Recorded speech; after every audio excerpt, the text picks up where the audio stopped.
5. Okay. Um, Adrian will walk over to the group. Sees sees Calypso and Nail Calypso passed out, Calypso drunk. yeah Calypso and Nail passed out drunk, and asks, "Oh, what's happened here?" Uh, you see the woman kind of like uh boastfully laugh. I just drank these hardy folk under the table. Who are you, dear fellow? I am a friend of theirs.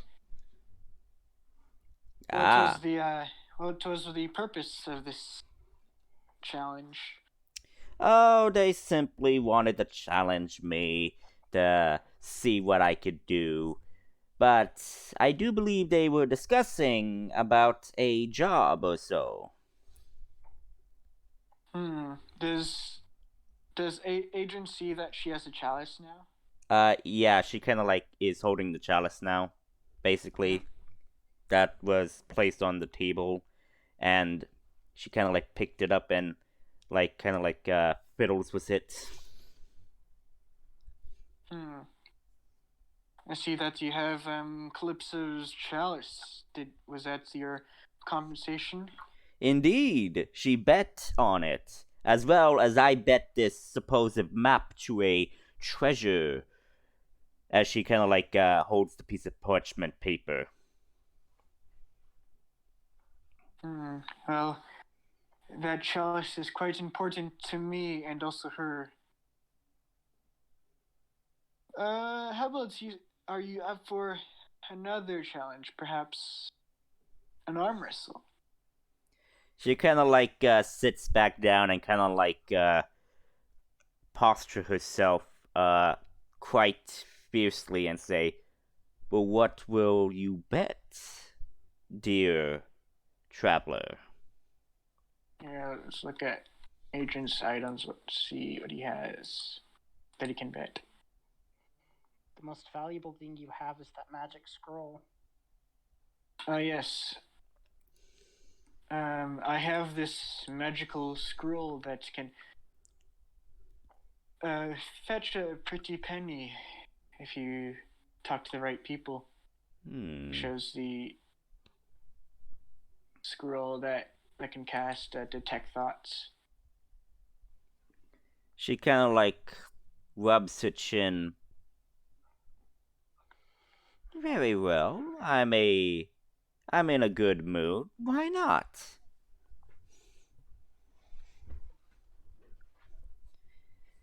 She kind of like yeah, she postures herself for the arm wrestling and she says, "So, do you want to try to win back the chalice and possibly to win the map? Double or nothing?" That sounds like a plan. But first, I must compose myself before this challenge. Calypso, Nail, you guys are like just like so passed out drunk that this woman and Adrian basically move to another table while you guys are basically passed out. So basically, they leave the table for you to, rest and everything. But if you want to try to basically slowly wake up, you can make a constitution check for me if you wish. I think I'm just on the floor for a bit. Yeah. Nail, what about you? Okay. You slowly try to like wake up and like you feel like I feel and then like you just feel your stomach and like oh and you kind of like move to the side and vomit on the floor. I would say this might be the first time Nail ever drank alcohol, and he did not have a good first experience, I guess. Yeah, that. Yeah, and if I do recall, The alcohol you tried was the Rotten Bale whiskey. So I think you kind of understand why it's called Rotten Bale whiskey. But yeah, so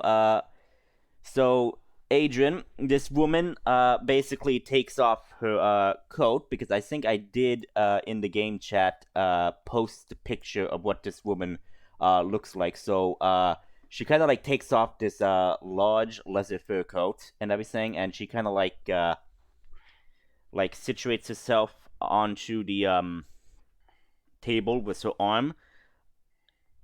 So she's at the ready, waiting for you while you do your composure, I guess. Yes, he will stand back out of earshot from her and cast Hex on her. I need you to Secretly. make a stealth check for me.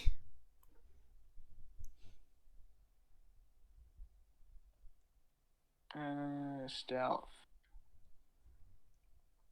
Can I like hide in a crowd and to gain advantage or something? You could totally do that. Let me just get the hang on, I'm trying to find something here. Medieval town, medieval fair. I think I have tavern music? No, I do not, sadly. So I'll just go with medieval town.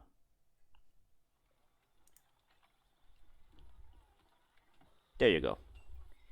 So yeah, you're in the tavern and everything. So yeah, do your stealth check if you want. If you want to do it in a crowd and everything, you could actually go over and probably check on Calypso and Nail, and the crowd could assume you're checking on them, and then you could try to do Hex if you want. Yeah. So yeah, Okay. you could try to do that. So I don't have heavy armor on for Yeah. sensing, so Okay. I got a 19. Okay, so yeah. So for all well, actually, let me do a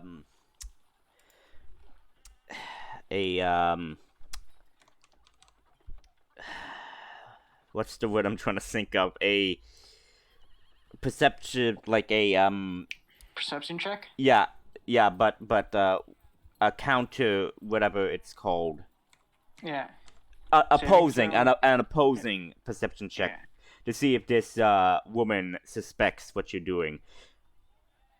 Oh hell. So she kind of looks at you and basically just smirks as she kind of like goes back, waiting for you at the table. So I get the hex spell off, Mm-hmm. You her, get the hex spell off. and she has disadvantage on strength checks now. Mm-hmm. And then while I'm still doing that, then cast Unseen Servant. If I recall, Unseen Servant is a cantrip. No, that's a ritual spell, but I can cast it with a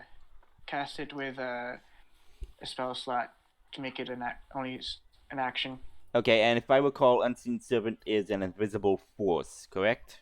Mm-hmm. Okay, so you do that, and so you go to the table, ready to do this arm wrestling. Yes. Okay, so you see this guy who's like pressing your hands together, you know, making sure that they're steady and even and everything. And it says, "All right, this is going to be a fair game. Ready? 1, 2, 3, break!" And the arm wrestling starts as everybody is like wooing and chanting and everything. I'll get my my Unseen Servant to press his hand against mine to help give me some extra support. Okay, so make a strength check with advantage, seeing that you're getting help from your Unseen Servant. Okay.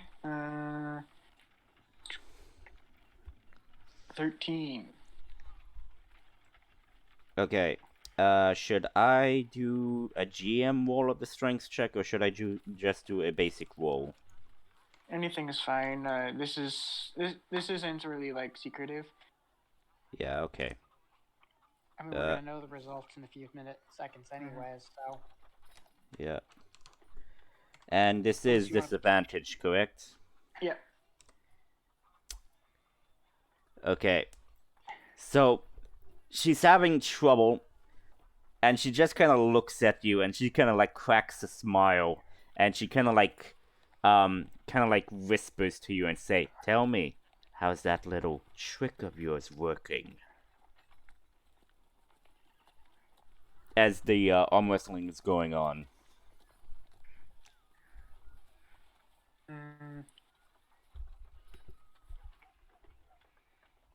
It is, I don't know what you're talking about.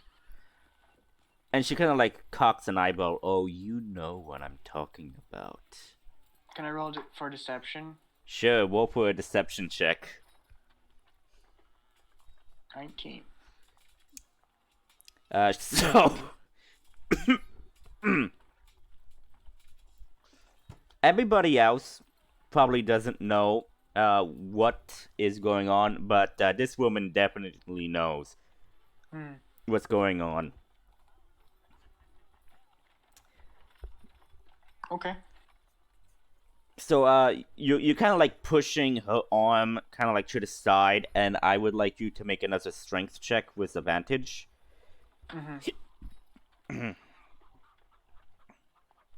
15. Okay. Got that advantage. Ooh. Whew.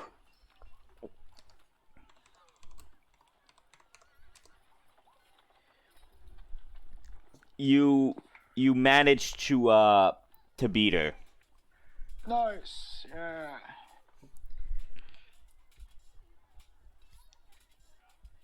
And everybody's saying like, "Oh, I had coin on the woman. Oh, I had coin on Kim to win." Rats, as one of the patrons says, as like, the boy probably got lucky. This probably could be best 2 out of 3 and everything. As they are like talking about how you could have beaten Kim and everything, and she just basically said, "No. The man won fair and square." She kind of like cocks an eyebrow as she kind of like narrows her eyes as she smirks. I mean, he is a man of honor. He wouldn't dare try to cheat or anything. I would never cheat. I would only use the skills granted to me. And Adrian's telling the truth there. Because the spells are skills granted to him. As she kind of like pushes the chalice to you along with the piece of parchment. As like the other patrons basically like go back to their business. So as you are about to take the parchment from her, you kind of see with a whiff of motion near your hand, you see a dagger nearly stabs your hand, and she kind of like leans in close and says, "I know what you did, spellcaster. I would say nothing, for I rather not start a little fight in this establishment. I do not know the reason why you would go to that length, but seeing that this chalice must be quite important, I'll let it go. But if there's any fortune in this treasure map that I supposedly found, I will want a cut." I was planning to offer that, actually. I like the supposedly found. Yeah. Now, tell me why you lot decided to come into the Banshee's Sorrow today. We are actually looking for a hunter. We're hunting a owlbear currently. Well, you found her. I was hired to track and basically search for this creature that is attacking the caravan's supply lines. So tell me, why are you interested in taking this contract? Why would any other adventurer be wanting to take this contract? Well, usually, when you face off against a creature such as a owlbear, you probably want experts or veterans, not... She kind of like looks at you, then dart her eyes to Nail and Calypso, who are still passed out. Amateurs, no offense. Well, I do have some necessary supplies. I show her the hunter's trap and the net. That is quite smart of you. But have you ever faced down a monstrosity before that is like this? Can't say I have, but I have fought in my fair share of battles. Ah, a soldier then. I said then, including hyenas, a pack of hyenas. I see. So you are not weak, I guess, in the sense of combat. Yeah. Also, back to people not expecting Adrian to win, he actually has a +0 to strength. So he just looks very average in build. So, yeah. Yeah, but Kim is a bit hardy and basically buff looking. Not buff, but a bit more athletic than the average. You then see Kim basically yell at the bartender, say, "Oi! Give us the wake up special," she says. As she kind of like gestures to go back to the table where Calypso and Nail is, and as Nail is basically vomiting and everything from that, and he just lays his head down, Kim basically helps Calypso get up and sit in the chair as the bartender comes in with with glasses of the wake up special. And she says, "You might want to hold their nose for a bit." I get my unseen servant to hold Calypso's nose Yeah. Or I have a question. Have any of you actually ever been so drunk that you passed out before? Nope. I blacked out, but not passed out. Okay. Like again, you did roll a natural 1 when you drank it. So basically, you were instantly hammered. I'm just curious if you actually know, because throwing up would actually be the best thing to do. Yeah, but this is Rotten Vale, so Bale whiskey. Basically, it tasted rough going down, but it tastes horrible coming back up. Why it's called Rotten Bale whiskey. Well, that would be the taste, but alcohol is still a poison that is absorbed through your body. Removing it is the best way to get rid of it. This is a Lord of the Rings drinking contest. Yeah. Yeah, so she kind of like hands you the drink, make sure it's poured down their throats. She says that she kind of grasps Nail and closes his nose and opens his mouth and basically pours the wake up special drink inside. That's what I'm talking about. Most wake up drinks like this induce vomiting. I know, but just wait. So so Adrian, so you poured the drink down Calypso's mouth as well? Okay. Calypso, Nail, I need you to make constitution checks for me. Would this have advantage since they're getting the wake up drink, whatever? No, it's just a basic constitution check. Okay. Okay. So, Nail, as soon as the drink goes down, you just, like, immediately open your eyes and, like, you go like, ah! Ah! Ah! And everything. As you're fully awake as you feel your mouth burning on fire and everything. Calypso. I used the adrenaline trick. Okay, and Calypso, as the drink pulls down your throat, you also do that as well, as you're like, and then, like, you pass out again. Okay. It's basically, I don't know if you watched this, but it's basically like Back to the Future when the doc was drunk and they had to use the wake up juice. It's basically like that. Yeah, I'm Okay. not cold. I don't On the remember floor. that in the movie, but It was Back to the It's in Future part 3. Yeah. They pour basically hot sauce down his throat Mm-hmm. and coffee grinds to absorb the alcohol. Yep. So the hot sauce induces pain, which creates adrenaline and suppressants and what's the adrenaline's. Man, what are y'all doing to need this at night? That's crazy. So this is how you get rid of drugs. So alcohol is a suppressant; it causes you to sleep.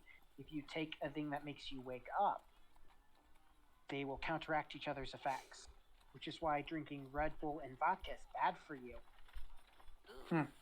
Okay, so yeah.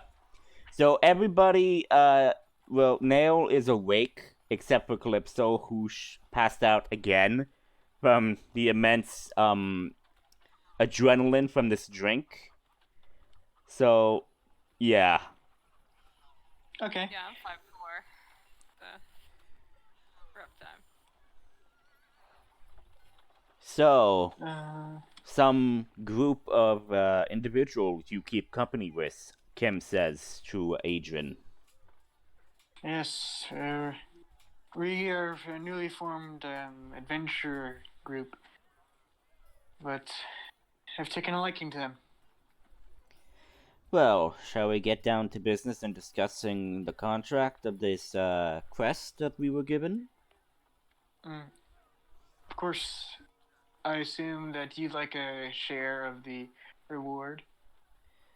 I will get my share by being paid by the noble that is in charge. The quest on the board is mostly issued by the guild. Okay.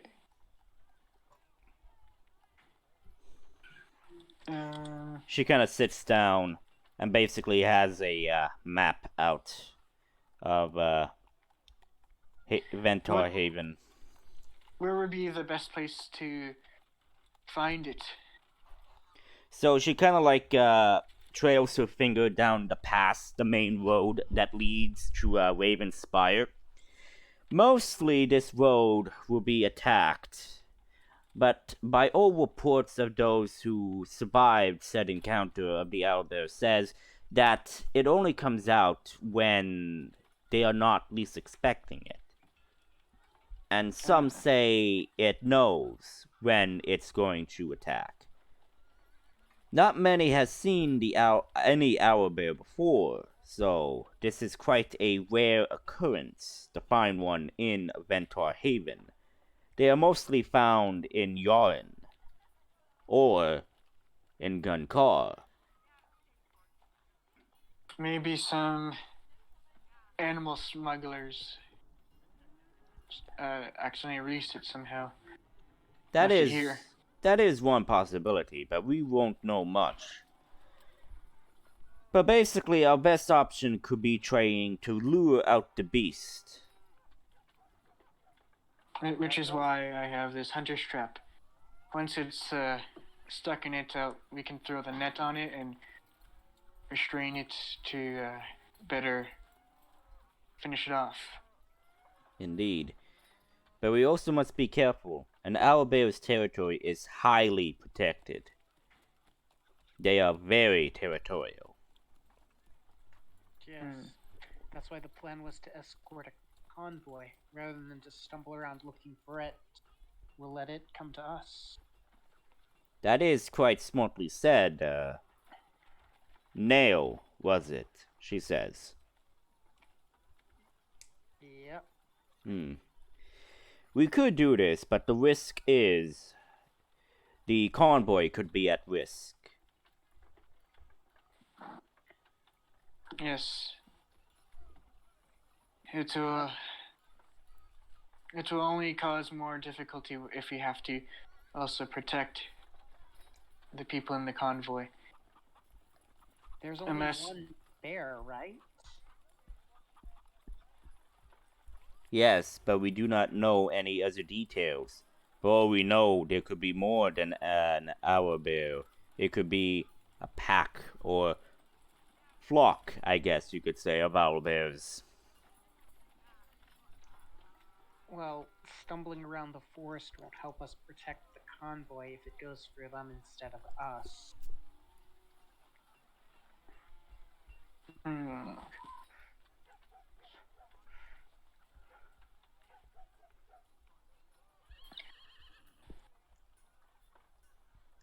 It's difficult to say, but we'd probably have better chance of fighting it if it were, again, stuck in this trap and restrained by the net.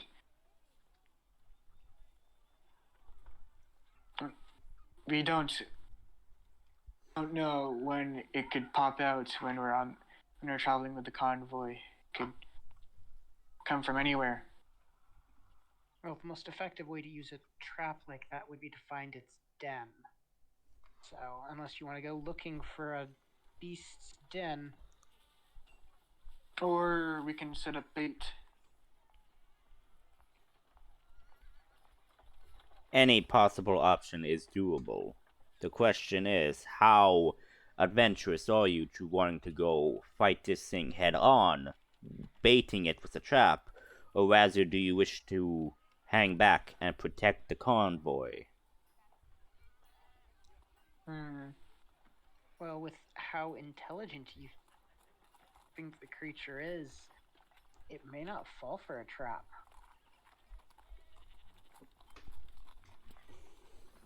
Well, it is hard to tell, but it doesn't hurt to try with a trap.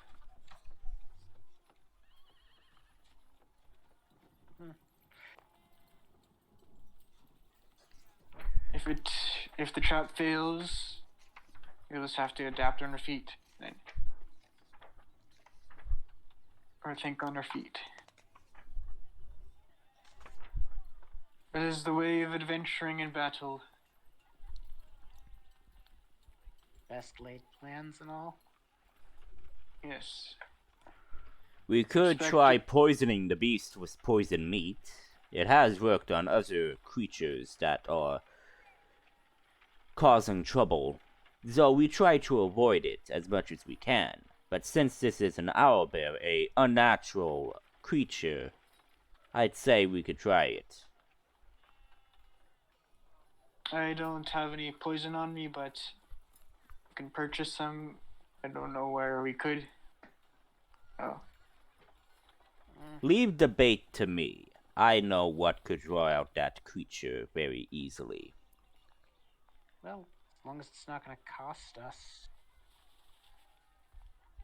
So when do you supposedly want to leave, or do you still wish to try to defend the convoy on its way here? Well, I prefer to capture this beast before the convoy comes. That way it'll be safe to travel. Or we could do both. We could travel, or we could lay the trap for the beast, kill it, and then travel with the convoy just in case that there's any more owlbears. So you wish to do an advanced inspection of the woods, find this creature, deal with it, and then on the day of the convoy is supposed to leave, venture wisdom to provide extra protection. Yes. That is smartly said for a soldier. Your experience speaks. I'm more than a soldier now. I've been through many situations on my travels. Yeah, Calypso, at this point, I would say you do regain consciousness from the alcohol. Okay. Just groan. She kind of like, Kim kind of says, well, how are you, Sleeping Beauty?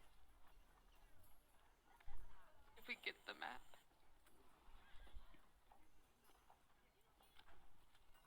Sorry, I didn't catch that. You're a bit quiet. Did we get the map? Yeah, show her the map and the chalice. Alright, I'll ignore the chalice, but I'm gonna pick up the map and look at it. I'll keep the chalice then. So Calypso, you open the map. Yeah.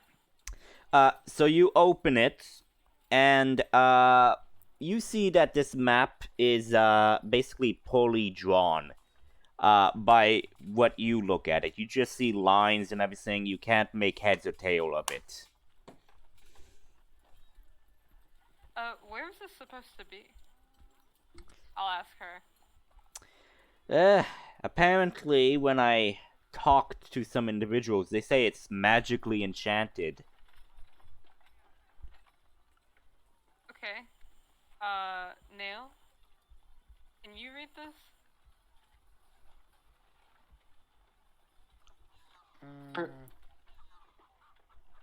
Possibly. Maybe there could be an illusion on this map.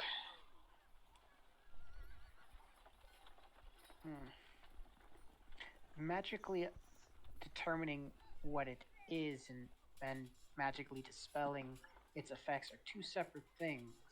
Mm-hmm. I don't have the ability to comprehend any language or code that I see. Well, Can you at least see if it's actually magical? we can Arcana check it. Or, if I recall, Nail does have the spell Detect Magic. Yeah, I can easily cast Detect Magic and then Identify. Alright. So that's what you do? We can Arcana check it instead of Detect Magic to save a spell slot, but we're not really doing anything. Well, he can ritual cast. Yeah, yeah, that's true. Yeah. So you want to detect magic and then identify the map? Yeah, so casting the spell Detect Magic and the spell Identify. Okay, so as you detect magic pings, so you get a ping from the map, and you also do get a ping from Calypso. Mostly what you get the ping from Calypso must be the dagger that she carries. But you do get a detect magic ping from the map that it is magically enchanted. Detect Magic isn't really a ping, it's more of a glow and the color depends on what kind of school of magic it is. Yeah. Okay, so you do so to correct myself, you do sense a aura from Calypso, mostly from the bag that she carries. From what you could tell, that could be the dagger that she supposedly has, and you do see the map does radiate with a magical presence. You see that it does glow magically. What kind of magic school is it? So that's what I'm checking on. Give me a moment. There's so many magic spells and everything, so I'm trying to find the correct magic spell. So yeah, just give me a moment. So basically,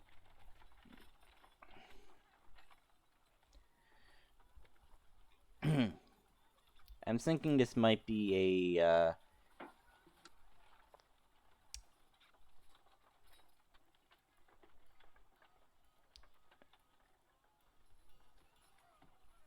I would say this is a type of magic that illusion or transmutation. Basically, in Harry Potter where you transmute a cauldron to a cat or something. It's kind of like that. As in, that's what you're kind of getting from. Like, I'd say. Yeah, I would say this is a type of transmutation magic, or Something that was changed into something else. like a type of transmutation or a illusion type magic that you could tell. Okay. That's something you detect that it is. Wait.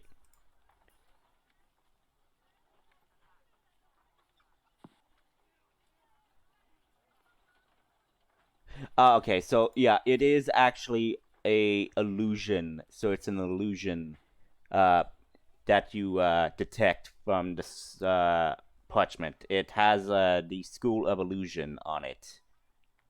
Okay.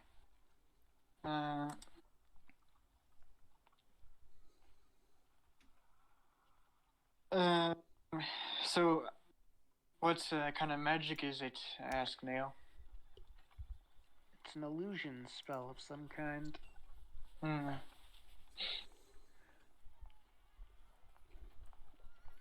As I expected, but we should be careful not to actually accidentally wreck it if we dispel the magic on it. We should see what it does first.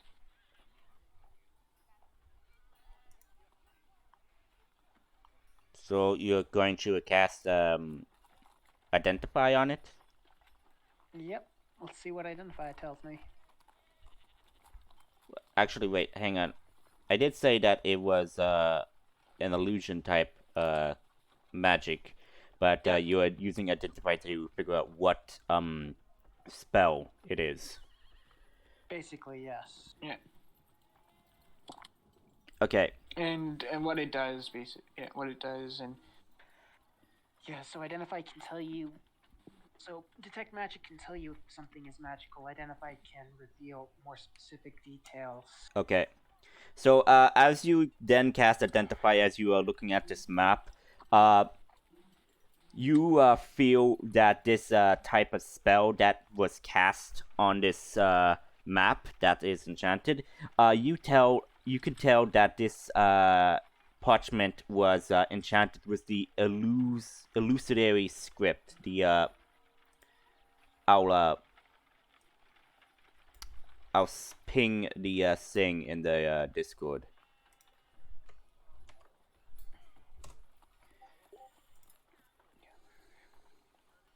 Okay. So basically, that's the spell that you get a feel for when you when you identify this magic. Okay, well, it needs to be deciphered. Well, we can always investigate it because illusion spells, you can break through the illusion if you look hard enough. Not this kind of illusion. It's not a false image overriding something. It's literally created the image. So breaking through it would make the map disappear. We have to decode the map for it to be seen. How do we decode it? Through intelligence. Oh, great. Well, you could make an intelligence arcana check if you want, or Okay, I'm gonna grab it and look at it really hard. make an intelligence check. Okay. Nice.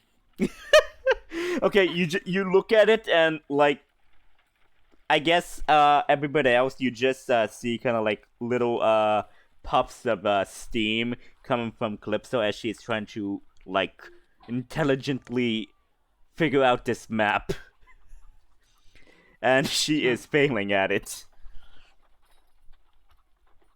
Yeah, I think we've been scammed. Just looks like a bunch of mess to me. Well, at least I got the chalice back. It can't be Oh, the cup? completely. It can't be a complete scam. It is magic. Yeah, it is magic, yeah. But That's true. Here, Nail, you can try. So, Nail, you want to give a intelligence check to see if you could try to decipher the map? sure. I will give Arcana. You can do an Arcana check, but I have proficiency with Arcana too, so I can try giving you the help action. If I recall, someone does have the ability to give guidance. Yeah, I do. It's not an Arcana check. It's an intelligence check. Yeah, it's an intelligence check, so that's gonna be 8, 9, 10, 11. So, Nail, as you look at this, you could tell that there are symbols, on the map, and yeah, there are symbols. It's also a progression check. So you either progress in the deciphering it or you don't, and you have to make multiple checks over a few days. Yeah. To decipher codes. Yeah, but you do notice that there are symbols on the map. As much as you could tell, they seem to be ancient, probably Elven, that you could tell. Well, that's not a language I speak, so. So just continue passing on the map. First, Calypso, she passes on to you, Nail. Then Nail passes on to Adrian. Adrian. Yeah. So make an intelligence check. This is like a hot potato. Decipher the map. Yep. So yeah, make Nail, you're gonna give him guidance. Sure. I don't think that'll We're help. rolling so good. A 7. So 7. So Nail, Adrian, you look at this. You can't tell what the symbols mean, but all you could tell is that it seems to be letters in ancient Elven. You cannot figure out what this means. So yeah, you have nothing. You have no idea what this means. Well, I'm gonna put it away. All right. We can look at it later. So Kim kind of says, "Well, that was interesting. So, do you want to leave and track down this owlbear, or do you want to wait until tomorrow morning, which will probably make it a lot easier to track this thing, since morning will cover our tracking for it. For this creature seems to be more nocturnal than ever." Yes, we can. Yes, it'll be a good idea to do it in the morning. Well, out of character, as Zugzug could he be joining us just for like the skill checks for nature and survival? I would say sure he could join for the skill checks and for combat. I think I do have his character sheet with his we stats. have him on roll 20. Yeah, on roll 20. So basically, not roll 20. D&D Beyond. Yeah, D&D Beyond, but I also have it on roll 20, so I can basically use his stats here and use it for that. Okay. So yeah. So you guys do you guys leave the tavern, or are you guys going to probably do some stuff? Because there's a lot of things you could do. You could try to sow rumors, or try to find out information in the taverns or whatever. Basically, I would say that this is kind of like in the afternoon, so you have a bit of a free time to roam around Haven's Cove for a bit if you want, before you have to go and sleep. I think Asian will try to find some rumors on like on a possible magic item. Yeah. Okay. Since Ventor Haven, no, not Ventor. I mean Haven's Cove. Since this does not have any proper schooling or I would guess temple of magic. I mean, you do see this large building, but you could tell that it might be the estate for the noble. But you technically can't see or locate any known magic knowledge in this town. But you could try to like say do that. You could probably go into the marketplace to see if you could hear that, or you could do it in the tavern to see if there's any rumors that these patrons or sailors might have heard of. It's entirely up to you. I'll stay in the tavern. Okay. What does everybody else want to do? Can I look around the tavern to see if that wizard lady is still there? Okay.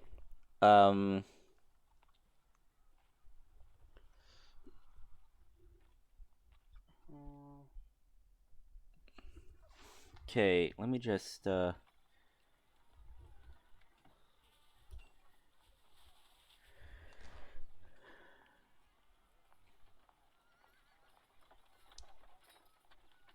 Okay. So I would like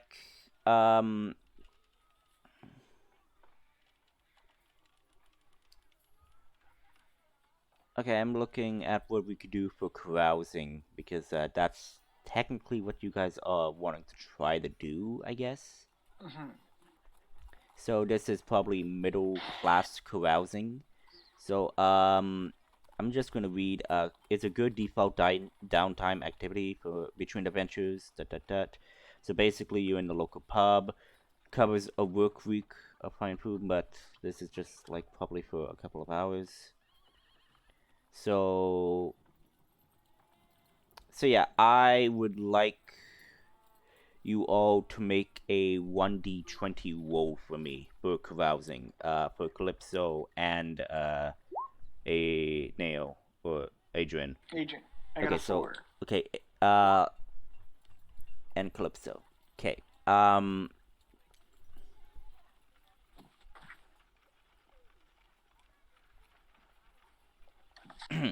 So, Calypso, as you are carousing and trying to look for any information or so on the hooded veiled woman, you turn up nothing. Adrian, as you are doing that, you kind of like get the unfortunate you kind of like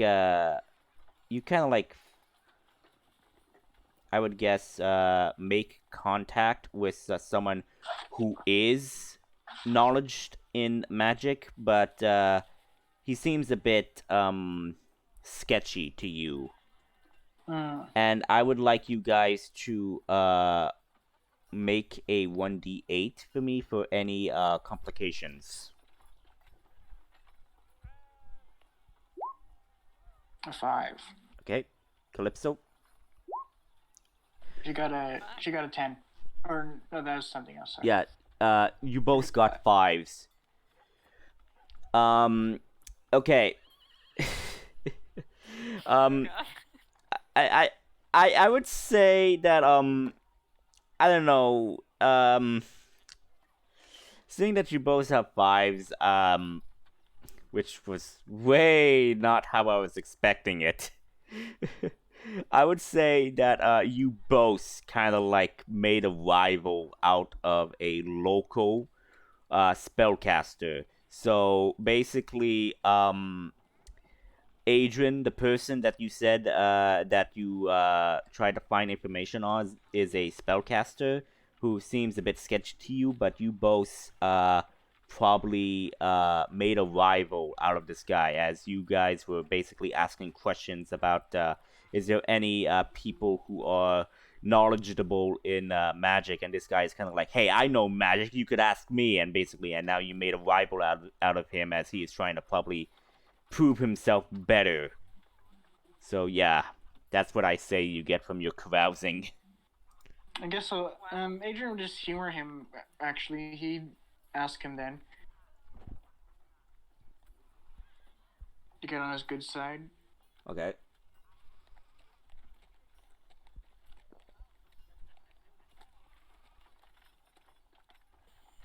What are you asking? Like, what? Like, what was he? Why was he angry again? Basically, you both were asking for any knowledge on any magic and everything. So Calypso was basically searching for this veiled magician that she met and everything, and you were basically looking for any knowledge of any magic. And this guy is kind of like feeling hostile towards you and sketchy. But you both made a rival out of him, for he is apparently a renowned magician and everything, and he feels basically threatened that, hey, he's not like a good choice for you to even ask for his expertise. You want to go for the more fancy people who went to the fancy schools and everything. So basically, he's basically not liking you in this sense. Adrian will then humor him and ask him the same questions he asked the other magician then. Since he believes he's better.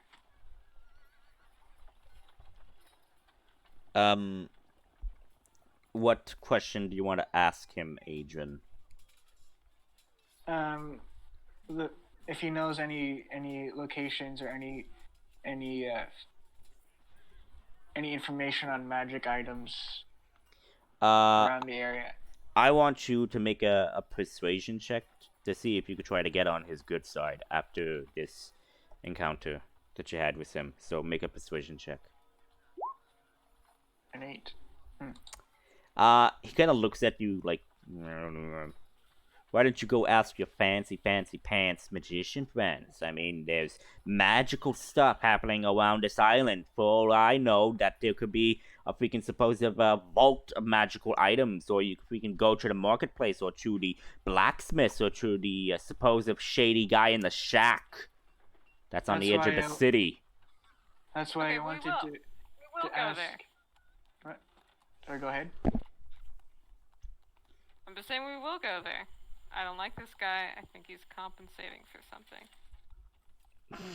Although, can I just look at him and see if he has any like easily accessible item on him? Would this be a perception or an investigation check? I think perception. Yeah, make a perception check to see if you could see anything of value on him. Okay. I just love how Calypso is like, oh, I'm gonna try to see if there's anything like I could steal, and so basically, you look, and the only noticeable thing you could probably see is his coin purse. Okay. I'm gonna stand quietly and slowly try to shift away while Adrian's talking to him. Are you gonna try to steal from him? Maybe. Well, she hasn't already has stolen like money yet. No, she basically stole items that are worth money. So like. Well, no, I mean she stole that book, which most likely wasn't worth anything. Yeah. I'm gonna slowly take out my little bag of sand. You're gonna try to replace his coin purse with a little bag of sands. We're gonna Indiana Jones it. Okay. But I'm gonna give Adrian eyes, like make a distraction eyes. Okay, so Adrian, you just see Calypso kind of like do a whole, I don't know, eye gesture. I guess make an insight check to figure out what she means by this. To figure out what she's trying to do. Okay, Adrian, as much you don't know much about Calypso, but you can read like intentions and like just by making eye contact with Calypso, you figure out what she's going to do. She's going to try to basically take this person's coin purse. I want to figure. I'm not sure how he'd react. He does have an ideal that he must that he has much to learn from the kindly folk he meets along his way, but this guy's kindly. Yeah, this guy's a jerk. So maybe he'd go with it. Okay, so how do you distract this guy so Calypso could do a sleight of hand check on this guy? I'll scream in his mind with message. What do you say in the message? Behind you! Calypso's behind him. Oh. No. Yeah, I guess I am. Oh. Oh God. Or Jesus. And then What? if she is behind him, then I'd be like, above you. And like I'm this, short. this guy is like looking around basically as you like stop doing that. And Calypso, I would say you will have your opportunity to do the sleight of hand check. So make a sleight of hand check, I guess with advantage since Adrian is basically distracting this guy. So yeah, you managed to switch the coin purse with the small pouch of sand that you have. I'll slip it in. Basically, what I think I'm really doing is basically like giving him a headache. Okay. From like. So Calypso, you switch the bags. So basically, you take his coin purse, or do you take the coin out of his coin purse and switch it for sand? No, I'm just gonna switch the bag and then leave. Okay. I don't think I would have time to like take out all the coins and put the. Yeah. No. I know. It's just I wanted to understand the exact extent of your plan. No, it's an Indiana Jones. Yeah, I get it. So, while this is happening, Nail, what are you gonna do? Well, I'm most likely going to go to my room to wait because we did have something else going on with the archaeology group. Yeah. I wanted to get a meeting with them. Yeah, I do believe you did try to make an appointment with the head archaeologist, which I do believe I did mention that he was he an elf or an elderly man? I think he was an elderly The man. half elf, I think. He was an elderly. No, the assistant was the half elf. Yeah. And the head researcher was an elderly man. Yeah. Thank you. All we did was leave a message for an appointment, asking him to come by our hotel room. Yeah, the Pegasus Inn. Yeah. So so you do that. So Nail, you go and you basically on your way. I would say that you do hear a commotion that is happening in the marketplace. Okay.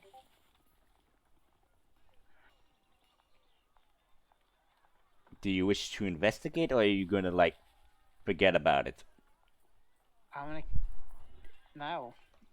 Commotions aren't something for me. I don't care necessarily.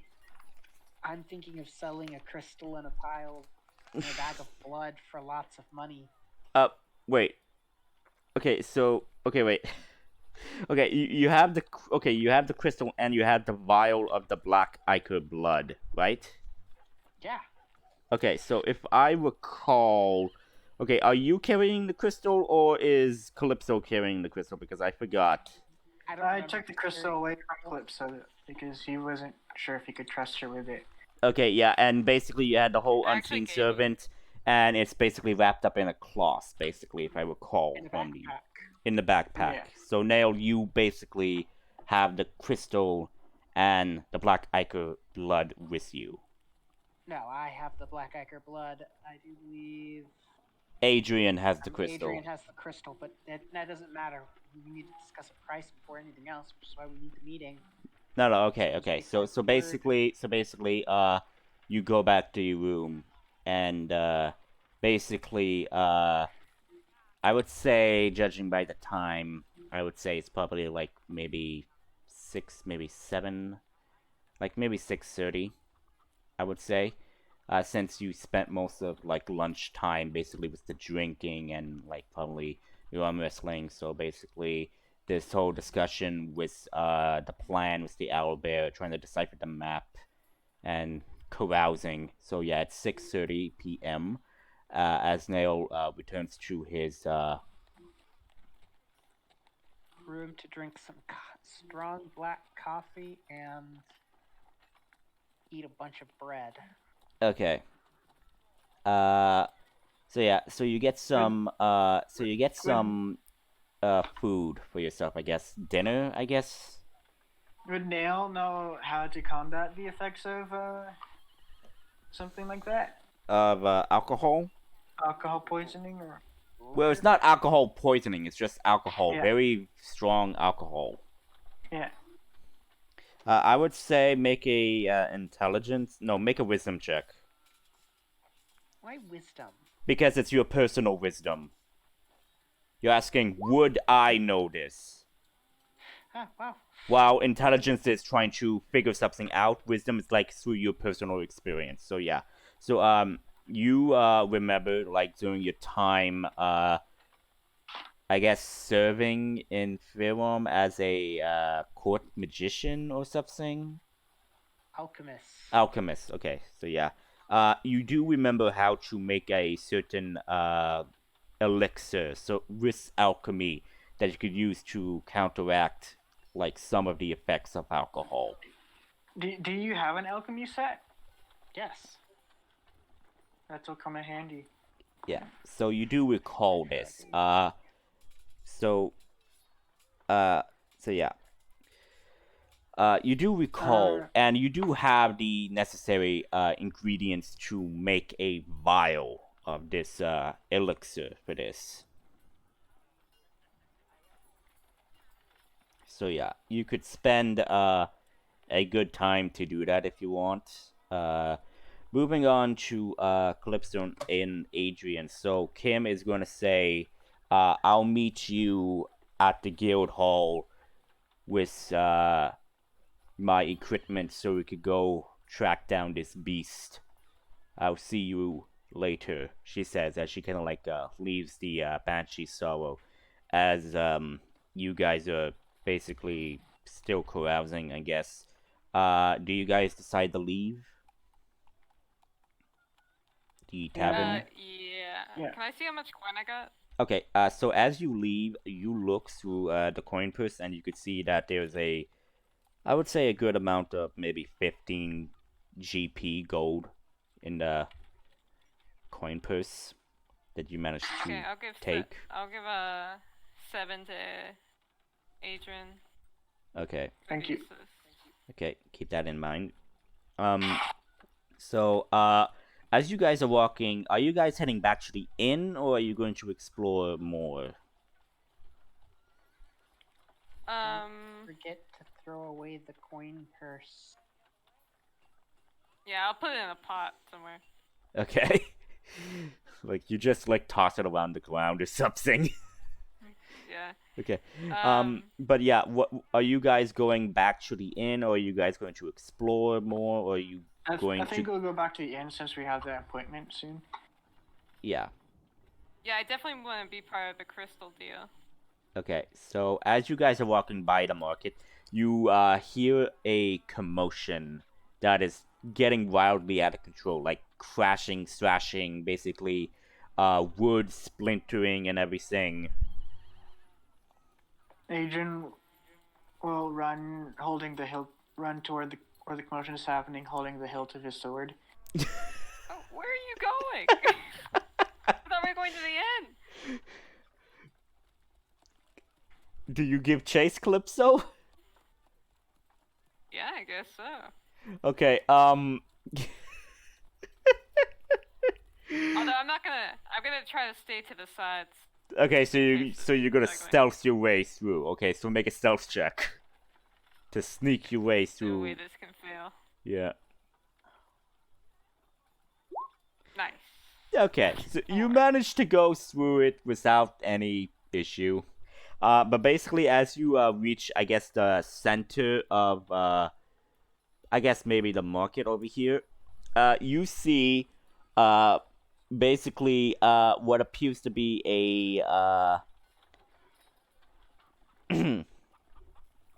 horse going wild as it's kind of like thrashing around the markets, basically everything.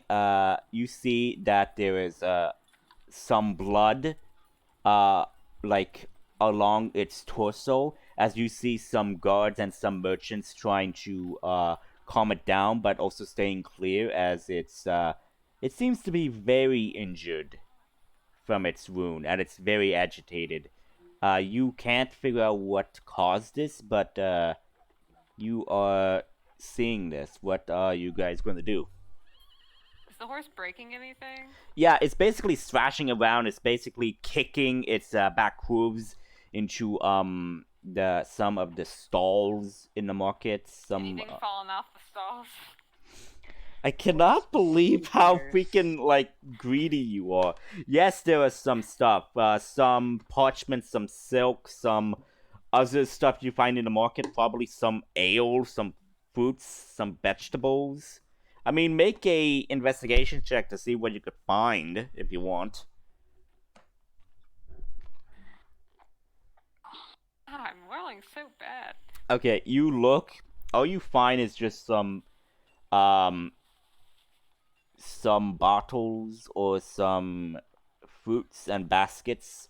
Some baskets of fruit and some food. That's all you find. Okay.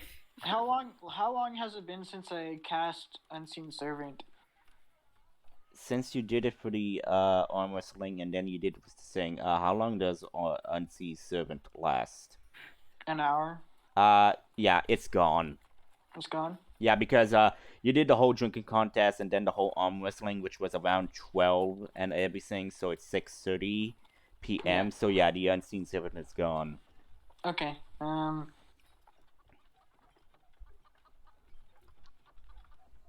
Wait. You could try animal handling. I just giggle realized. as nobody has a high wisdom. I realized. I realized. Message works on creatures, and the horse is a creature. Well, it's an animal, so yeah, it does count. Doesn't mean it will be able to understand you. Yeah, there is that possibility. I mean, you point your finger toward the target, and only the target hears the message and can reply in a whisper. Okay, the spell doesn't have to follow a straight line and can travel freely around corners of that. I mean, this would have to be a creature that would be able to speak, but I guess you could try message on this creature. Yeah, Maybe try to use soothing words or command phrases for trained animals and things like that. Yeah, try it. Give it a try if you want. I say you can certainly try. Yeah, I'll try to use animal handling it by casting message from a safe distance. Okay, what do you say to this agitated horse? Calm down. We're not here to hurt you. You see the horse still agitated, like it's neighing and like shaking its head, still agitated. It kind of like it. I would say it's a bit more confused now because it's hearing this voice, and it's just like unsure and it's feel a bit more on edge. Adrian will get closer then. Okay, you are, I would say maybe, everybody else is kind of like maybe 30 feet away, or 40 feet, or 45 feet away from this horse. Everybody's just trying to keep their distance. but also trying to make sure that Actually- the horse. I'm over there, looking on the ground. Yeah. Yeah. Adrian will get within like 20 or 10 feet of it. Okay. Maybe like. Okay. Trying to calm it down Yeah. You with, slowly approach it as you try to calm it down, and everything. I want you to make a animal handling check to see if you could try to at least calm this horse down. Would my proficiency with land vehicles come into play with this or no? No, because this horse is not attached to a wagon, so it does not count. Okay. A 6. Oh well. Okay. You try to calm it down, but it's still agitated as it just like looks at you, as it just backs up and like basically still kicks some stalls and everything as it's still agitated. But it's just keeping its eye on you. You said I found some produce, right? Yeah, you found some fruits and stuff. Can I find a carrot? Like I said, you Grain or something? you find like fruits and vegetables and everything. It's up to you what you want, because I would say Alright, you. I'll grab some vegetables. Okay, what gonna vegetables try do you want to feeding get? I'll get like a carrot, maybe. What do horses eat? They eat And carrots. Find some apples? grains. Yeah, they eat carrots and apples. Alright, I'll get some apples and carrots, the good Okay. stuff. Okay, And I want alfalfa. you to make a D4 roll. Okay, 1 for carrots, 1 for apples. Eh, Okay. You find 1 apple and 1 carrot. Alright. That's fine. So I'll hold one in each hand and then go up to it slowly. Like, it's fine. Okay, Yeah, I that's want nice. you, Calypso, to now make an animal handling check to see if you could try to basically try to tame this horse using food. Would she have advantage since she has food? I would say well, I rolled twice anyway. yeah, so yeah. So Calypso, just by approaching it slowly while holding out the carrot and the apple, the horse kind of like stops and basically just looks at you as it kind of like snorts. As you slowly approach it, the horse still, kind of like backstepping a bit, but, just facing you. Which hand do you hand out? Like, which treat do you want to give the horse to first? I'm gonna give it the carrot so that my hand is further away from its mouth. Okay, so the horse kind of like. Hold it like a rapier. Yeah.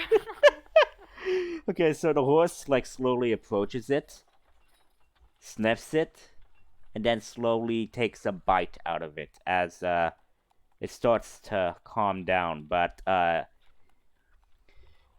so it's starting to calm down now as it's eating the treat, the carrot. Okay, can I look to see if I can see what's causing the wound on it? Make eating. an investigation check. Also, if you want to calm a horse, you use alfalfa. Oh, really? Come on. Wouldn't it be more of like a medicine check though? Actually, shit, yeah, it's a medicine check. Sorry, my bad. Make a medicine check. Thank you for it could correcting be me. Thank worse. you for correcting me. Oh, actually a lot better. Okay, you look, and what you can tell is that this horse has been slashed at. You see that it's practically slashed by something sharp. You can't tell what made the slash, but the wound is not deep. It's more of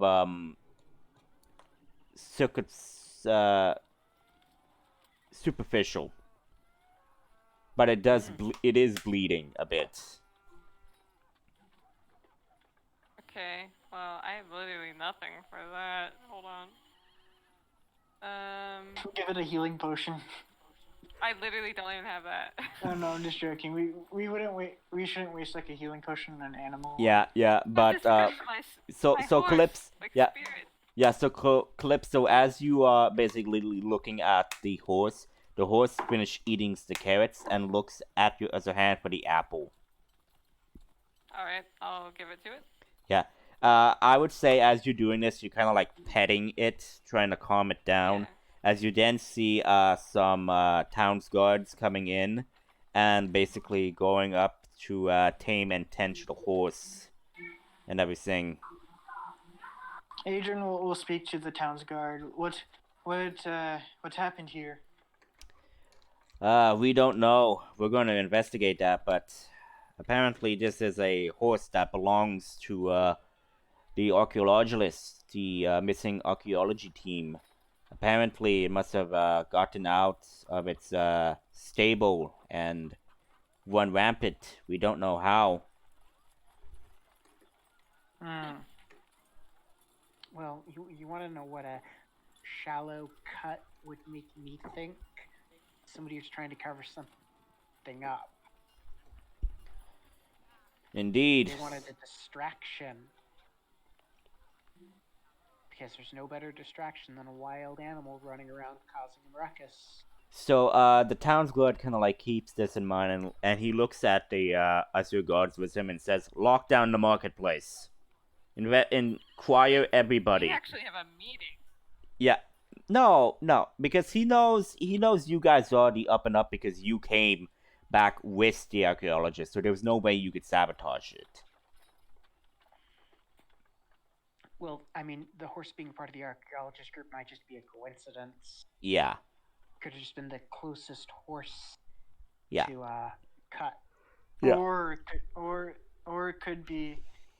could have something to do with the that crystal's curse. Well, you don't know. But yeah, basically the town's guard says to lock it down and inquire what happened in the marketplace and in the stables to figure out what happened. And basically he basically inquires about your whereabouts when this was happening. So do you answer truthfully, or are you gonna make up some false thing? Wait, where were we? Like, truthfully, where were we? You guys were in the tavern for most of the time. Okay. Why would we need to lie? We would just say we're in a tavern. I mean, it's up to you how you decide to interact with guards. Because, I mean, like, you could do a whole Grog and Scanlan thing. I mean, I would avoid telling them you picked someone's pocket. I never said that. And Nail doesn't know that she did that. Besides, I a know. woman of the faith would never. I'm not I just love that tidbit that she's a rogue, but she disguises herself as a woman of the cloth. That is so funny. I mean, did you steal that from Dragon Age? What? From what? Being a woman of the cloth and being a rogue. Who was that? I only played the Inquisition, and that was years ago. Okay. In the first game, Dragon Age Origin, one of the members of your party is a rogue. That's the class she is, but she is also a member of the church thing. No, my character is actually inspired from an Oracle of Delphi. Like an actual one. Okay. Well, Just, when I was picking my class, regardless, you tell the guard what he wants to know, and he lets you go. The inquiry probably takes about 30 minutes, so it's 7. Or go to the Inn. You go to the inn. yeah. So, Nail, during that 30 minutes, you do make the elixir. You do make a vial of the elixir. That is supposed to be a type of cure, well, not a cure, but a type of relief drug? to any hangover, basically, to sober someone up after a hangover. Well, you're already sober after a hangover, but Yeah, but basically this helps with any alcohol It's issues. an anti-inflammatory, anti-dilation drug. Yeah.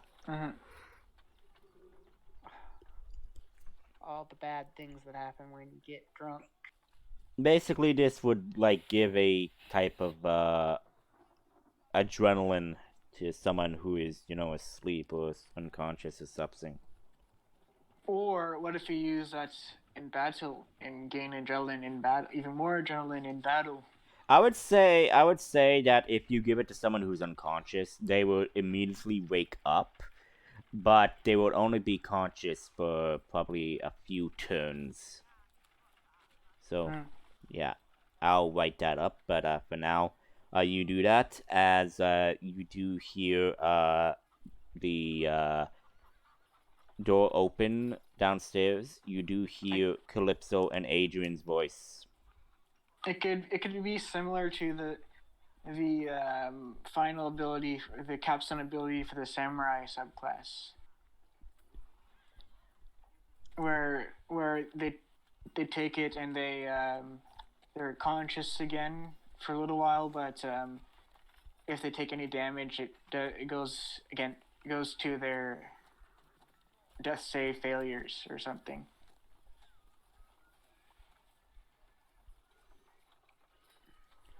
So what are you guys doing? Yeah, we'll head into where we're supposed to meet the archaeologist. You guys were gonna basically meet in the lounge or so. That was what you guys were gonna plan. Yeah. Yeah, I mean, all we did was leave a message to meet us because we had something interesting they want. Yeah. We have no idea when they're gonna show up. Yeah. I think we should go there because their horse was in the market. I don't know, maybe there's trouble. Totally up to you. I'm letting you roleplay this. How far is the guild, the Adventurers Guild from where we are right now? In feet. 8 feet. Give it a moment.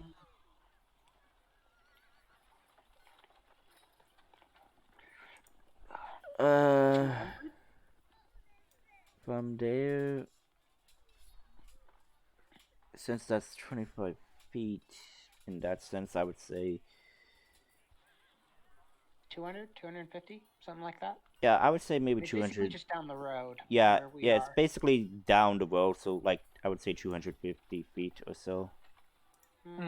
Down the road, kind of like it's not far. Range. Yeah, it's not far. I would say it would take probably a 10-minute, maybe 15-minute walk there. Okay. That would be more like a mile down the road.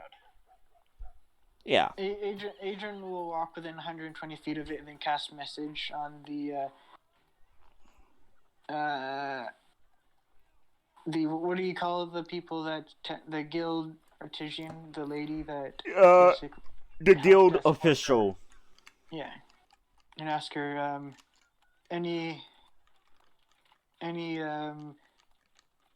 inquiries for the or any notice for the what do you call it? Any change of status on the Alchemist Guild's debriefing? Yeah. Yeah, the archaeologist. Yeah. Guild's debriefing. Yeah. So you relay this message. You wait, and then there's a respond. Can I assume this is the individual who tried to book a meeting earlier? Yes.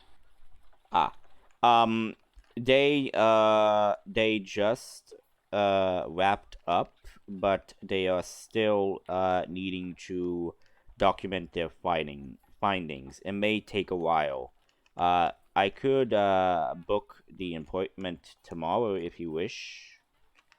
Unfortunately, we are currently going on that quest to deal with that owlbear that we accepted today. I will see if I could have at least one of the representatives meet you. Oh, we also have something for them to book, so if that help gets them out. Yeah, so basically, you don't hear a response. Then you okay, so are you outside of the guild hall? I'm 120 feet away from it. He's outside as far away as he can be. Okay, but basically... He's like a creep at yeah, night. yeah. Yep. Yeah. So basically, I'm basically just calling her from like a phone booth or something. so you then see someone exit the guild hall and is basically looking around. It's the guild official lady that you were speaking to. I'll wave at her.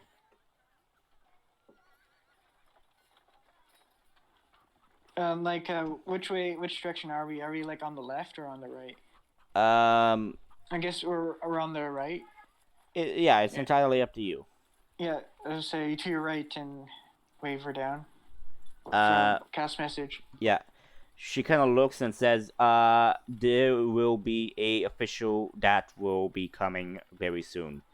I will tell them where to meet you, or would you rather escort them to your meeting spot? We can escort them. Mm-hmm. Okay, so everybody's going to escort them to the meeting spot. Yeah. Okay. So you Can't then bail on us again. yeah, you then see someone come out that was part of the archaeologist, and you see that it's actually the half-elf assistant. Mm-hmm. Okay. Noble kid. Yeah. It says, I hear you wish to have a meeting. Please please take me to your meeting spot. Are we sure we want to do it in the lounge? People can overhear us. I thought we were taking him to a room. Yes, we're taking them to a room. Entirely guild up. hall? Yeah, entirely up to you where you want to do it, because because in the guild hall, I'd say there are rooms where you could hold meetings. It will, cost like 5 gold an hour or so. 5 gold? Well, 5 That's silver. times. 5 silver. Let's just do it in our hotel room. Yeah. Okay, we'll tell that to escort him there. Okay, so you escort him to the Pegasus Inn. Which did you guys okay, do you guys have separate rooms, or did you guys get rooms with 2 beds in it? I think we need to get new rooms. I think we got separate rooms, yeah. Okay. So which room do you want to hold the meeting in? Do you want to hold it in Nail's room, Calypso's, or Adrian's room? We can do it in Adrian's room. I don't think it matters. Okay. So you go into Adrian's room and everybody is there, and he says, "So, what is it that you wish to discuss with us?" Well, it's simple. We have 2 objects you would most likely be interested in procuring. And what would these objects be? 2 samples of... Well, 1 sample of that unusual crystal and a sample of blood from a creature that was affected by it. His eyes kind of widen and says, "Are you saying that you have a sample of the crystal?" Yes. Are you mad? Maybe. No. I mean, how did you procure it? How did you transport it? We found it. Carefully to ensure that no one got in physical contact. Where is it now? That is something we are not willing Not to important. discuss at this moment. It's in a safe location. He kind of rubs his temple, and it already affected some people in the camp. I imagine how worse it could be if it affected an entire town. That's what I was saying to some of my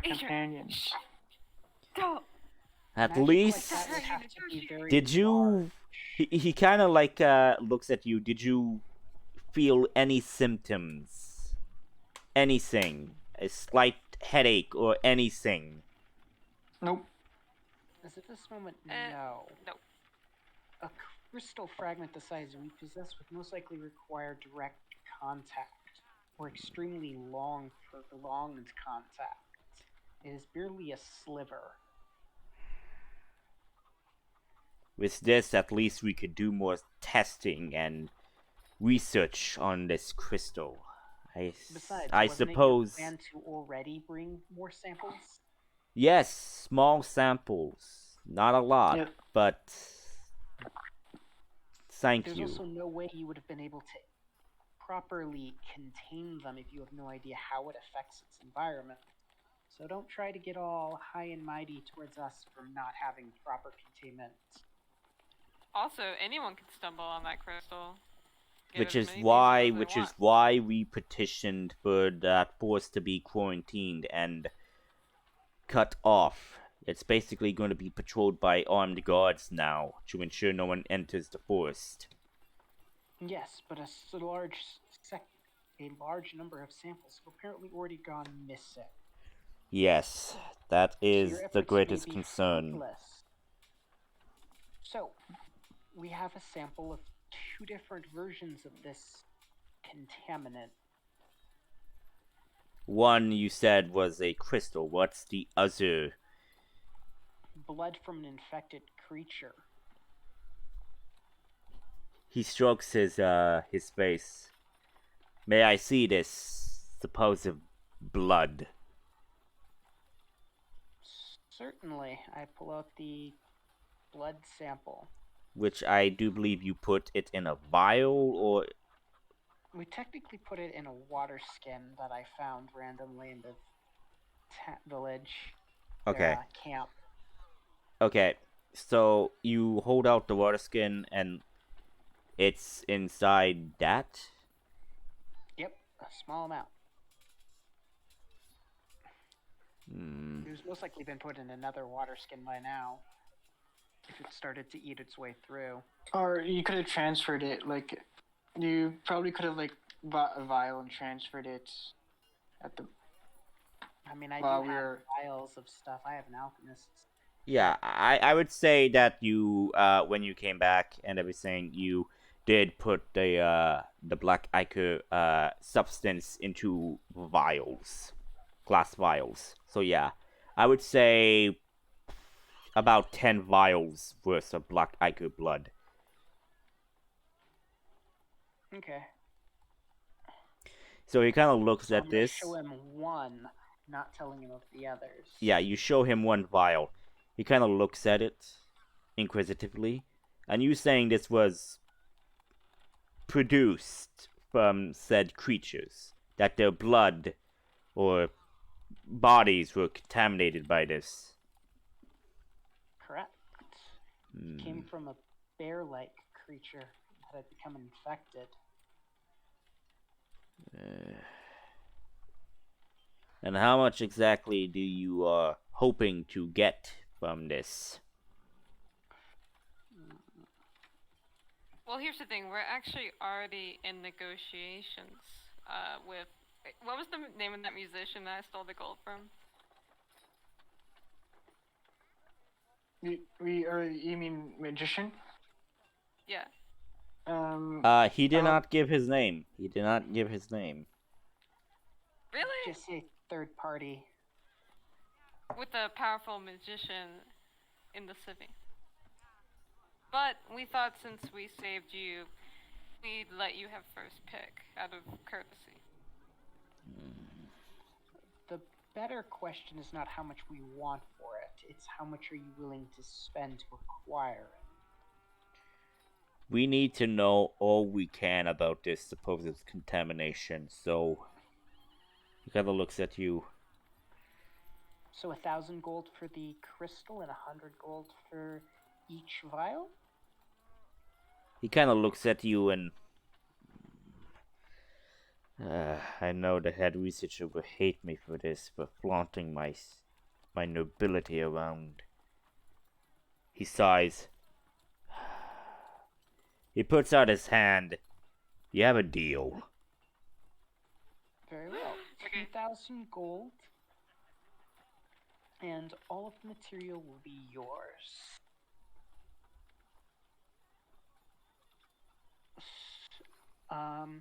And in show we have good faith with this deal, you can keep this vial of blood. Hey, when are we supposed to be leaving tomorrow? In the morning. Which gate do you think we're going to be leaving from? Since it's going to be northwest, it's probably going to be this gate. Okay. Well, so tomorrow morning we plan on leaving town. You can bring the gold, and we will do the exchange at the gate. Well, just outside the gate, so no one in town will become worried. I will have some researchers on standby with contaminated and containment procedures. I hope we do not have any more incidents with this type of contamination. As do I. But seeing as how an unknown quantity of samples has gone missing, that may be inevitable. Let us just hope that you can find a way to cure the contaminant. Or at least find a way of detecting the crystals. Yeah. Indeed. I thank you for... I guess... As a researcher, I was almost duty-bound to obtain samples. Well, if you come across any other strange phenomenon, please let us know. We will be happy to investigate and research any findings you have. There is one other thing I would like to ask about. You wouldn't happen to know a powerful magic user capable of seeing through the truth of illusions, would you? He kind of like pauses and thinks to himself. Well, there are supposed covenant in the capital of Ventar Haven, but I do hear that there are other supposed researchers that are in the southwest area of Ventar Haven. Well, since none are here, it doesn't really matter. Just the fact we've recently come into possession of a illusory map. I was hoping somebody could quickly look through it, but I do not know of such powerful magic. I know magic to see through the truth of illusions exists, just well beyond my skills. But thank you for the advice. He nods as he gets up, pockets the vial of black elixir, black ichor, I mean, and leaves the room. And you see him walk outside, returning to the guild hall. So, is that it? Yeah, I guess so. We'll take a... I don't have any plans to do anything more, so Adrian could just take a long rest. And I will say that you in the what's it call it? That in inns there are baths and everything, so you could take a bath or something, or other things. So I'm just saying that. Mm-hmm. Well, actually, Adrian will try contacting Ichigo to show him that he has the chalice now. Okay, so you're going to go to your room and you're gonna try to commune with Ichigo. Yeah. He's already in his room right now because everybody else is in there. But once everybody leaves, he'll do that. Yeah. Okay. So I'm just gonna try to look for the cleric thing because I do believe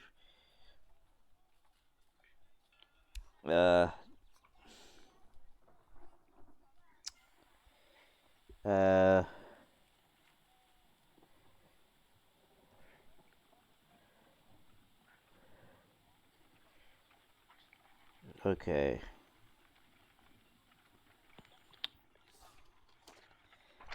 I'm just looking that you had to do a percentile die for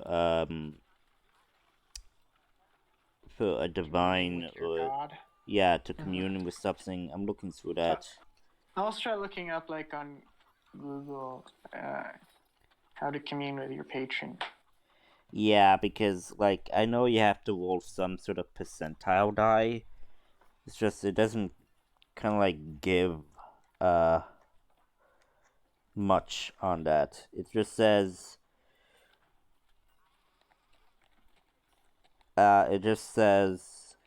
describe the assistance you seek and roll percentile die. If you roll a number equal to or lower than your cleric level, your deity intervenes.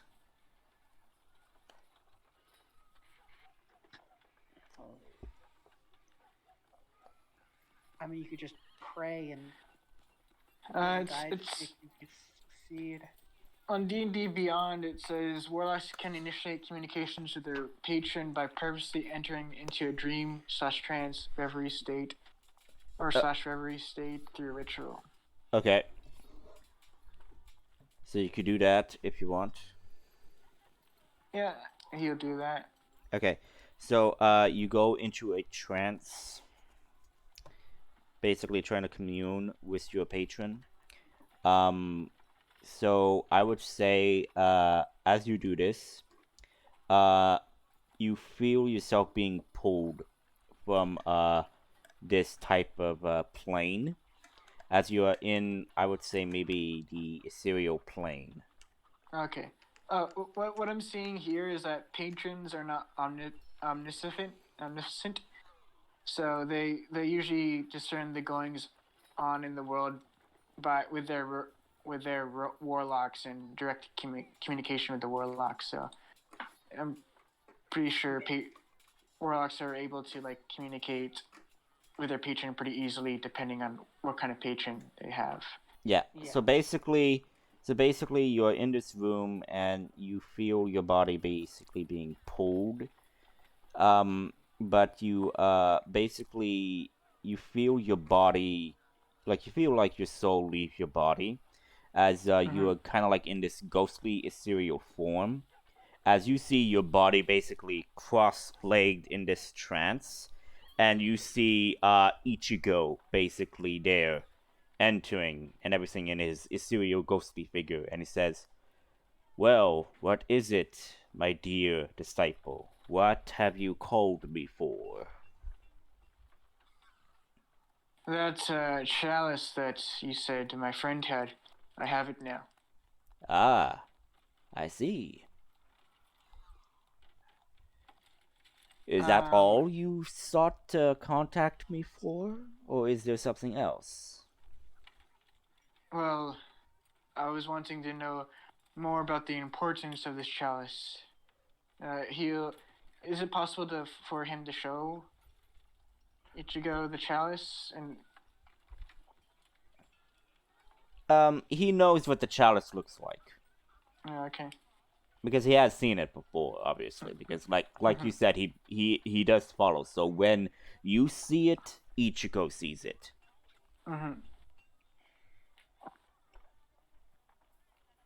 Well, yes, I was just wanting to know the importance of the chalice.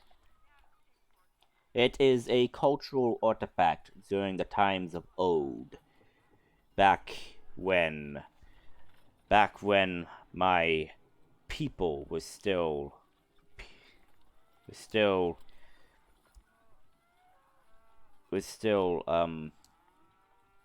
in the spirit world. This was way before we decided to come to your mortal realm on Sesshin, the isle of where we are located. Why does it depict your death in it? Like I said, this was way before during ancient times. After all, we only were not always spirits. We were made of mortal flesh, of course. This was during the time when I was mortal.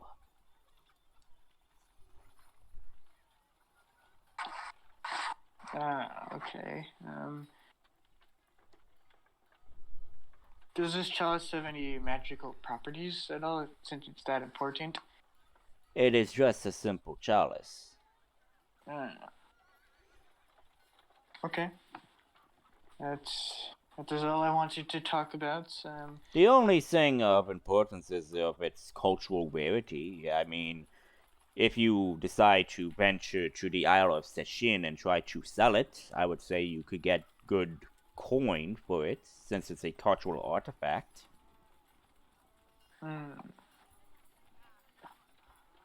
For most of the culture during that time of old, it is mostly lost to time or were destroyed. It is quite rare. Okay. Yeah, that's about it.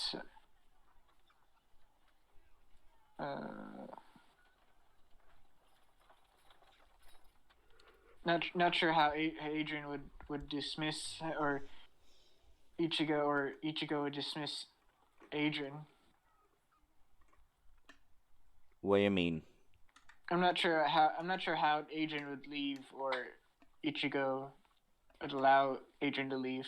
Well, basically, if that was all, Ichigo will basically bow and then leave, and then you return, like your ethereal ghost soul, I guess, returns to your body as your eyes open, as you are basically back in your body in this commune.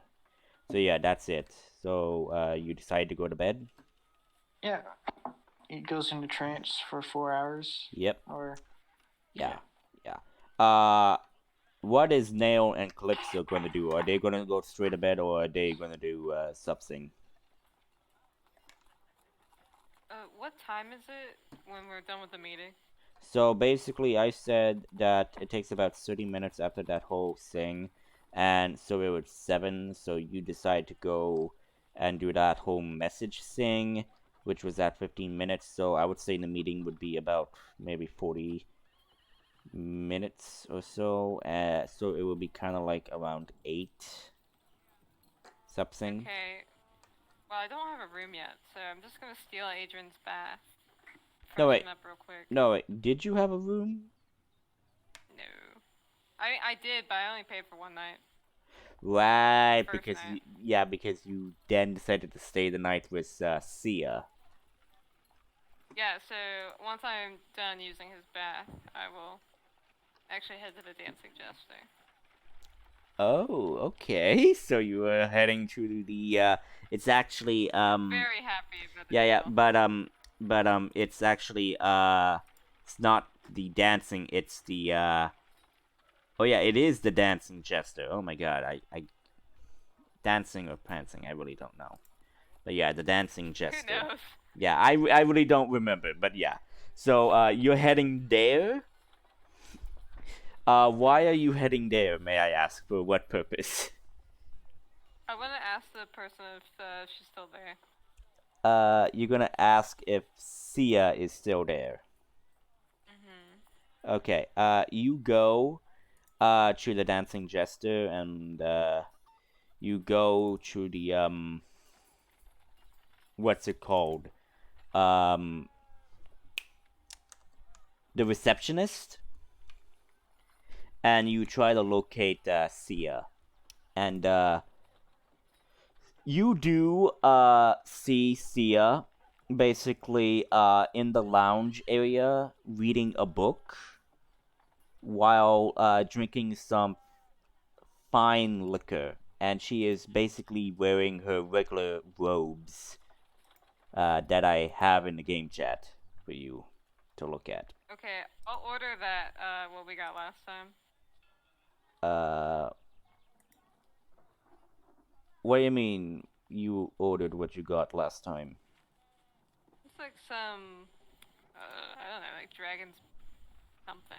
Oh yeah, dragon. Yeah, dragon something. It was a fire dragon steam. Yeah, I'll order that. Okay, and if I recall, yeah. So you order that. That's going to be about 10 gold. Well, I mean, Yay. that's gonna be 10 gold for a bottle. But since you're basically ordering it, Bottle. yeah. Okay. I'm ordering the bottle. Okay, so you ordered the bottle of fire dragon steam, and do you sit with her? Yeah, but I'm not gonna like scare. What? Yeah. No, you said you were gonna sit, but you were not going to do what? I'm not gonna like sneak up on her. Oh, so basically you just say hello as you basically sit and drink with her, basically. Yeah. Okay, so she kind of like nonchalantly stops reading and asks, "Well, hello, Calypso. How are you?" Not too bad. Oh, Been. What? Neil, if you want to do something while this is happening, I posted a race I made in the general chat. If you want to read that or something. Yeah, but yeah, I would ask what would Nail be doing? Would he be going to sleep or would he be doing like something else?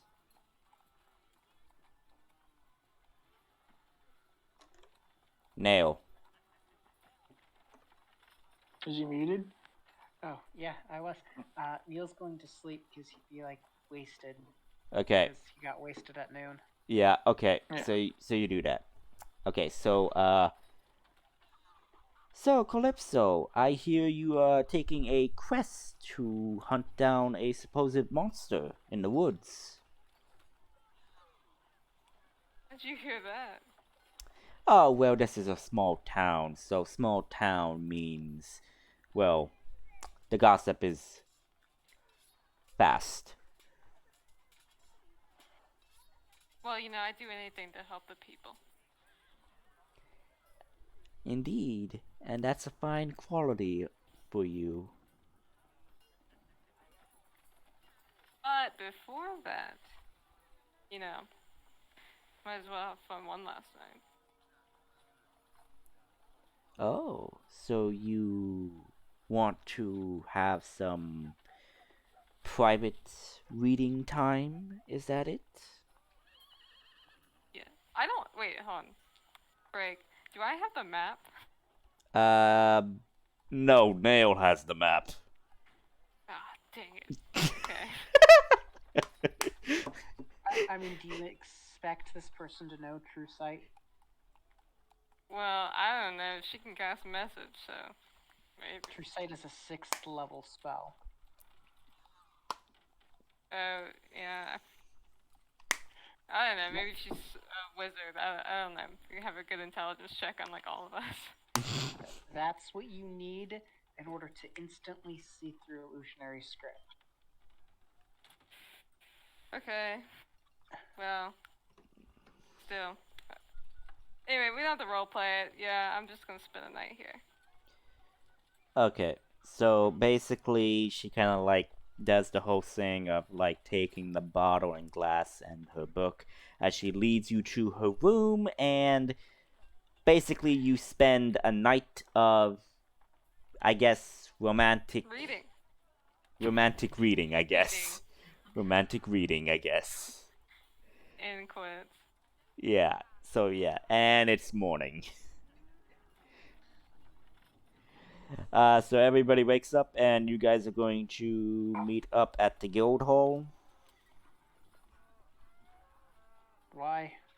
Are we leaving through this exit? Yeah, but Yeah, I think we're meeting at the gate. well, yeah, but remember, you were supposed to meet Kim at the guild hall.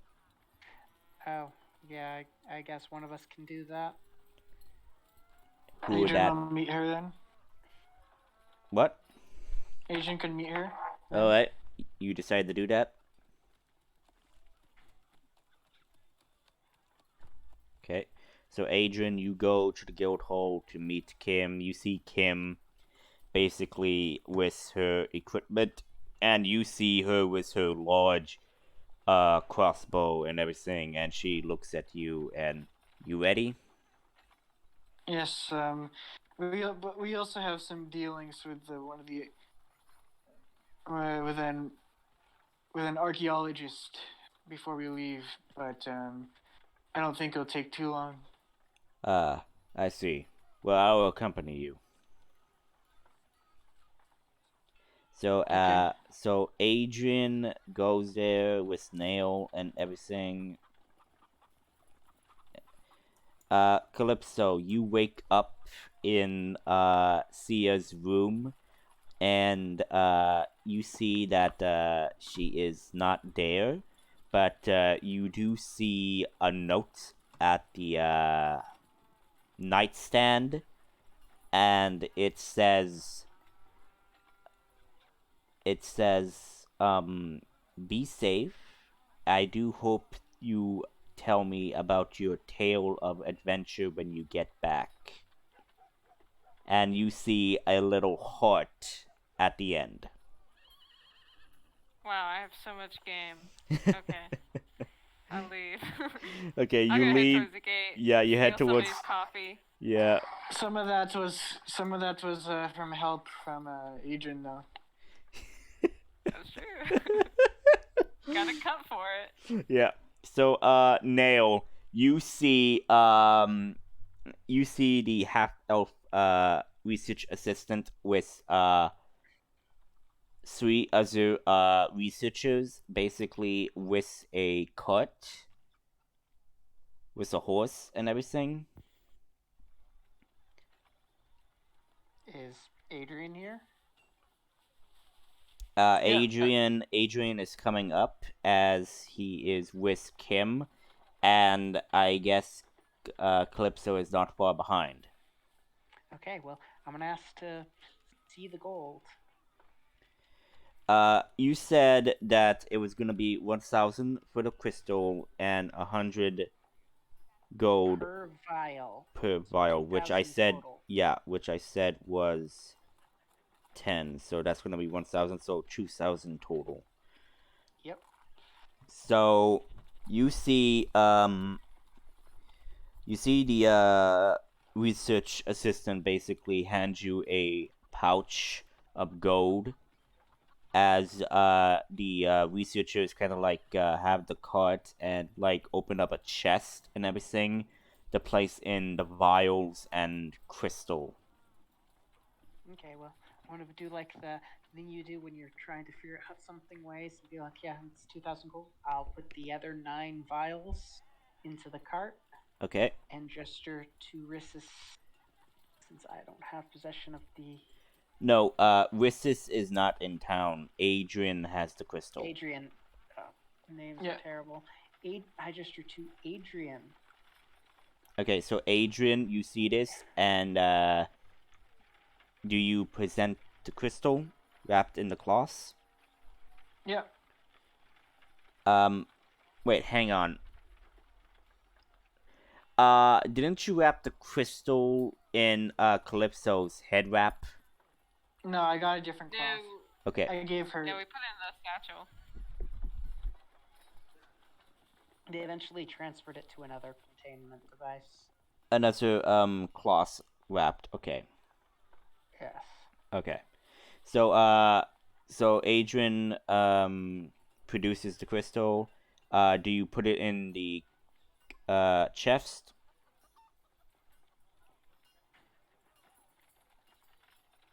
Yeah. Okay. I mean, Okay, so it goes in there. The deal and the transfer goes smoothly. The researcher basically shakes your hand again, saying like, "Please inform us of anything else of interest, and we will be more than happy to help you in anything we can." As you guys are basically now walking along the path north of the woods. okay. And I'm gonna let Kim, our local woodsman, lead us to where she thinks is the best place to set up this ambush. Yeah, and also Zug Zug is with you guys. Calypso's drooling over the money. Yeah, Neil's gonna divvy it out to 200 pieces. No. We'll worry about that later. We'll worry 5. about that later. Just put it in like a party treasure for. It's like listed down as party treasure for now. Yeah. And then distribute it. 2,000. Yeah. GP. So you guys travel along the trail. So as you travel, you see some of the woods and the trees, and basically, you see some bushes. You see some rabbits and some foxes. And you then see some birds and everything, and it goes quite smoothly. And if I recall, I had to make you guys do something in the woods whenever you are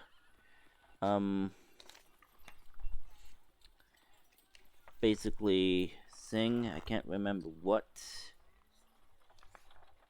Survival check to make sure we Yeah, it was wilderness. It was the wilderness navigation, and I do believe there was also the weather. So yeah, who wants to do the weather? Yeah, who wants to do the weather? Sure, I can do the weather. Okay, Isn't Zug coming with us to Yes. do like the? Yeah, wilderness navigation, as well as Kim also has that skill with stuff. But yeah, who wants to do the weather check? I can do the weather check. Okay, so roll a 1d20 for me. Okay. 14. 14. It's the temperature is normal for the season. I want you to roll another 1d20 for me.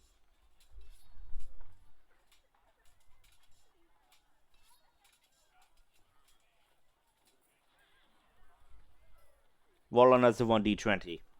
Okay. 6. 6. There is no wind, so it's quite smoothly. And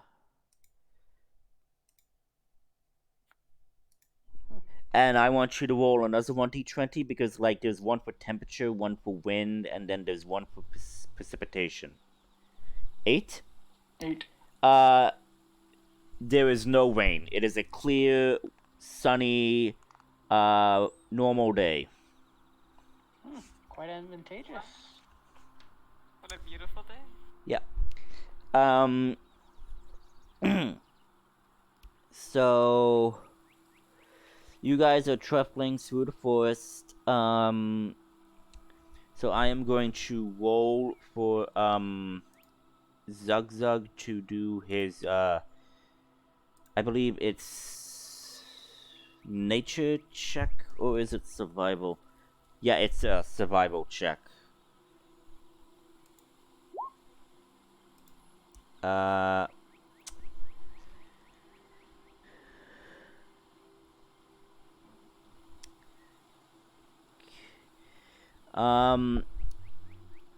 also do one for Kim, so GM roll 1d20.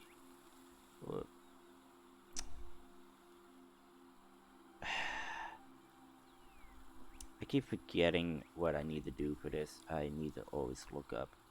Okay. I mean, I think you can just go over to the thing with the dice on it, hit the GM button, and then select anything you want.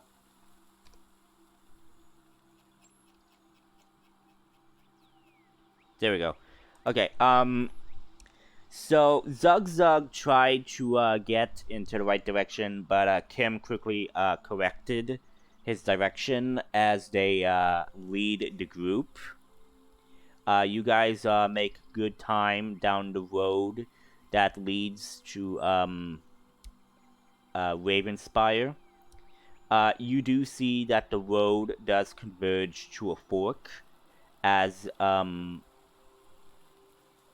as Kim basically leads down to the left side, since that leads to the northeast, and is leading the group. You guys continue going forward until you notice some changes to the forest a bit. You notice some downed trees, some torn up roots of some bushes and everything. And she kind of like holds up her fist, saying like, "This." And she kind of like kneels down and basically checks basically the surroundings. This seems to be the most spot of where our target likes to dig up for roots and stuff for its supposed nest or den. Okay, where should I put the trap? Well, I suggest we do this in the woods instead of out in the open. Yes. So follow me, she says, as she kind of like leads you all into the woods. Mm-hmm. We gonna climb some trees. So you move through the woods with ease, without any issue, until you come up to a opening that leads to a large open area of so yeah, give me a moment. I am going to do I have that at the ready? No, I do not. Okay, so I'm going to basically upload that very quickly. I forgot to do this, my bad.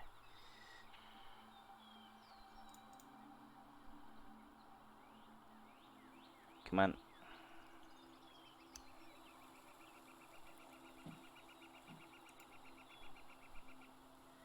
There we go. Okay.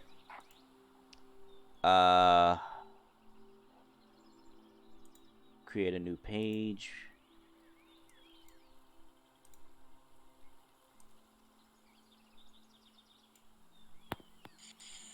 So yeah, I'm just putting the map together. Okay.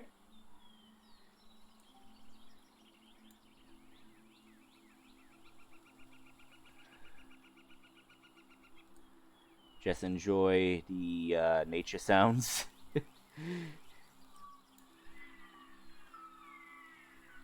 Okay, and I now bring the players to there.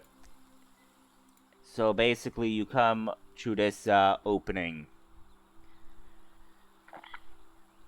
As you see stone arches and a supposed cave or something that is right over here.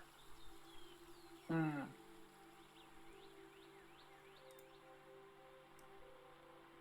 Is there anything around the cave? No. As far as you could tell, it's just a stone archway that leads inside the supposed hill or something. Should we, I'm guessing we should try attaching this trap to a nearby tree. So Kim, so I would say you guys are basically probably around here or so. Mm-hmm. So Kim kind of like points that they could set up the bait trap at that tree. Mm-hmm. If you prefer, or we could set it over here where we could have a height advantage on the creature. We need to be somewhat close, or because we want to throw the net onto it. So where do you suppose we do this? Kim says. Is there air? Is it so? How deep is this river? I would say it's probably maybe ankle, maybe half knee deep. Like, it doesn't reach to your knees. Actually, it kind of like reaches half. Shin. Yeah, reaches to your shins.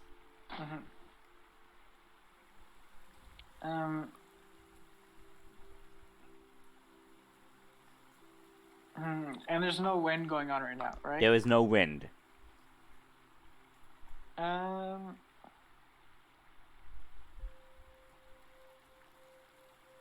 We can do it. Let's do it in the center so that we can hide like close to the river. That way, the river will wash our scent away. Very well. Kim kind of like readies her crossbow as she takes the lead, leading the group. I am going to place your character tokens.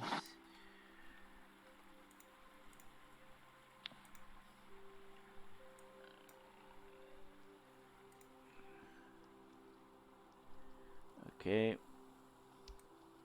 Oops. And place Zugzug. Now I am going to place Kim. And that, so free assets. I'm gonna put characters.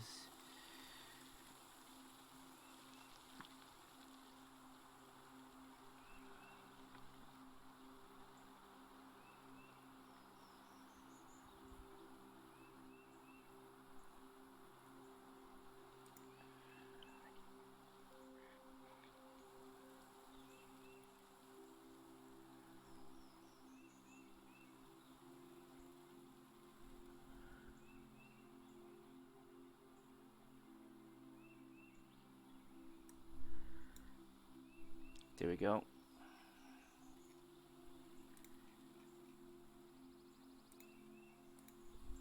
I'm just looking at the hunting trap right now.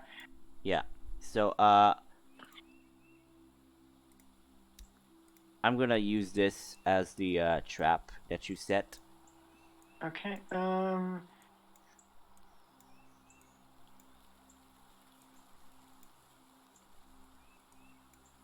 So we can there's a the trap is affixed by a heavy chain to an immobile object. So I'll attach the heavy chain to this big tree right here. Okay. So Calypso, no, not Calypso, Kim kind of like sets the bait to it as she kind of like covers it with some leaves. Where do you want to hide out? I'm thinking like right here, somewhat near the river, so that's the. Well, actually, we can like be crouched in the river. Okay, so That would be a terrible idea. Yeah. What? That would be a terrible idea unless you want to catch hypothermia. Is there any can I just start rubbing like dirt on myself, try to mask my scent? Like Predator. How tall is this rock? Yeah, just like go all out. I would say that rock is about maybe 15, maybe 30 feet tall. Why? Are there any crevices in the rock that makes it difficult to see into? I would say no. It's quite easily to climb up it. But it could be quite easily to mask yourself there to see if you could try to hide there. It's entirely up to you. I mean, our options are we can climb into trees and hide in trees, or rocks, or someplace. Hiding in a river with Well, I need water is going to. Is there somewhere that I near it? What? Is there anywhere to like hide near it, like within 20 feet? The tree we attached it to. Climb up Actually, no. I can be like 30, 40 feet. I don't want to have to jump out because I don't have good ranged attacks. Well, where do you want to? No. I do have a dagger. Yeah, because there's somewhere to hide within 20 feet of this trap. Yeah, you can hide around here. You can even hide behind this rock over here. Well, it depends on where the monster comes from, but it's most likely it'll come from its cave. But Suggest me or Yeah, I don't want to be in line. Annoying. What? Suggest to me, or does the non-aligned grid map annoy anyone else? Yeah, I don't know how to fix that. Well, there's the start at your zoom at 100%. Next, right-click on the map and select Advanced and Align to Grid. Choose a 3x3 section of the map's grid and release and click to Align Grid button. There's apparently instructions. Why does it say? Hold on, I'm checking if. Okay, so there's advance to set dimensions. Okay. Aligning maps using the Align to Grid tool. Zoom into 150%. Make sure you're on the map in background layer. Right-click on the map image and choose Advanced Align to Grid. It doesn't say grid for me. It just says advanced group is drawing flip horizon or set dimensions. It doesn't say that. Square maps. That one's. Oh, for more precise fit, right-click on the map and select Advanced Set Dimensions. If vertical map lines are on the left of the roll 20 grid, increase the width. So you could set the dimensions and alter them until they're correct. But all of these include the Advanced Align to Grid. Trace a 3x3 section of the map's grid and release and click the Align Grid button.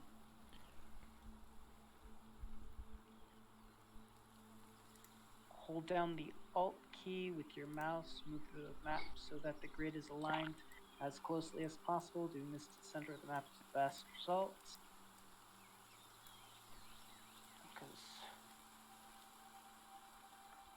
Yeah, I can't even do any of that stuff. Yeah, I have no idea how to even fix it. Let's just leave it like that. But yeah, where do you guys want to be? I'll be hiding like in this tree or something. I'm gonna hide in the rocks. Okay. Calypso, where you want to be? I want to be somewhat close to it so that I can throw the net onto it, which I'm proficient in because I'm a Hexblade Warlock. With, Well,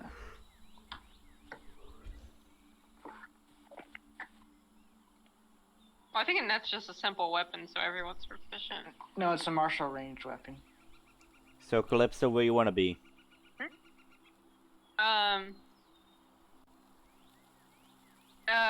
The cave's right here, right? Yeah, the trap is right there. It's this icon that I marked with it. Is there any way to hide above it? Well, you could basically go here and climb up on this tree, or basically wedge yourself between the rock here, and you have a good line of sight on it. Okay, is that within 20 feet? Yeah, that's I would say, yeah, that's within 20 feet. Okay.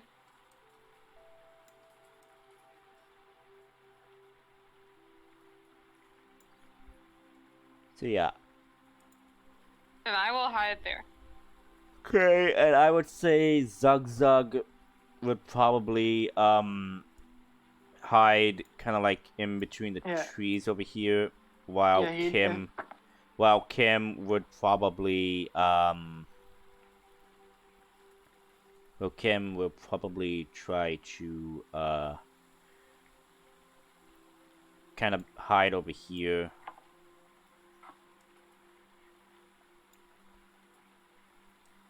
And that would be it. So that's it. Is that how you guys want to do it?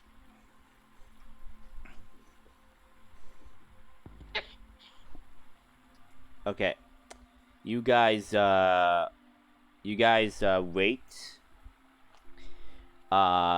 You wait. Since it's early in the morning and everything, it kind of like gets It gets about to be 3 hours or so.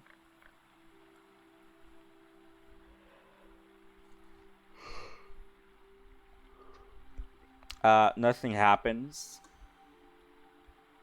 You feel like, the trap... Hunting. Yeah. You feel as if the bait is not attracting the owlbear. As, you are waiting and waiting and waiting. Is anyone hiding next to me? Zug Zug and Adrian are about probably 10 feet away from you. Adrian is basically in the trees, while Zug Zug is hiding between the shades and the trunks of the trees. Okay, I'll sneak over to Adrian since Zug Zug's not. Okay. No, you get if I get the net onto the creature, you'll do instant criticals to it. Yeah. So time again goes by, nothing happens. Kim kind of like looks and kind of like gestures for the team to come together again. And she kind of like goes through the trap and everything.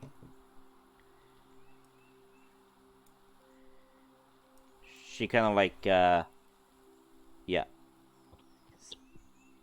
She says, I don't know. Tracks led here.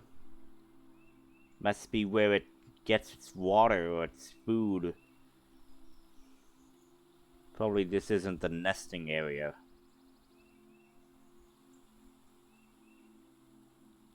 Wait, so we waited all of this time for nothing? Probably, I don't know. I thought you were a tracker. I am a tracker. The tracks led here, but there's no owlbear. It could take all day for a creature to come out for a specific need. Indeed. Oh, there. Yes, patience is a virtue. We're trying to wait for something to come to us. We don't know why it comes here.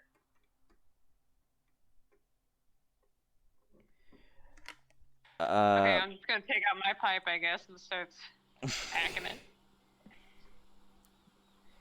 Alright, I would avoid that, unless you want to be seen. So, Kim says, we'll wait, but if nothing happens, we could investigate the area for any other clues we could get about the behavior of this owlbear, she says as she goes back into her hiding spot. Does Calypso do the same? Yeah, I'll go back. Okay.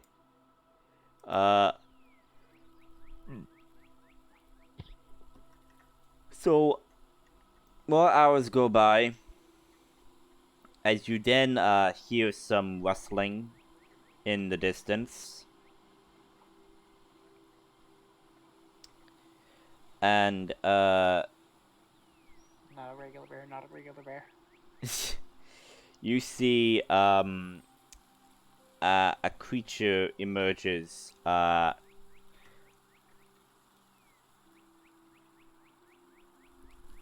of like from over here where Nail is. Shit. You see what appears to be a buck or a deer, kind of like coming through. And so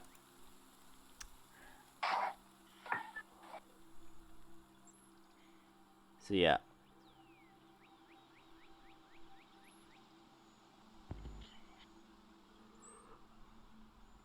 Okay. So what's the buck doing again? It's a deer, a type of deer. So yeah. Is it a moose?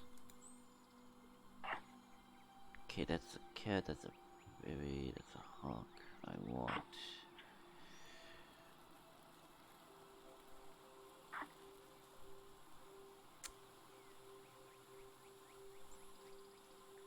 So yeah, this deer kind of like approaches and basically goes to the watering here to drink some water. Can we all see this? I would say yeah, you all see this. After all, you do I'll hear start hear here. like the sounds of it, and basically it's just drinking it in the water and everything. Well, on the plus side, we're well hidden. Yep. Yeah. And that's when you hear a noise. You hear a you hear a wolf noise as wolves are coming are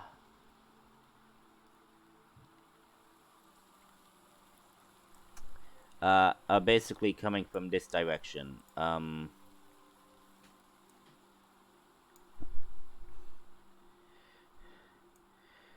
One wolf is coming there.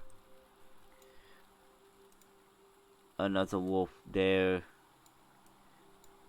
It seems to be coming here.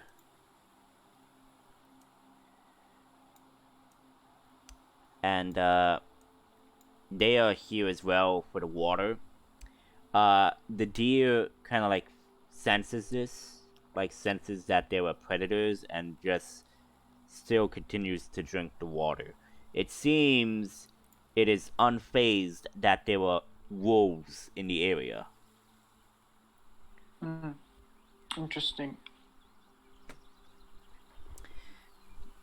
Well, most deer can fend off wolves.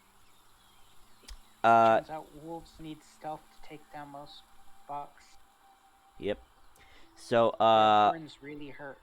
So Kim takes notice to this and like uncertain because most wolves would attack a deer, a lonesome deer, as this deer is just drinking water until it then leaves.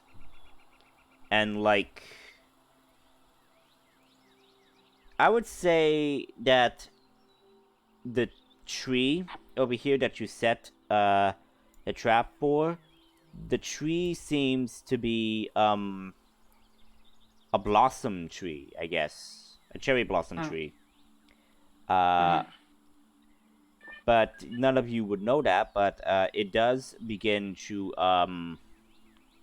its leaves begin to fall, the blossoms and everything. And as it falls to the ground, you then see that flowers begin to bloom around the spots where the blossoms fall.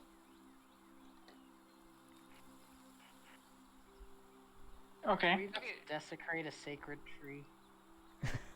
So the cave is the tree?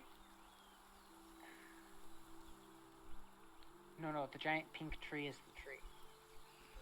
Okay. This is where the cave is, right here. Oh. Okay, yeah, I wasn't zoomed out enough.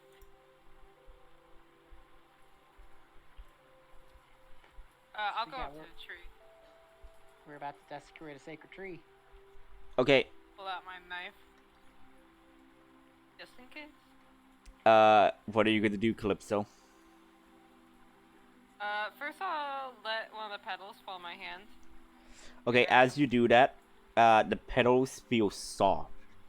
And you feel the petals become warm. Not a fiery warm, but more of a soothing warmth that you never felt before. Like you're at ease.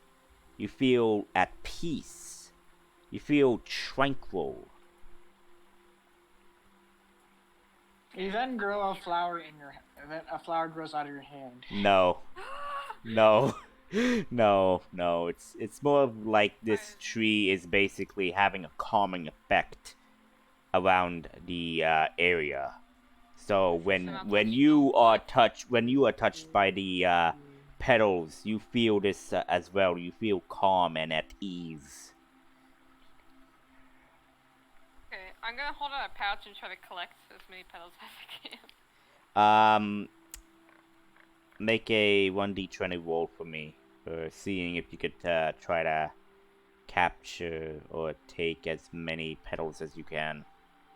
You can make like a perfume out of them or something. Yeah. Even 14. brew Okay, 14. or perfume. I want you to make a 1d10 roll for me.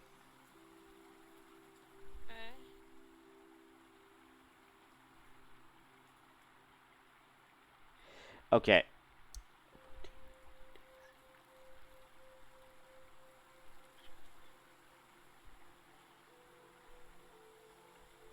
Okay. You managed to get some petals. You managed to get about 6 petals, but judging by the amount, you could get at least twice that amount. So you get about 12 petals that you wrap together carefully in your cloths. Well, actually, how do you get the petals exactly, Calypso? I probably would have just dumped my change pouch into my bag and then used that. Okay, so you use your pouch to get the petals. So you have a pouch of cherry blossom petals. And then we'll just go touch the tree. See if there's any difference. You touch the tree, and as you touch the tree, you feel a hum.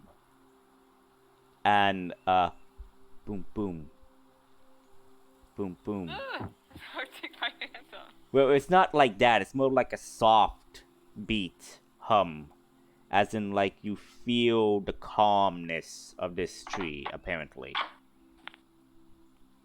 What is he smoking? I'm gonna wave them over. Okay, everybody comes by. It's a magic tree.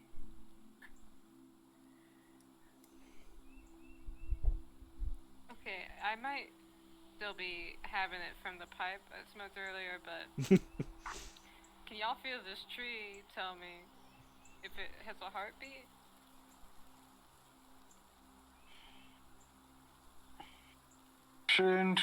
What about shouldn't we stay hidden from the owlbear? They did it for like 5 hours. Yeah, it has been 5 hours. Yeah. I think it's gone. It'll come back eventually. It depends. Do you really want to stick around a magic tree? A calm Doesn't magic seem to tree? hurt. And make violence and uncalmness next to a strong magic tree? Well, you guys don't don't know nothing about this tree. Yeah, I don't know anything about this tree either. Wait, can you cast Identify on it now? Sure. I'll spend the 10 minutes to cast Identify on the weird magic tree. What else are we doing? So, Neil, how do you do your identify on the magic? I'm gonna cast Identify on the tree itself. Yeah, but I'm saying, like, do you actually touch it? Oh, you have to touch it to cast Identify. Yeah, so basically that's what I'm asking. Do you actually touch Yes. touch the tree? Okay, so as you touch the tree, you do feel a low hum heartbeat coming from this tree. And it's of a sense of calming that you have not experienced. Yep. This is definitely a weird, calming magic tree. But as you cast Identify, the only thing you could probably get is that this is a druid craft tree. Hey, didn't you say you were looking for components? Yes, but I was looking for more of natural components rather than artificial magic ones. Well, this, as you could tell, that this tree is very natural. But it's not a natural magic tree? It's a natural phenomenon, apparently. It is not unnatural. It seems to be natural, that its roots are very much in the ground. It is not draining the life of any of the trees. It's more of radiating a more calming effect. And the wolves actually do leave at some point, even though they noticed you, but they leave calmingly. Didn't you say that it was druid magic? Well, yes. Apparently, this tree is radiating a type of druid magic, but Well, this druid magic is isn't- well, yes, but this tree seems to be natural. So it could be Good chicken and the egg situation. You gave druids powers. you can harvest part. We could probably harvest some of the wood to make a wand or something, I don't know if we should chop off the wood of this tree. or just find like a stick that came off of it or something. Yes. Is there any fallen lumber? Make an investigation check. Can I look on the tree to see if there's any like sap or anything coming off of it? Sure. Make a. Would that be an investigation or a perception check for you to look? That'd be investigation too. Yeah, 'cause Okay. I'm like right there. So, Nail, as you investigate,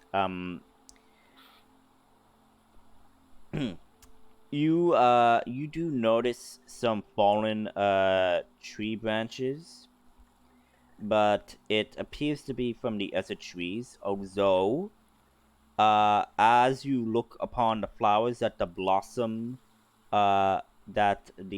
blossoms created, they seem to be irradiating a type of pollen. Great. Psychedelic pollen. I'm feeling great, you guys. But yeah, so Calypso, as you are investigating to see if there's any sap, you don't see any sap, except you just see the large roots of the tree. And you see that the roots are basically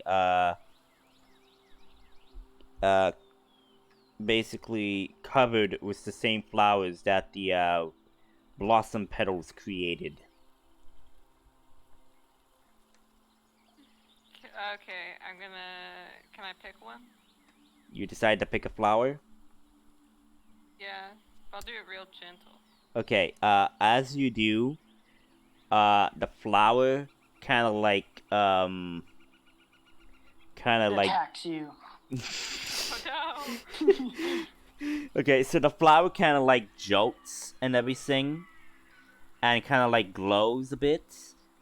And as you pick it up, so Calypso, I would like to ask, what's the one thing Calypso, what would be a very fond?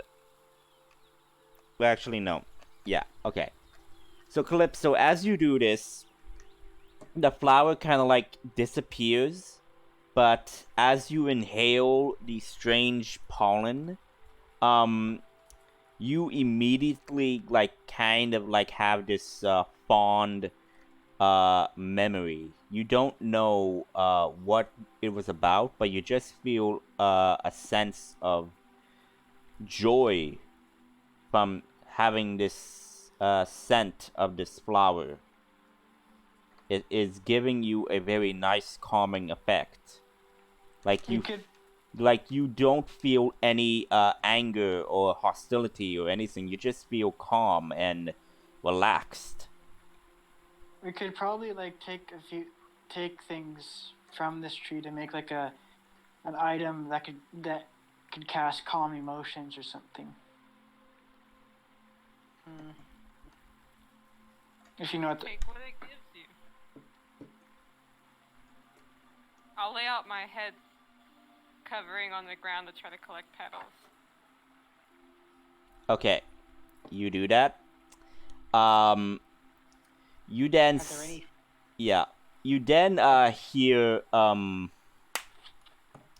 You then hear the footfalls of a large animal. Adrian will tell them to hide. Hide. What?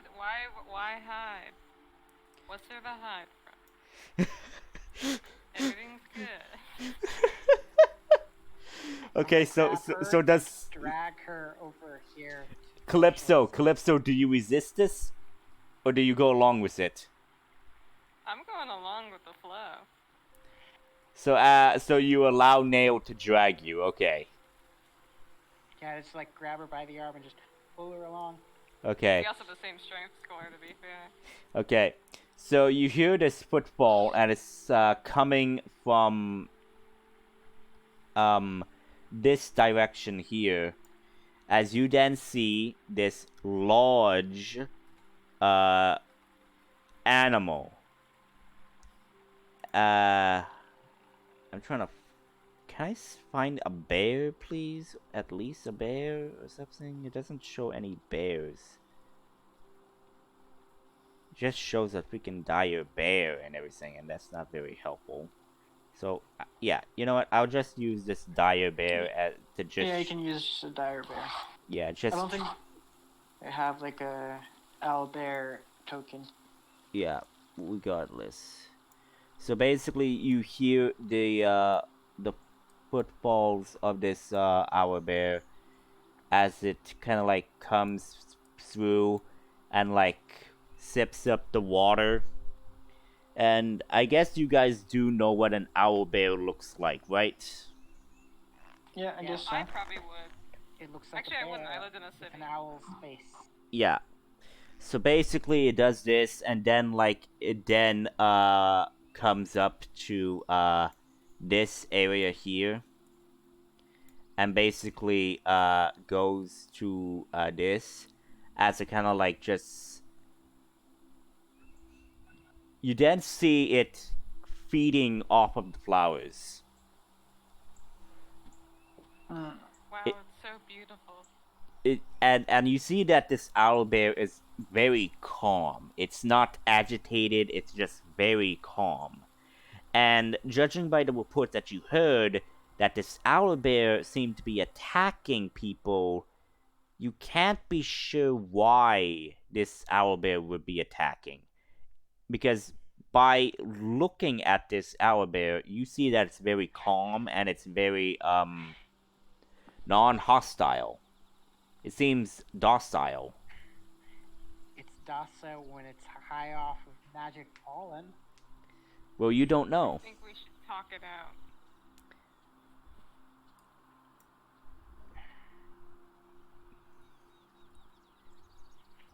Okay, Calypso, you wanna... How do you wanna try to interact with the owlbear? Well, Nail's still holding me. Well, I mean, Well, you I could, just you could, dragged you you could, over. you could basically fight against him. You know, like just to break free from his grapple, I guess.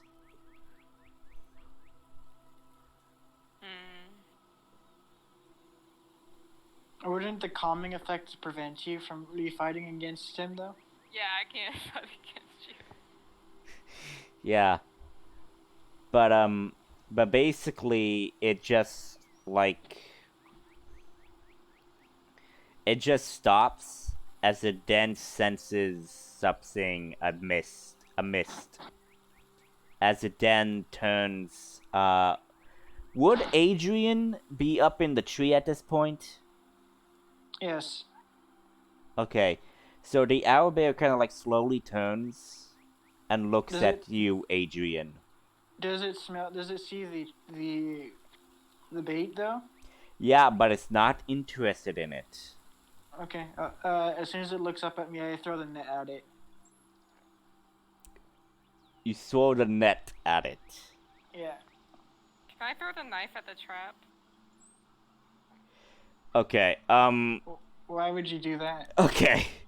I would need everybody to roll initiative because everybody is now doing something. Well, no. This is a surprise round. You still roll initiative for a surprise round. Yeah, Okay. you still roll the initiative. But in the surprise round, you basically would go first. Oh my god! I cannot roll Oh today. shit! Right, I forgot that I have to do. You forgot the tracker. I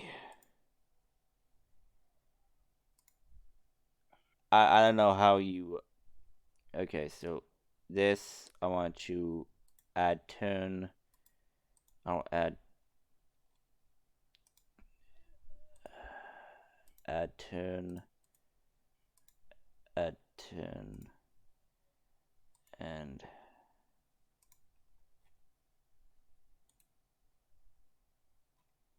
Yeah, basically all you do in a surprise round is everyone who gets surprised doesn't get to go. okay, so Calypso. You rolled And you're a also 6. reduced to 1 action or 1 movement. Okay, so that. Okay, Well, Adrian. I gave off no signal that I was throwing the net yet, and I'm going. Looks like I'm going last. So I don't know if Nail or Calypso would know to do anything. I'm not gonna do anything. Okay.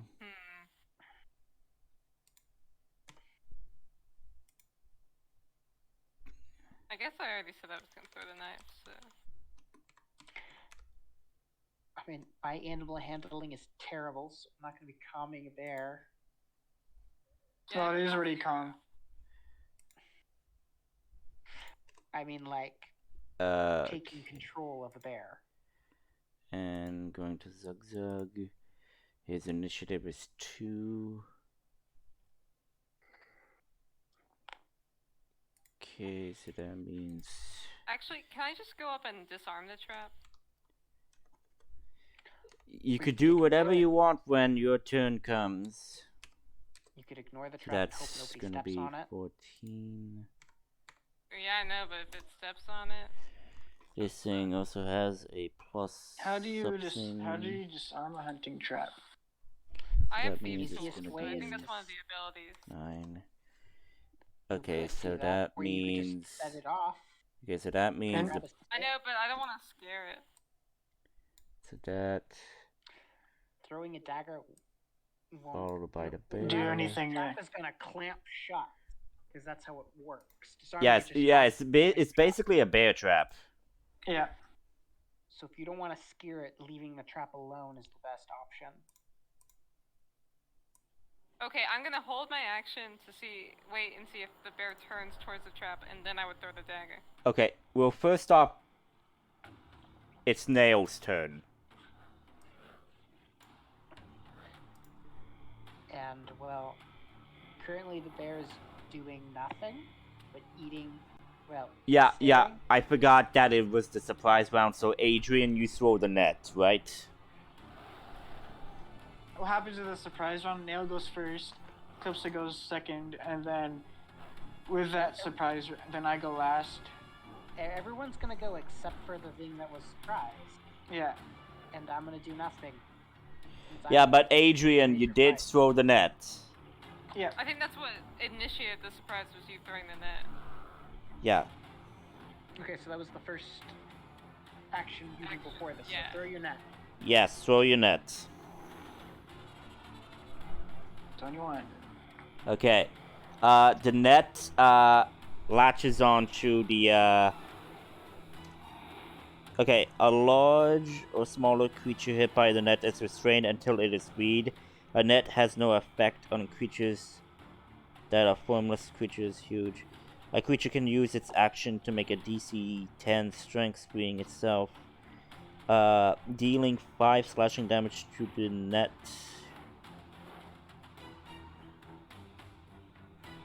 Okay, so it is restrained, basically. Yep. Okay, so that's your move. Next in the initiative surprise round is Nail. What do you do?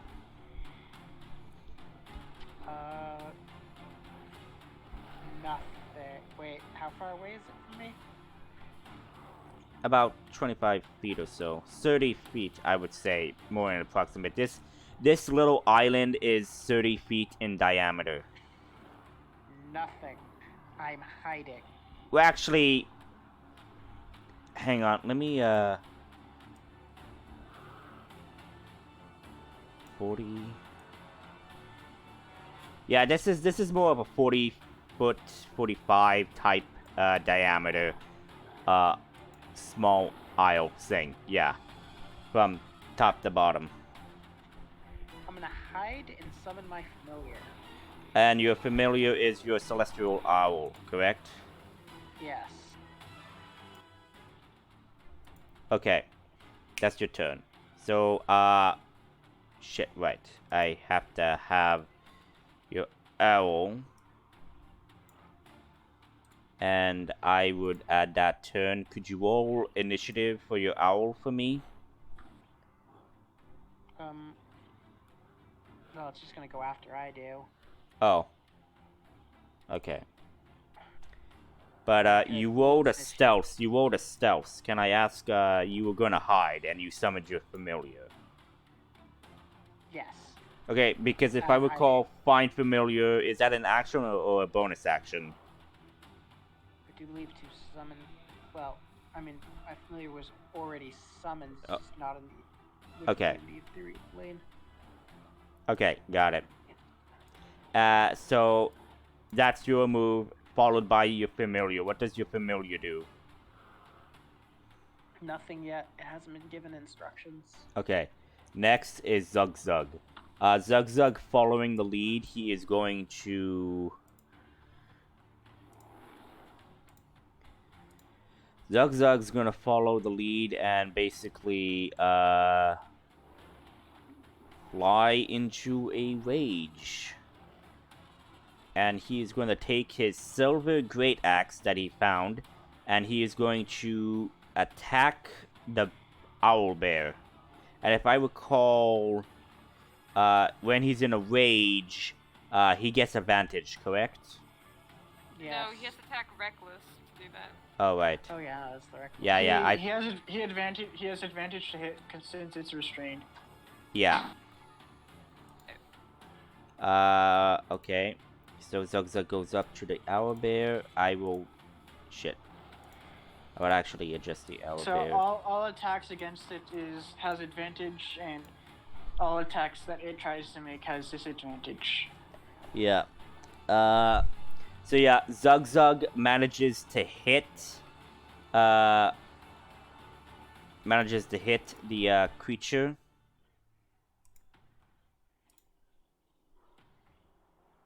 And will deal 1d12 plus 7 slashing damage. So... Yeah, so just click the... There. Wait. Is Zug Zug within the pollen range? Yeah. Would he even attack when he gets Well, the thing is, it depends on your proximity. I mean, if you basically touch the pollen or something, or you inhale it, it's a difference. He's also raged. Yeah. Yeah, that's true. Oops, wrong one. I wanted to do 1d12, right? 1d12. You can click on the silver great axe thing and it'll roll the damage for you.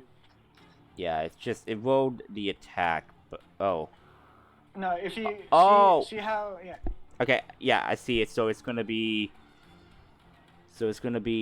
6 damage against this creature. Well, you already rolled an 11, so. No, that was it. It's fine. I'm using that. So forget it. I didn't know that. Oh, when I highlight it, I could then look at the damage. So I now see that. Well, you already rolled for damage though, so I just add his strength mod to it. Yeah, which would be 7, I believe. So that would be 18. His strength mod is 7. That's like that's impossible. Strength mod. Oh, rage strength mod, yeah. Yeah. Because remember, he's also it's +7, so. Mm-hmm.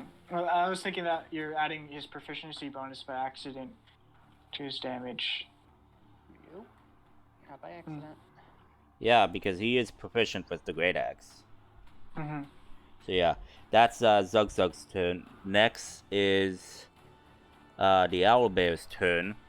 The owlbear is going to...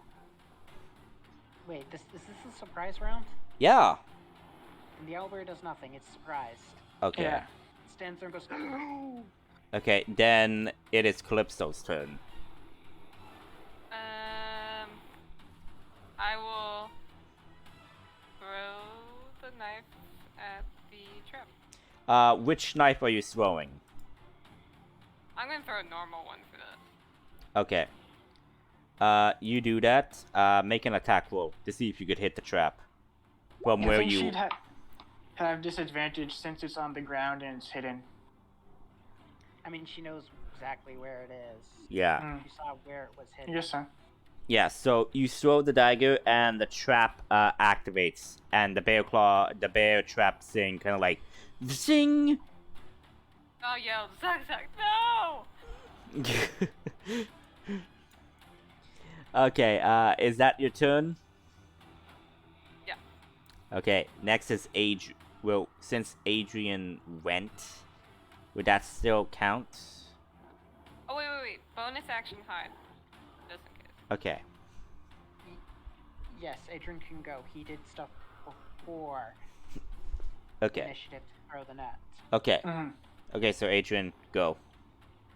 I'll cast Hex on it and have disadvantage to strength checks. Yep. And yeah, and I'll fire Eldritch Blast at it. Okay. Jesus. That's a definite hit, and 10 damage. Okay. That's my turn. Next is Kim. She's gonna take a hit. She's gonna take a shot with her crossbow.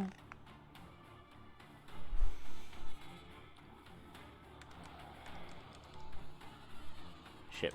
I keep forgetting the slash. That's gonna miss, so she kind of like... I forgot to roll the d6 damage too. Takes 13 damage instead. Thank you. Yeah.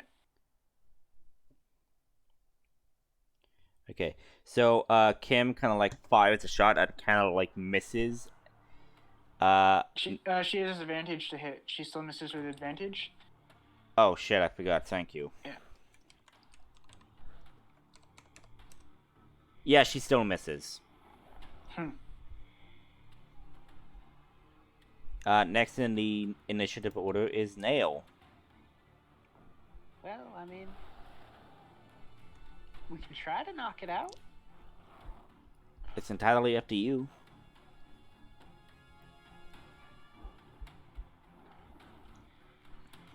Aww. So it has to make a intelligence save, correct? Yes. 20, Look at a nice 20.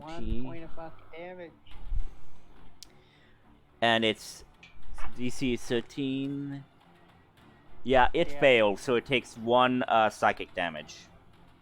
Yep. And And the next save throw it tries to make, it'll get a minus 1d4. okay. So what is your owl going to do?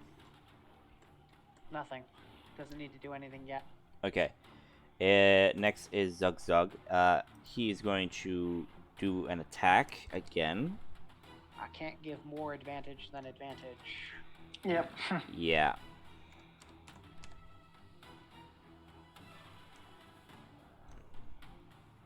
Yeah, give me a moment. So going there. He got 23. Yeah, so that is definitely going to hit, and that is going to be for...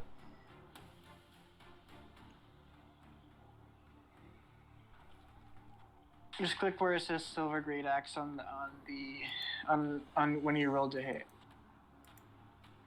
No, I know, I clicked on it. I just don't see it.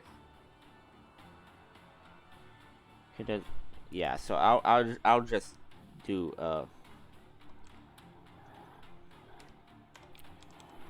roll 1d20. So that's gonna be 2 plus 7, so 9.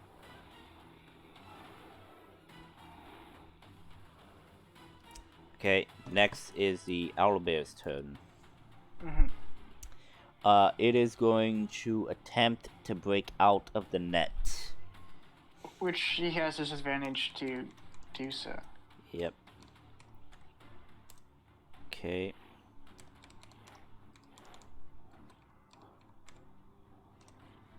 Okay, so calculating, that's gonna be okay, so the owlbear breaks free of the net, and it is going to back away as it's going to roar,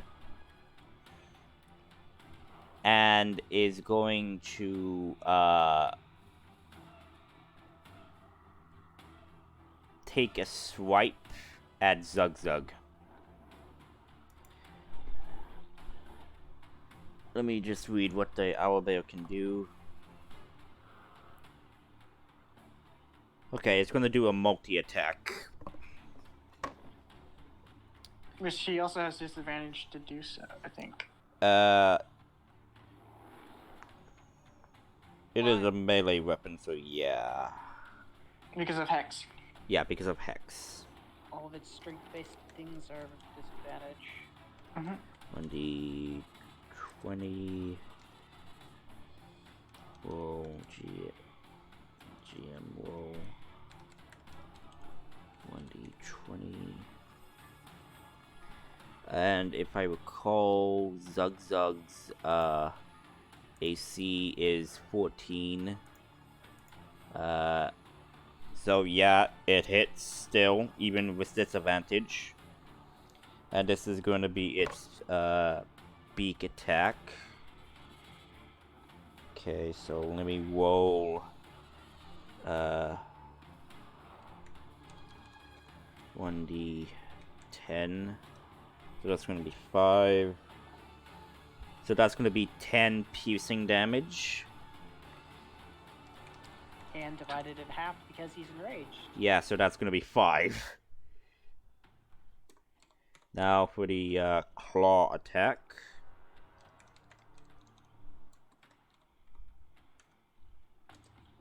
That's going to be...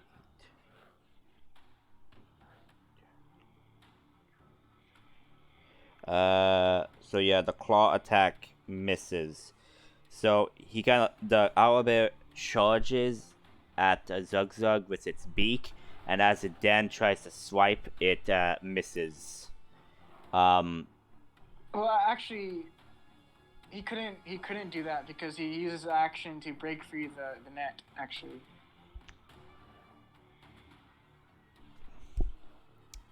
Thank you for that. Yeah. So all of the attacks that I just did not count. Okay, so it's Calypso's turn. Yeah. Okay, so I'm gonna run towards the bear and pick up the cloth I had on the ground, collecting all the petals. And then try to go up and wrap that cloth with the petals around its face to try to calm it down. Okay. I want you to make a... I think that would be like a grapple. Well, yeah. I'm not holding it. I'm just gonna try to tie it. Yeah, that's a grapple. That's basically a grapple, kind of. Well, I wouldn't say... I don't know, is tying a strength thing? Yep. Yes, it is. So basically, grapple is you roll a strength check, and then the owlbear rolls a strength check, contesting hers, but with disadvantage. So yeah, make a strength check, Calypso. Oh goodness. Yeah, make a like a grapple check.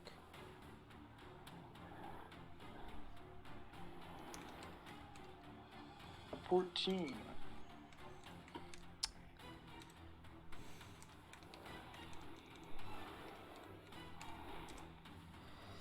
Oh, okay. It succeeds against you, Calypso. So kind of like as you try to do it just like kind of like throws you off, and I need you to make a. Yeah, I'd say you are thrown kind of like over here. Okay. I'll get behind this tree with my remaining movements if I have any. Do I have enough? Okay. You were. Or, Right here. yeah. 15. Yeah, you can get there. And then I'll use my bonus action to hide. Okay. Next is Adrian. Fire my laser. Eldritch Blast.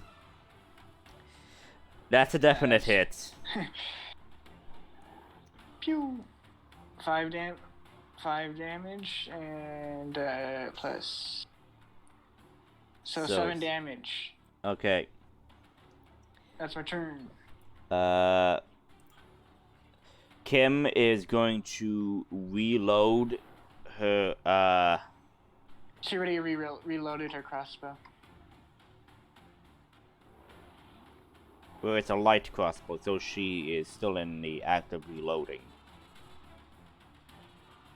No, you basically what loading does is that you can't fire twice if you have the multi-attack.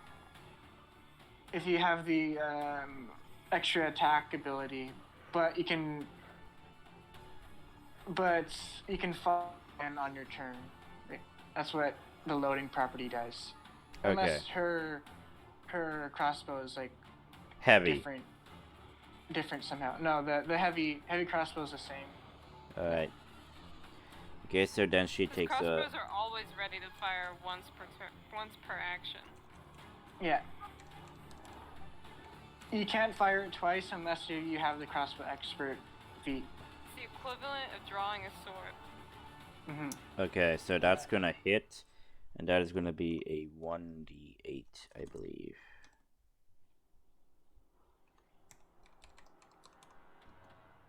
I used to think the same way, but then I double checked and realized I was wrong. Yeah, 1d8. Okay, plus that's gonna be -4.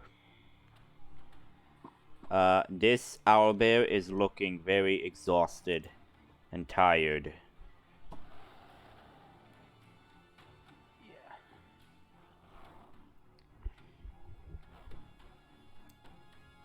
So Nail, it's your move. What do you do?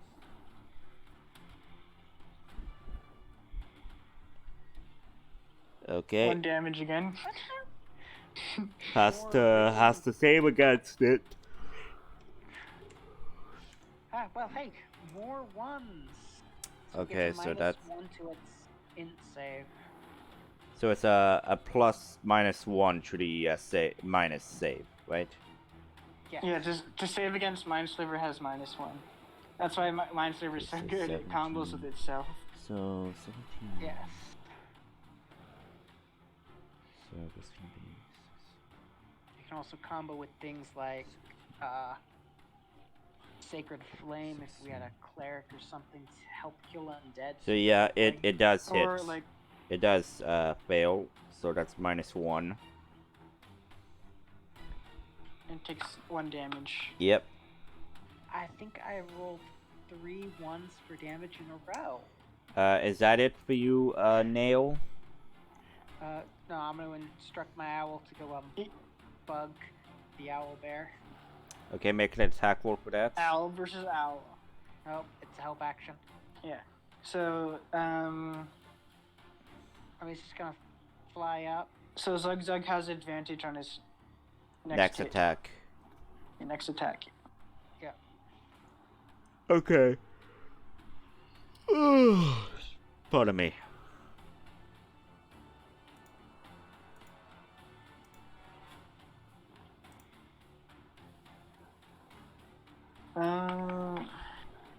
What does Zugzugzoo do? Swing his axe? Well, knowing him, I think the axe would have been good, but I'm thinking he would probably want to fight this thing, like, fist to fist. I don't know. I'm thinking that's what he might do. No, Would Zugzug want to capture an owl bear as a potential pet or kill it? Heck yeah! Heck yeah! Yeah, I would say he would try to do that, so yeah, I think he would drop his axe and try to... No, he would use the blunt end of his axe to smash it to knock it unconscious using non-lethal damage. Alright. Yeah, I don't think Zugzug would fist fight a bear. He'd fist fight in a competition, but... Well, hey, you think don't know what he might do. I mean, like, he's not here. I wish he was, but he probably might do what Zugzug does. And smash something with the blunt end of his axe. Let's try to knock it out.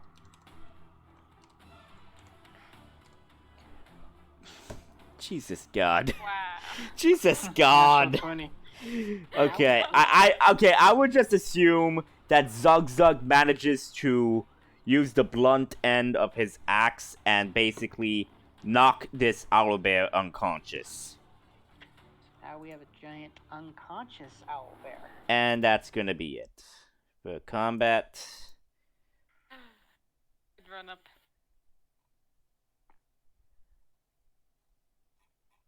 Make a muzzle out of the... Make a muzzle, like, with the petals in it or something. That's what I was trying to do earlier, so I'll just do that now while it's out.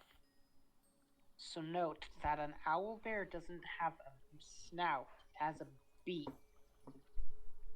Like whatever a it bird. inhales. It has nostrils in its beak. It looks Yeah, I'll cover the literally like nostrils a bird. with it.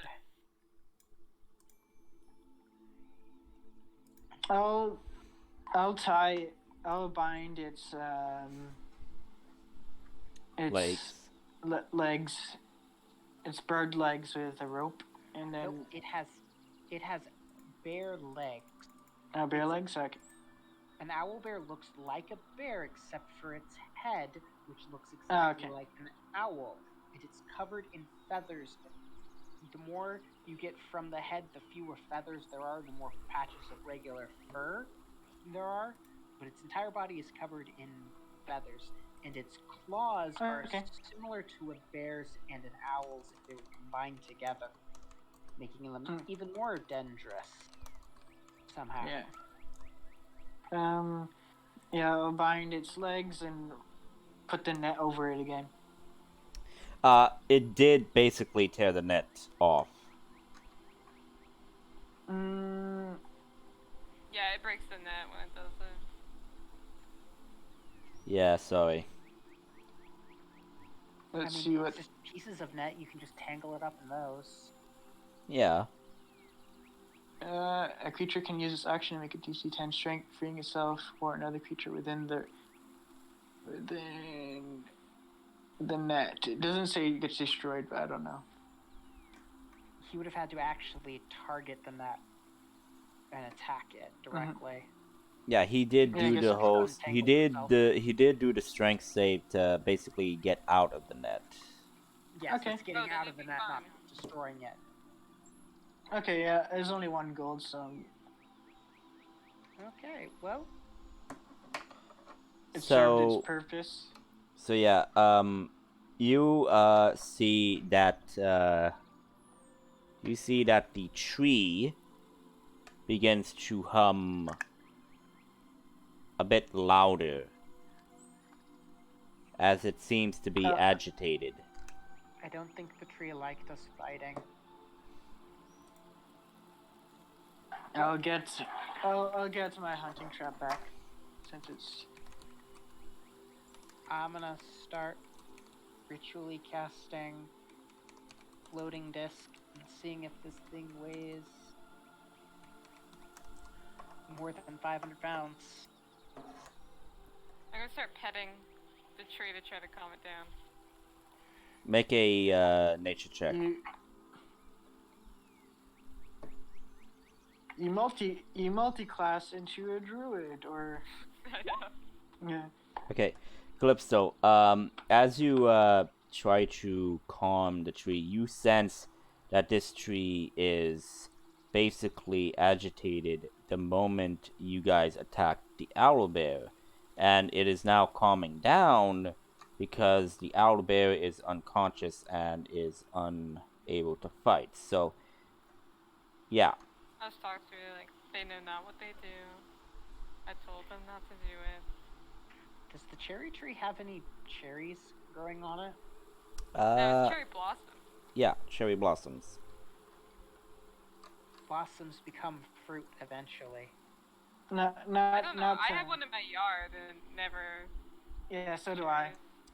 Cherry trees require 2 separate cherry trees to produce. I think it's fertile. just called cherry.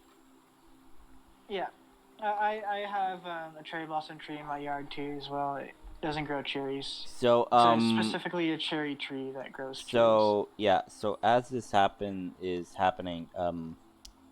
the owlbear is still unconscious. So Yep, do you want to explore the area or do you just want to leave? Well, we have a giant unconscious bear that I'd prefer to get into a giant bear cage where it eats our faces. Well, sadly, you came on foot. You did not bring a cart with you. Which is why I'm casting floating disc to see if it weighs less than 500 pounds. Yeah.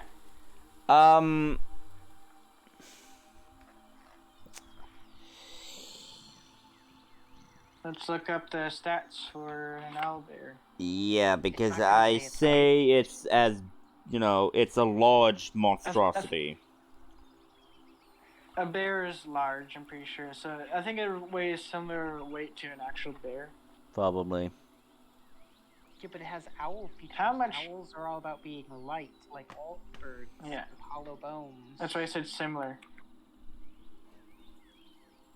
How much does an average brown bear weigh? 2,000 pounds? That's what I'm gonna go with. It's my guess. It says it's up to 1,500 pounds an owlbear. Full-grown male. Dang, that's heavy. Well, then we have 2 options. We can either do nothing, or we can go back to town, bring a cart, and load it onto the cart. I'm gonna start putting petals on its injuries, try to soothe them. Okay. You notice that the petals are basically dissipating around the wounds and healing them. Be careful! Don't wake it up. Yeah, don't wake it up. Just be cool, man. No. I will stop you because if you heal on the conscious thing to one hit point, it wakes back up again. You could make the tree mad, like go be. So, Stop being a hippie. Stop being a tree hugger, bro. Okay, so the owlbear does slowly regain some form of consciousness, but it's more soothed, more docile after the fight, because basically you attacked it. Well, that was technically the plan. Mm-hmm. Plans change. Yeah, as it was acting docile. Well, I'm thinking we should knock it out. I'm thinking we should knock it back out again, just in case just in case it gets agitated again when it leaves, when we bring it away from the tree. Yeah, but there are I'm things telling you that to could. the party. Yeah, but there are things you could investigate in this area. I mean, again, are there any like fallen twigs or from the tree? No. No. no, it was only the petals. I Can I don't take know. a flower and then give it to the owl bear? Okay, you do that. The flower kind of like dissipates around the owlbear as it like eats it. Yes, too bad we can't just feed it petals all the way back home. They seem to dissolve. Well, it does eat I the don't know why I flower. ate one earlier. Yeah, it ate the flower earlier. Yes, but we can't just pick 100 flowers and then slowly lure it back. Yeah, it probably has a pretty high tolerance. Adrian will attempt to start gathering a bunch of the fallen petals. Maybe we can make like a calm emotions potion that rhymed. Well, you do have an alchemist who could try to brew a type of elixir. It's up to you if you want to spend the time to do that. That's why I'm collecting them. Okay. I mean, I could easily crush up the petals into a powder and administer that as a concentrated form of them, but Yeah, do that. I don't know anything about these things. I don't know what they actually do or how long their effect lasts, or if their magic can even last outside of this area. Okay, I'll eat a flower, and then I'll walk across the river. See what happens. You start tripping balls after you eat the flower. Like, whoa! Okay, Calypso, where do you want to go?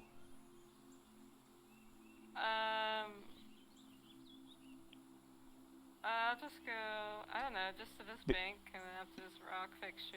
Yeah, because I did mention that there was this type of cave tunnel thing. Yeah, Adrian was going to check that out. Check that out after he's finished gathering a bunch of petals in a bag. Yeah. So, calm emotions. What it does is you attempt to suppress strong emotions in a group of people, but this is like a single dose, so only one thing. Each humanoid in a 20-foot radius.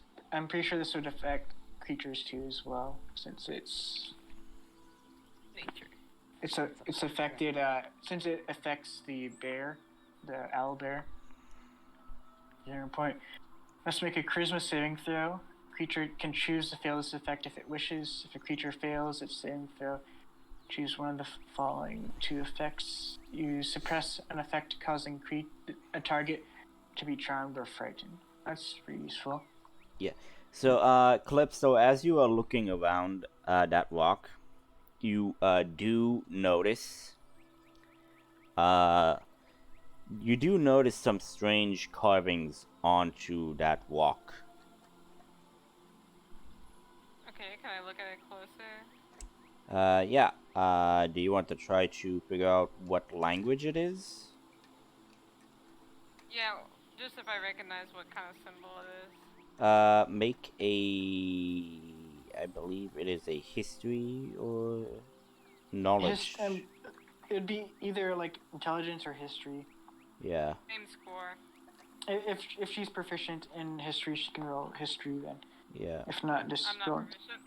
Yeah. Yeah, if not, make an intelligence check. Hopefully you make a better yeah. So that's gonna be...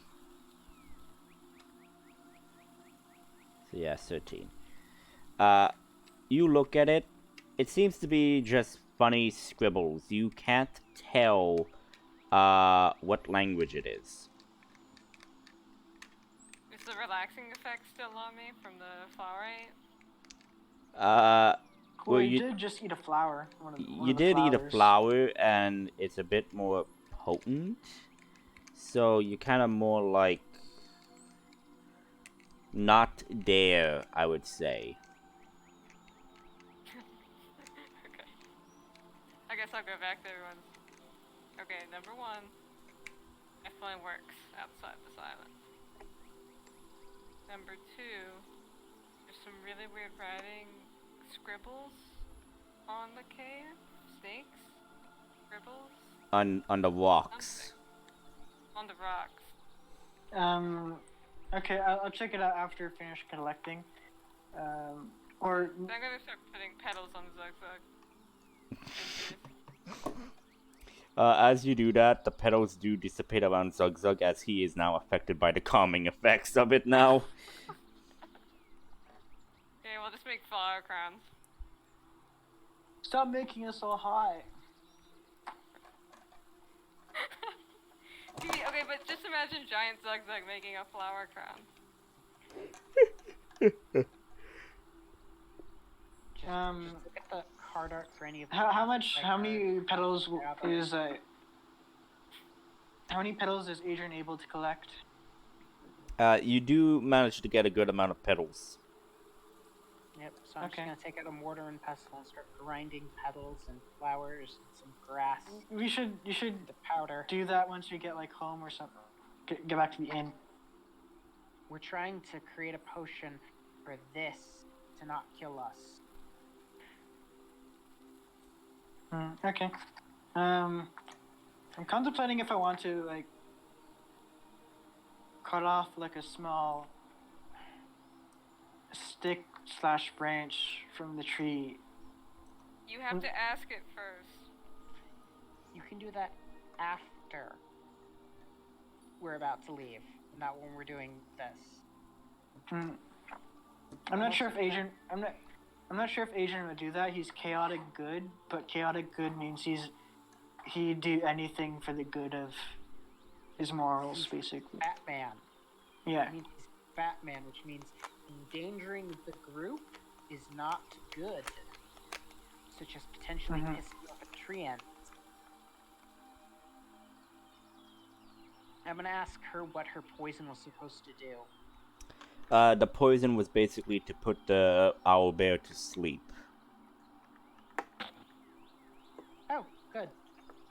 Give me a tiny bit of that meat. So she does that. She kind of like uses her dagger to cut off a small piece of the meat, of the bait, and hands it to you. If a large amount was supposed to put it to sleep, a smallest amount should put it in a daze.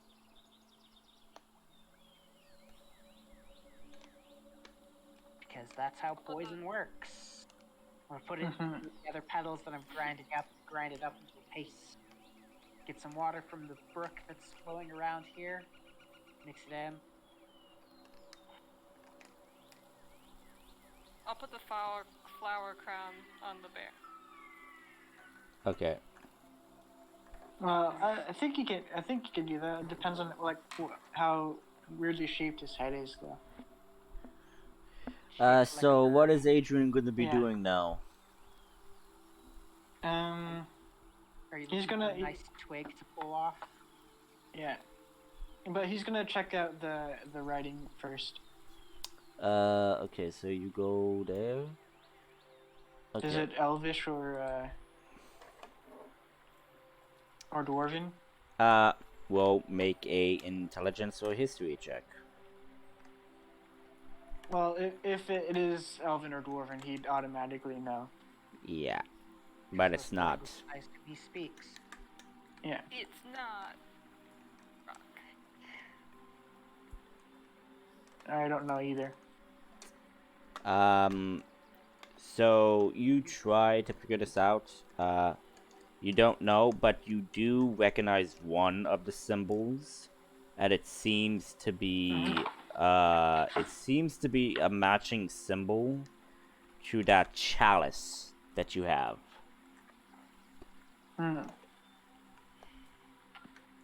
Okay, I'm gonna call Adrian over real quick. Hand him a piece of paper, a pen, a quill, and a bottle of ink, and say, "Why don't you do something better than stare at it and copy it down so we can investigate it later?" Yep. I was planning to do that actually. I was just planning to check it out first.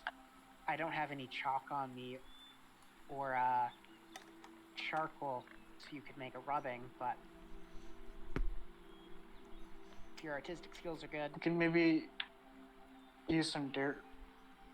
Dirt? No, you need something like chalk or charcoal to make I don't have rubbings. any of that stuff. Neither do I, so pen and paper. copy it down. Okay, Yeah. so Nail hands Adrian some parchment and a quill with ink, and you Yeah, go. copy it down. Yeah. Okay, so you copy it.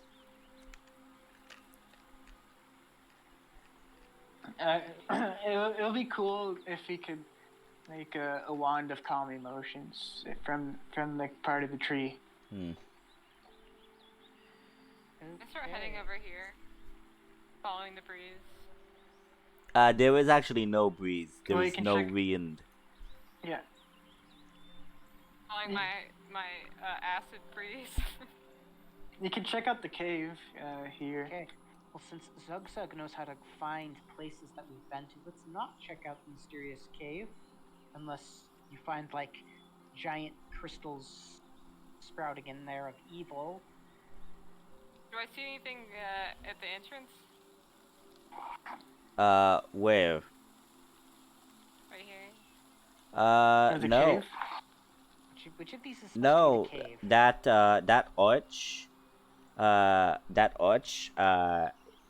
it seems to be very old, but there is nothing of interest except for some torch sliders, and that's it. If my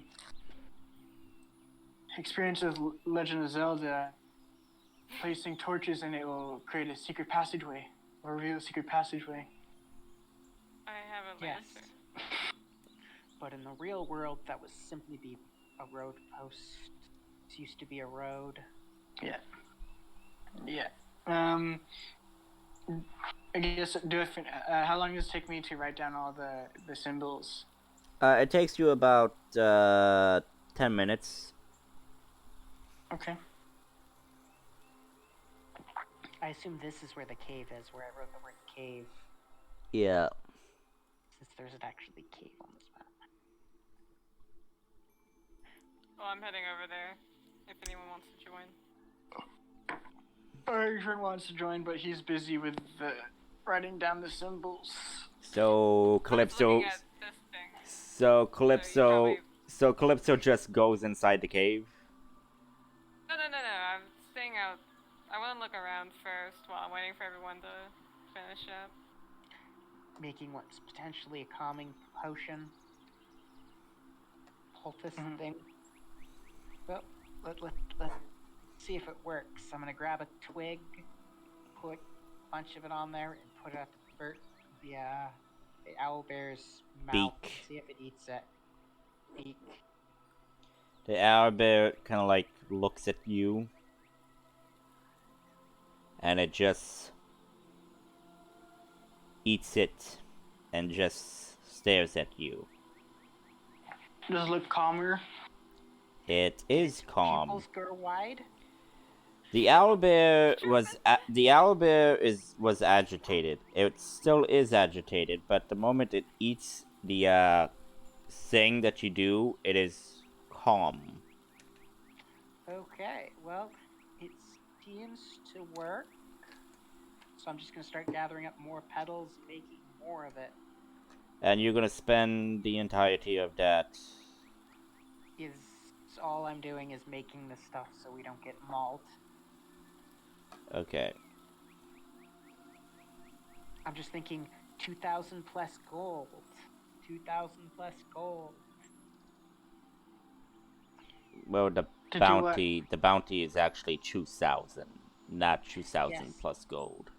Yeah, yes, but a live owlbear is worth money. Mm-hmm.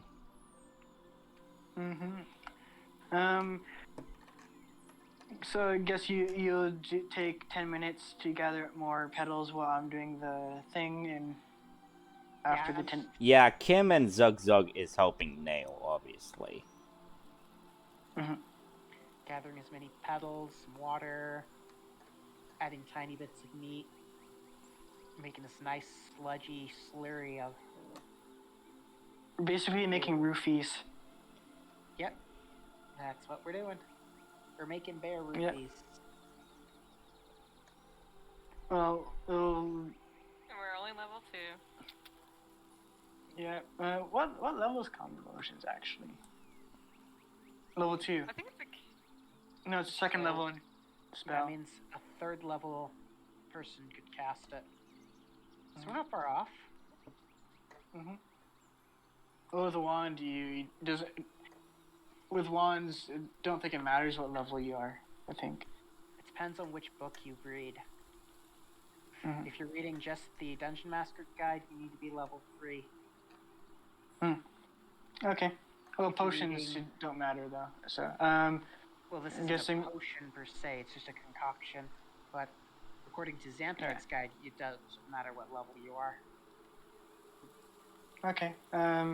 After Adrian finishes with the scriptures, he'll come with Calypso to check out the cave. Do you guys go in? sneakily. Don't go far. We have a job Yeah. to do. We can always come back to investigate the mysterious cave once we've done the job we've been hired to do.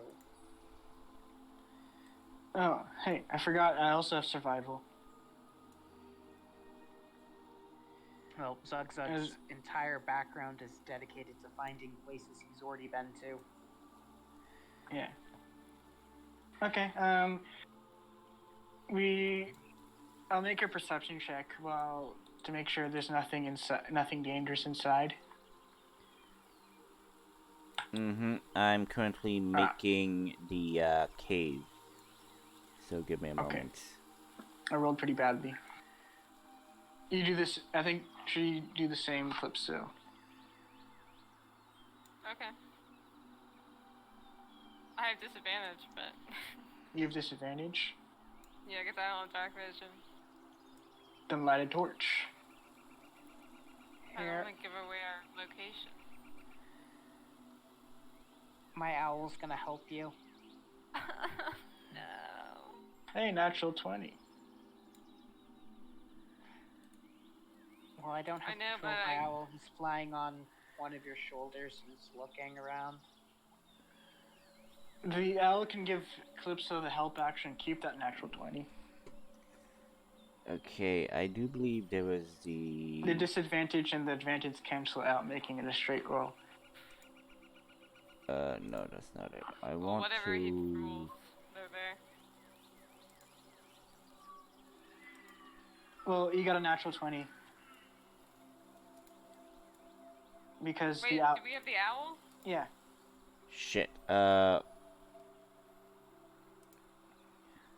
The owl's helping you, so he gave you advantage, but since you have disadvantage, you can't.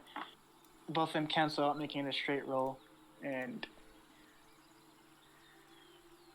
you got a natural 20. Are you using dynamic lighting? shit. I keep forgetting that I need to do this. I'm trying to... Dynamic lighting lags out my laptop. Yeah, sorry. Well, it also makes it if you're not present, you can't see anything anyways. Yeah. Reveal areas.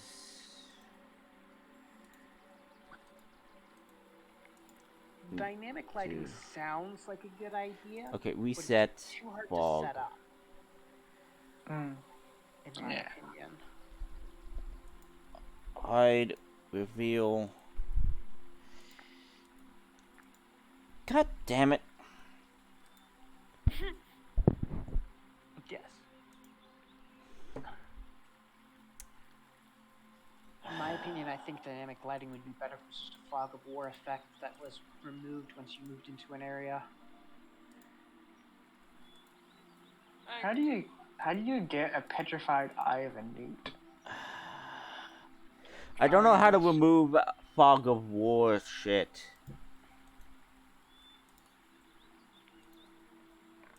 Go with the I advanced don't- options. Oh, here, let's Google search moving fog of war.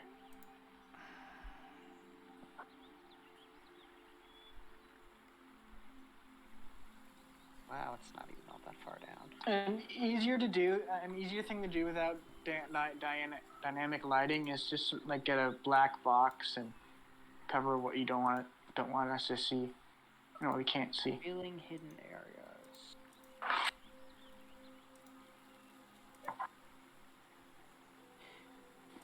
Left click and drag on the tabletop to draw out a rectangle. You will see a yellow Delete. section appear Create a under new the one. mouse cursor.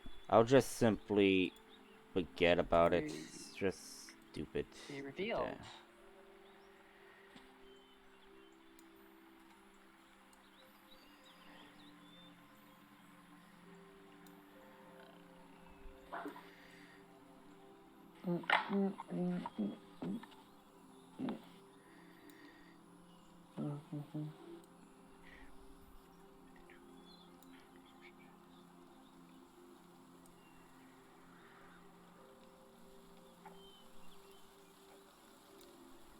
A curse specter. What is that one? What's that one again?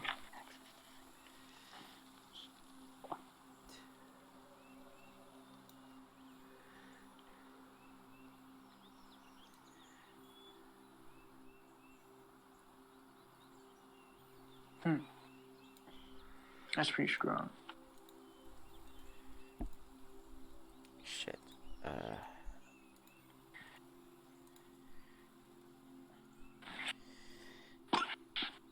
But yeah, I created a race. Just finished it a few minutes before we started. Please tell me it's plant people. No, it is a plant people already exist. I'm pretty sure. Yes, I you didn't just need see to them. apply the awoken template. It is a they're called Yozai. Your subraces give too many options for ability score increases, in my opinion.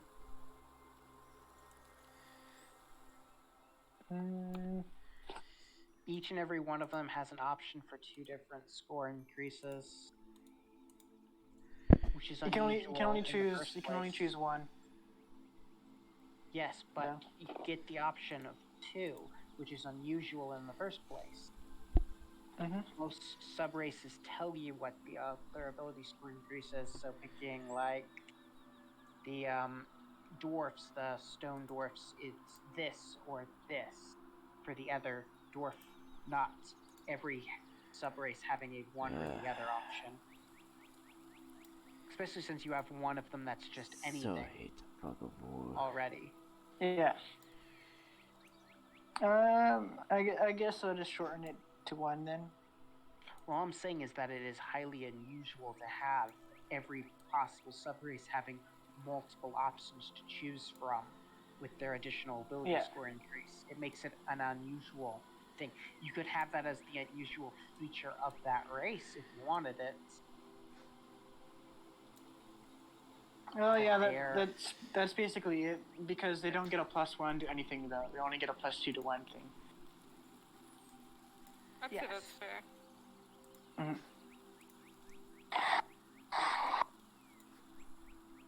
They're basically they're kind of like Genasi, but they're Okay. So, do you guys see the map? Yeah. Okay, good. Yeah. Stupid fog of war stuff. Okay, so you see, you did a perception check.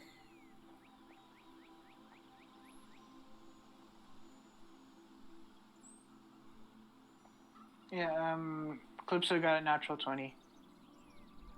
Okay. So Calypso, you see in this dim hallway that leads to a larger chamber that is about 35 feet from where you are.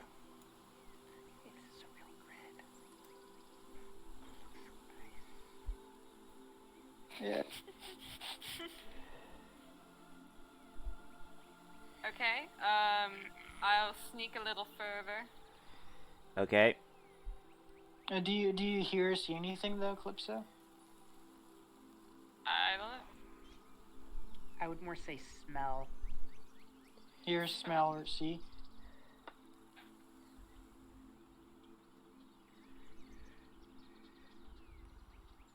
Do I DM? Well, it is dim. I mean, you could take out a torch or something, or a lantern.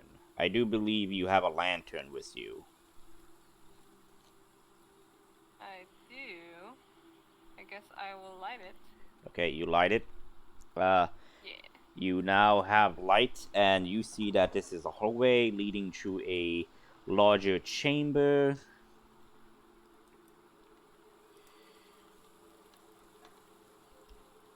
Adrian, do you follow? Yep. Remember, I cast message. Remember, we were told not to go too far. Yeah.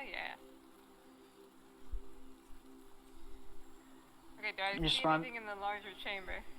Yeah, you do see, you see what appears to be a,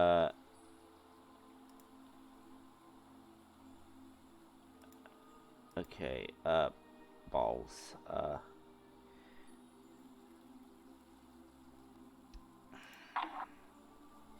you do see a large,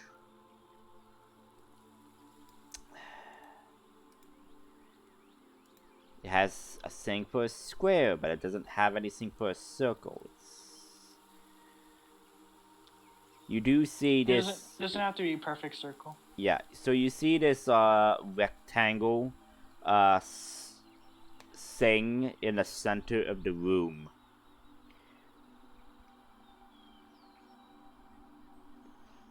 Can I tell like what material it is, or? You tall? recognize that it's made of stone and steel. What is steel doing? Just in like a cave out here? regular rectangle. What you could tell, it seems to be a type of like table or structure. You can't tell more than that. I have a bad feeling about this table. It might be a sacrificial table. Back table. Sacrificial table. Sacrificial. You now do notice that there are torches in this room, like on the walls. You do have like a general a radius of light just showing this table, nothing else. Is there anything on top of the table? There seems to be a type of obelisk of sorts, a small one, kind of like this.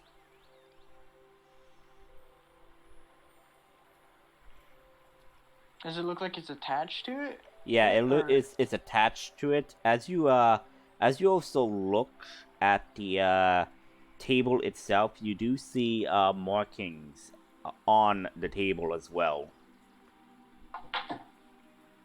There's a marking. Identify the marking? You recognize that these markings are quite similar to the markings that you both saw on the rock. The rock. Oh, it's more squiggles. Makes sense. Huh. We'd have a table with no other furniture. Add feng shui.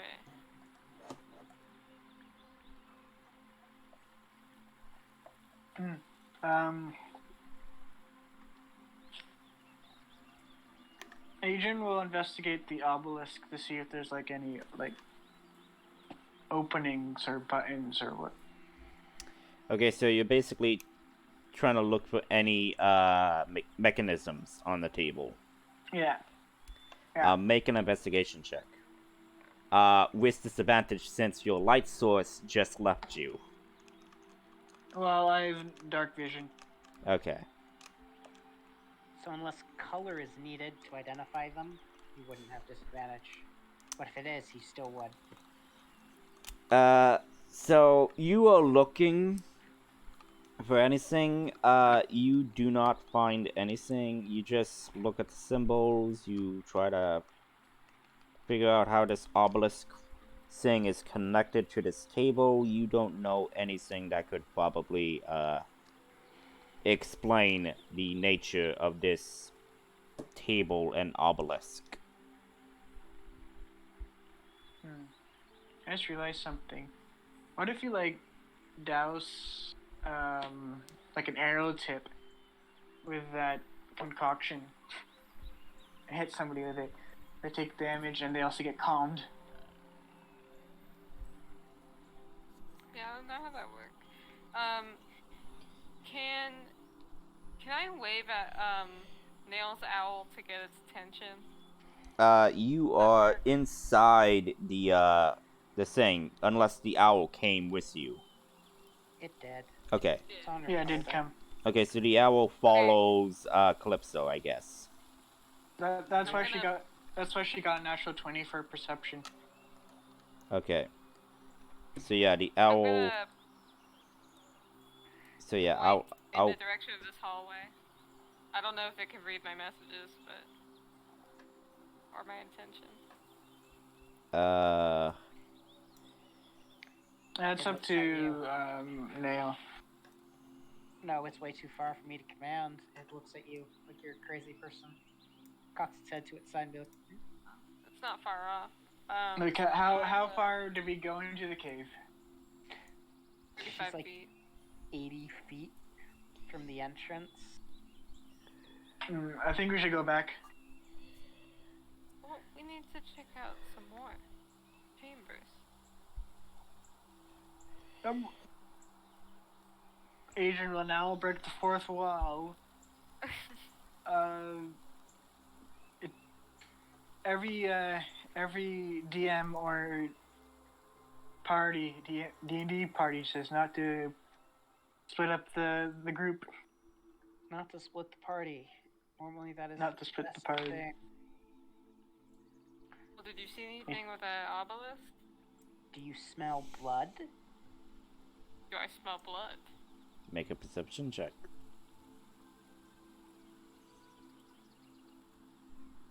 The smell of blood is typically distinct and will give Yeah. an indication that there's violence. So Calypso, you use your senses to smell anything. You do smell, but it seems to not be blood, but more to be ichor. What is ichor? Oh, it's ichor? Yeah. Yeah.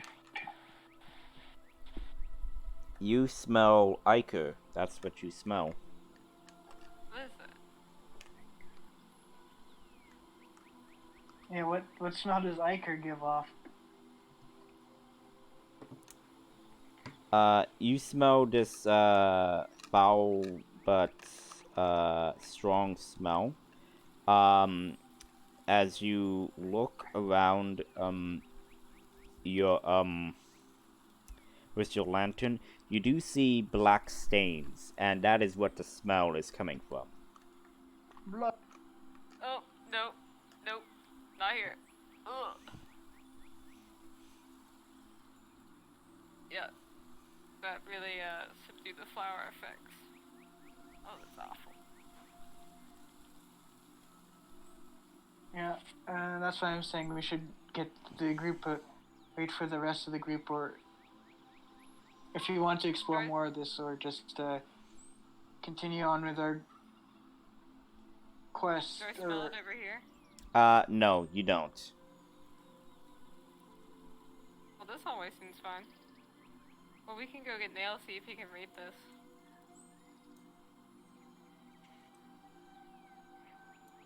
What Do- what do- race are you, Nail, again? A human? Yes. Okay.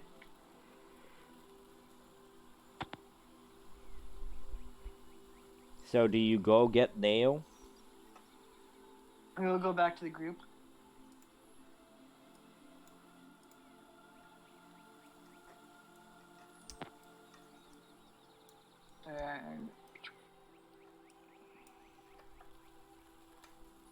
how many how many petals have they collected I would say they since we collected. left? I say they collected about 100.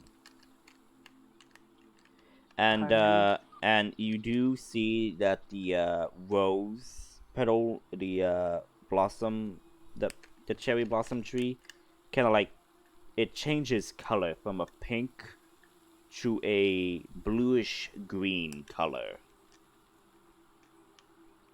Wow. Well, And as Green and that are those petals? yeah, and as that is happening, the owlbear is getting agitated.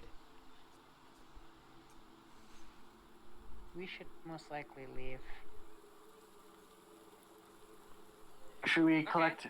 Should we collect that piece of wood from this before we go, or No. I'm gonna start leading the owl bear away. well, it's tied No. up right now. Yeah, and you can move while tied up. Okay. I mean, we didn't hog tie it.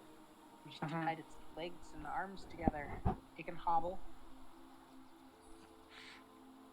If we want, we can give it a little more group like handcuffs so it can walk more efficiently. Just Yeah, I won't be would able to swing unclip its back limbs. legs. At least. The cherry You mean blossom, untie the back legs? the Because you don't wanna cherry, waste the rope? the cherry blossom tree, then begins to pulse.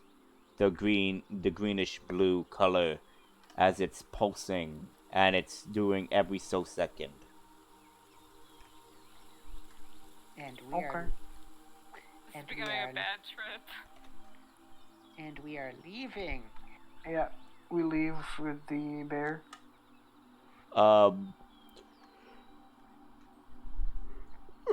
Pardon me. And the tree starts to pulse again. The owlbear then breaks free from its bonds. Uh-oh. After the concoction. The owlbear kind of like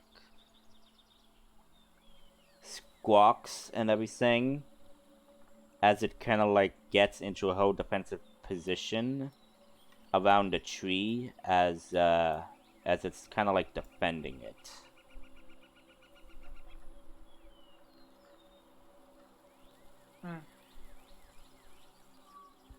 Where's I don't Druid when know. you need one? We should take. I don't know if we should take this bear. What about it harming the travelers though? Are we sure this is the bear? Kim kind of chimes in. You don't think the bear was being agitated because travelers were coming down this area? Maybe the bear is protecting this tree. Maybe the tree is part of its territory. But why would it go onto the road? Maybe because someone agitated the bear. They could have been transporting the tree with them if they found it. Yeah. The trees were here. I mean, like, they could have taken parts of the tree away. There are signs of that on the tree, at least. I mean, I do see some parts of branches cut off, but no branches to be found.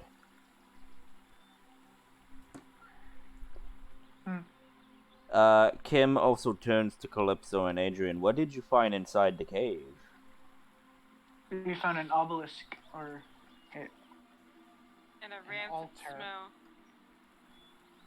smell. It seems that could be an ancient ruin of sorts. yes, I was suspecting that, but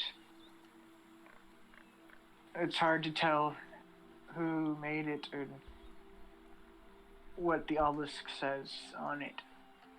Okay, so let me get this straight. We have a dangerous creature possibly protecting a magic tree around ancient ruins. Great.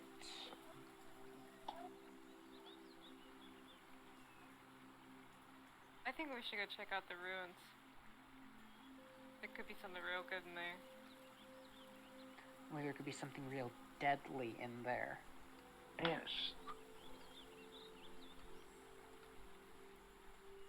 If If we ever this- want to, find things, you gotta, it's not free. You gotta put up the risk.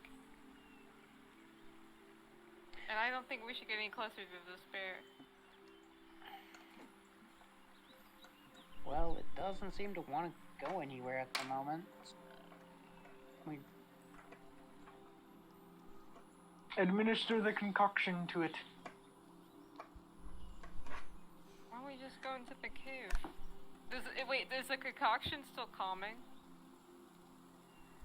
With did the want- amount of stuff you did to it, it does have that calming effect, but it's a bit, limited because the more you dose someone, the more resilient they could become to it. Yeah, that doesn't occur that quickly. Well, hey, The you more don't you dose know. someone, the more you like here just to kill them because you're gonna overdose. Well, hey, you don't know what's affecting the bear or what's in those petals. You don't know. Yeah. Well, I know resilience is not something you just acquire because you ingest too much of it suddenly. Well, maybe we can Resilience get is a answers trait in you the cave. acquire over years. Cave. We'll Okay, leave I'm the just bear. gonna leave. Do you the bull understand out. this language? I show what I wrote down on the paper, on the parchment. To Is it nail, celestial or or draconic? I don't know, ask the DM. Make a intelligence check. Or history, if you have it. Yeah.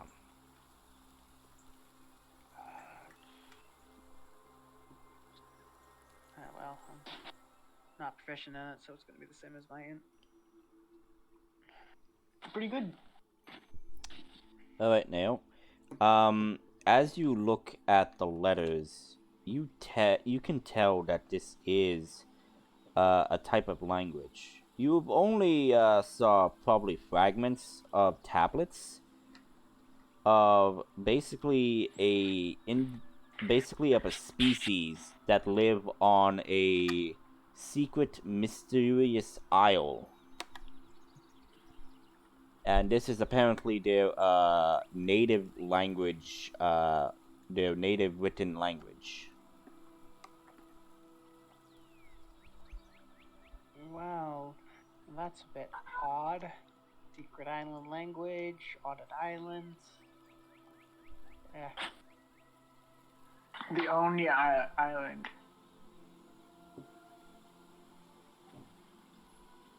So it's just a secret ancient language. Wait, so we found this language on an island? On an island? No, you found it over here. The whole place, though, is an island. And I noticed that one of the symbols matched the chalice. This chalice. Show them the chalice. Mm-hmm. Okay. The party doesn't know who my patron is, so I don't even, or actually,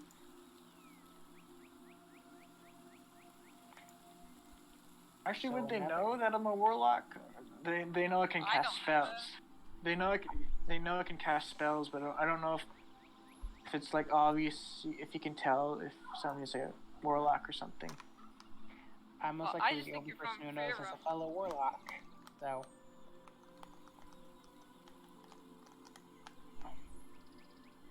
Well, I just think you're from Magic Place, so you do magic. yeah, but basically, it seems to be this language seems to be from Sashin, the Isle of Sashin, from that place. It is supposedly to be a mysterious place that no one has ever visited at all, and it says that the people there are basically red, blue, or pale white, with horns protruding from their foreheads, and they seem to be mystical. That's from the history that you gather from Nail from reading it from some your research of potions and elixirs, because apparently they are quite adept with that. And Adrian hearing well, actually, I don't think Nail describe what he knows, or would he keep that to himself? I'd most likely describe what I know as matter of factly. I always liked the idea, though, that how do you get stories from places nobody ever goes to? Well, like I said, people mostly would probably write that down, and as you are looking through the research, they mostly might be talking about this stuff. I mean, from your studious background. Have you ever seen Pirates of the Caribbean, the first one? When the guy I is forget. talking in the Yeah, I've prison- seen it, but I forget. When Johnny Depp is talking in the prison cell about if nobody ever survives the attacks, where do the stories come from? Nobody ever goes to this place. Where does any of this information about it come from? It's just the exaggeration. Somebody has to return to bring information from an island. Yeah, Alright, now why but don't you very go look at the obelisk? yeah, but very Mhm. few You ever know about return. So, do you guys go into the supposed ancient ruin? Sure. I mean, Sure. Adrian doesn't say this out loud, but he can probably ask Ichigo to translate. Well, do you want to try to get him to translate for you? He can try, but Okay. I don't know if it's obvious that he's like doing something. Okay, but basically you go to where the obelisk was and everything. You all group up there, and basically you're gonna try to figure shit out. Basically. Mm-hmm. Okay. So While they're now, distracted by the obelisk, I'll contact Ichigo. okay, I want you to make a percentile die roll for me. Percentile. Okay, my there we go. 74. You get nothing. Okay. Let's. Is there any space on the parchment left that I can write down? What's on the obelisk? Yeah. There's space. Okay, I'll start writing down what's on the obelisk. Okay, because What? this. Okay. Well, to clarify, what you found on the rocks, was more of like a type of sentence or a phrase, while the obelisk.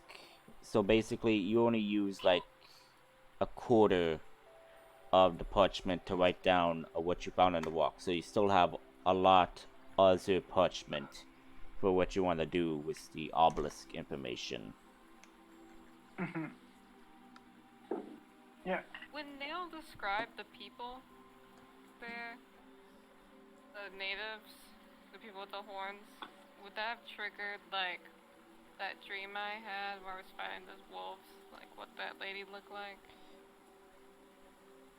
All of Did you wisdom. see what she looked like? I don't think you did. No, I described that from your point of view, from where you were standing, that you just see this individual with glowing eyes, horns, and a tail.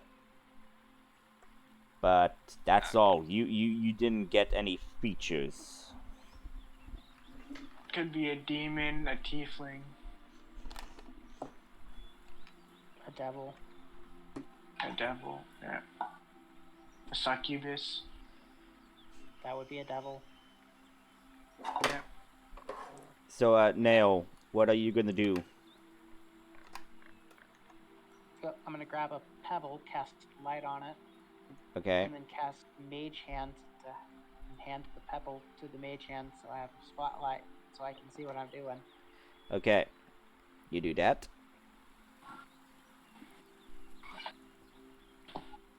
So there's the altar and there's the obelisk on the altar. Yeah, the obelisk is part of this stone table altar thing. Is the altar a part of the ground? Yes. Okay. Is the obelisk a different color than the altar stone? Yes. The altar stone is made of white marble, while the stone of the obelisk is made of a type of ivory stone, and the obelisk crystal is made of a bluish greenish color. Well, they must have either found a way to melt stone into other stone, since these things are attached to each other, or they took a long time to find this place.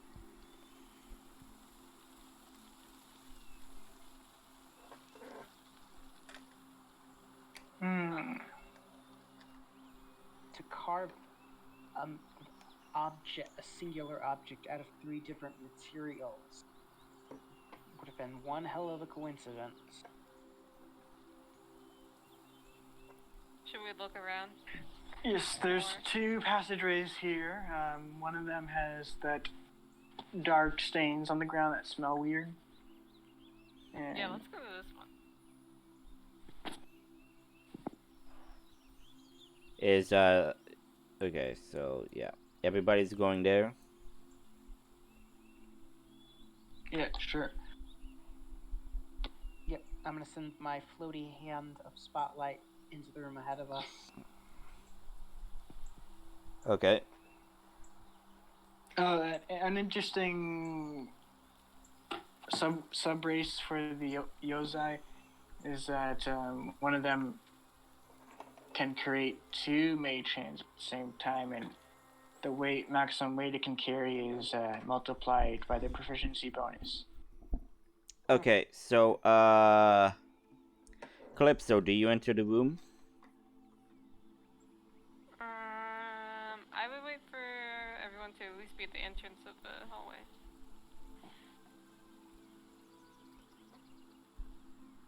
Okay.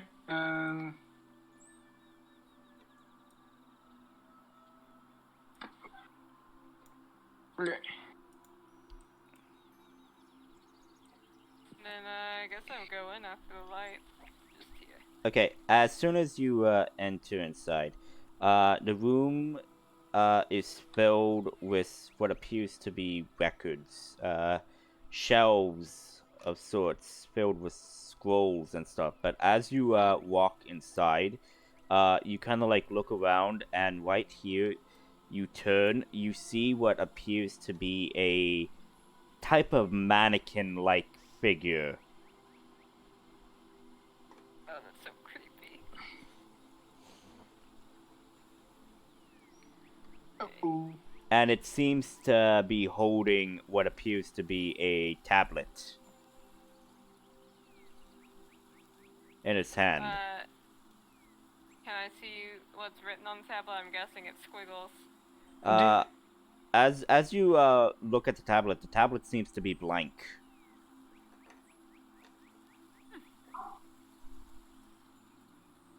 Okay.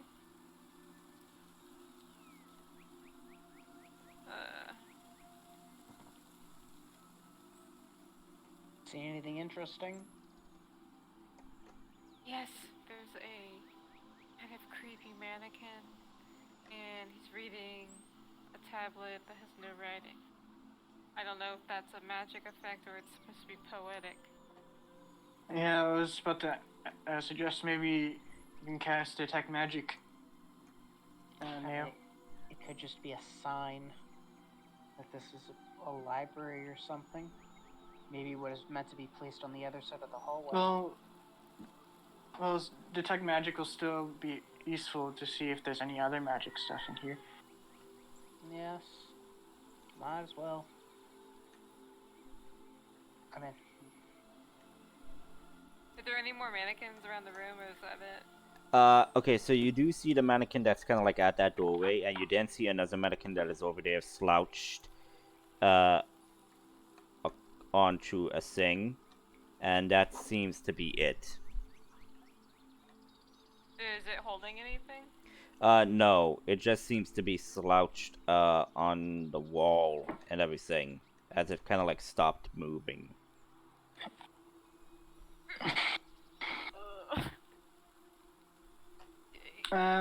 Let's wait. Let's wait until Neil finished casting detect magic before we touch anything. Yeah, I'm not gonna wait 10 minutes, so I'll just use a spell slot to cast detect magic. Okay. Okay. So Nail, you detect magic. You detect faint magic coming from the two mannequins, but it is so faint. You do detect a large magic coming from the obelisk, but that seems to be it. I figured that much. What school of magic are they? Enchantment? Well, the mannequins might be too faint to determine a school. And the obelisk's most likely been shielded against detection.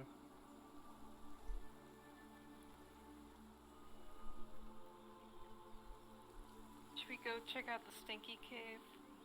I thought this Is was it? Oh, is this a dead end? No, the Yes, stinky dead. cave's the other one.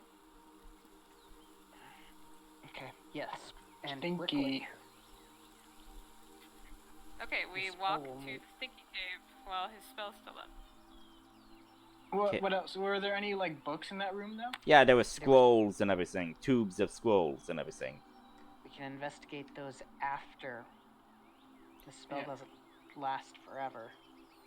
So, as you guys go in there, Nail, you do detect faint magic as well. But as soon as you turn here, you see a mannequin, but you see it was bisected from the torso.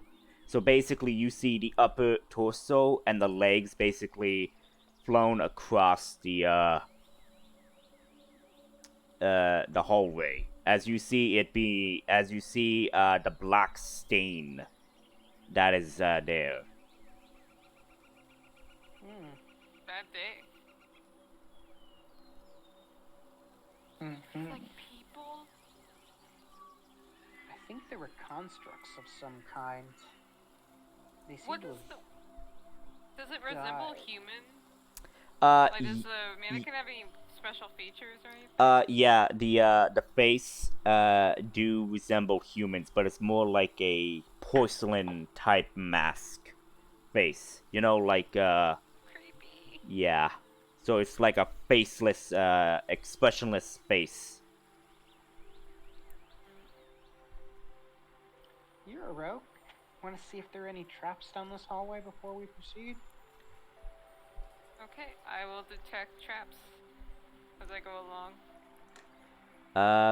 Carefully. No traps. No traps. All clear. Okay, into the room. Any other magical sources? You do detect something that is magical. You do detect it, but it seems to be coming from one of the walls. Which Can I wall? go? What kind of school? Because if it's an illusion, that means the wall's fake. So it's coming from this wall here. Okay, I'm gonna stand here. What and school? Have my mage hand take a dagger, poke it. Okay, so you poke it. You hear the type of okay, you know when you bang on a certain thing and it makes a sound? When the dagger pokes on this, it makes a different tone in sound. So it indicates that it's So it's an hollow. illusion. Well, what type of school is the magic emitting off of it? You could tell that this is type of a enchantment magic. Enchantment. Enchantment is like enhancing or making something do something. Yep. Yes, like a piece of cloth enhanced to be like stone. Mm-hmm. There's more than one way to conceal an entrance. Neil, you can try this dagger, and I'll hand him my special dagger. Okay, you do that. Which also is emitting magic. Yeah. Yep. What type of magic is that? Enchantment again, or? The type of magic it's not. Well, it doesn't tell you what school of magic it is. That's what identify does. No. And I'm pretty sure No, detect you do. magic. So, at the very bottom of the first paragraph, Oh, and you learn its school of can magic. Okay. use your action to see Yeah. it faint or and learn its school of magic, if any. Some objects don't have particular schools. Like Yeah. certain enchantments. Yeah. Like a +1 sword is Yeah. enchanted in any So particular way. so the dagger does not have a type of school of doesn't have any school of magic. So it's just generic magic. Yeah, as well as that's coming from this type of wall. It's depicting a type of magic, but you don't recognize the school of magic. Is Zugzug with us?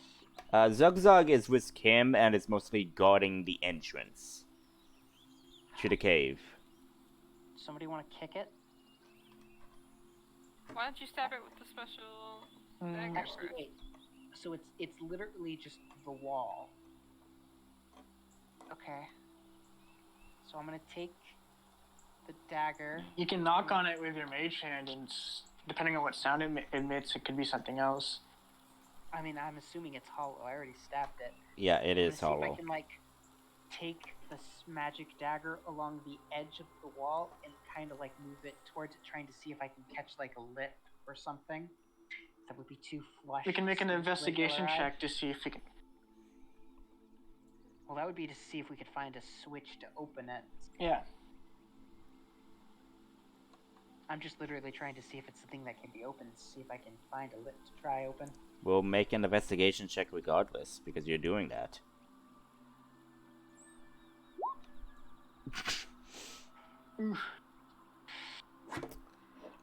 You don't know if this thing can be opened. What about the rogue who's good at finding hidden stuff? Okay, At give me my later dagger back. levels. Yeah. Yeah, sure. really. Okay. First I'll run my hand along. Well, you know what? I won't. I'll just start kind of looking for any kind of. Well, if there was a switch, it probably would have been magical, right? Not necessarily. Might be better to hide it not magically. Well, I'll look for a switch first. Okay, make an investigation. Okay. There's no way this can be better than nails. A little bit. As you are searching around the room, you don't see anything of interest. However, you do come to a type of,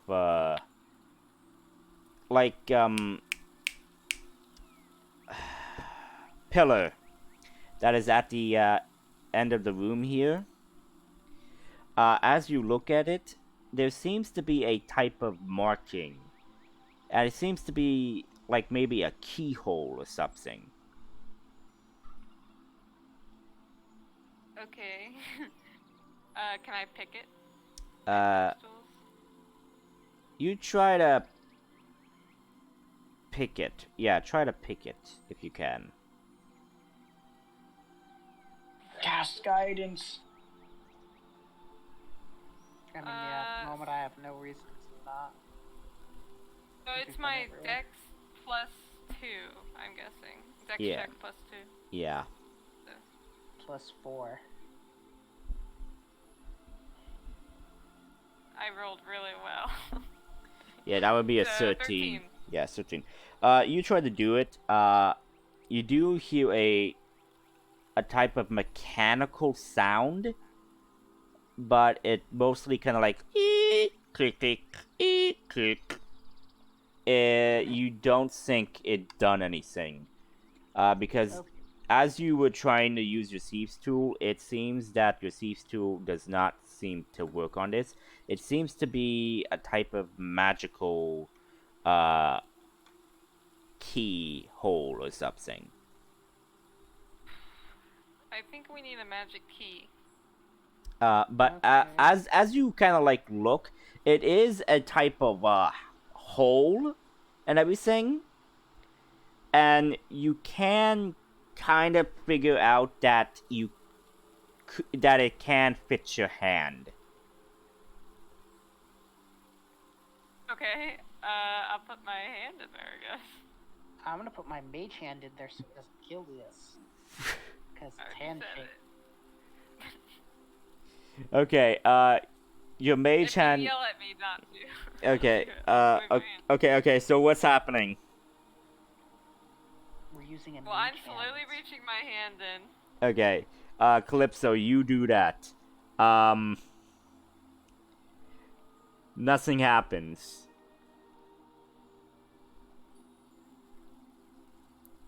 But you do feel know? something, but nothing happens.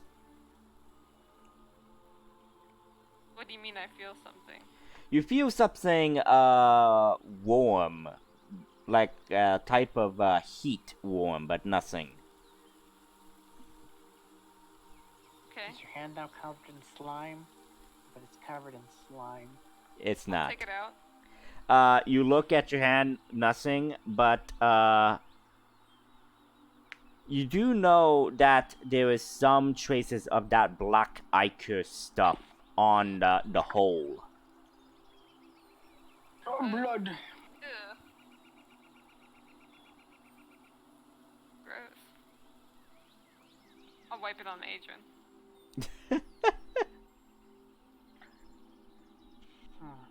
So we have a mysterious hole, a mysterious magic spot, and a roll of ancient scrolls and a creepy magic obelisk. Maybe the scrolls will tell us tell us how to open this up. If any of us could read the scrolls, that might be useful. But more importantly, we might find the key. Mhm. Or pictographs. Oh, pictographs are a thing.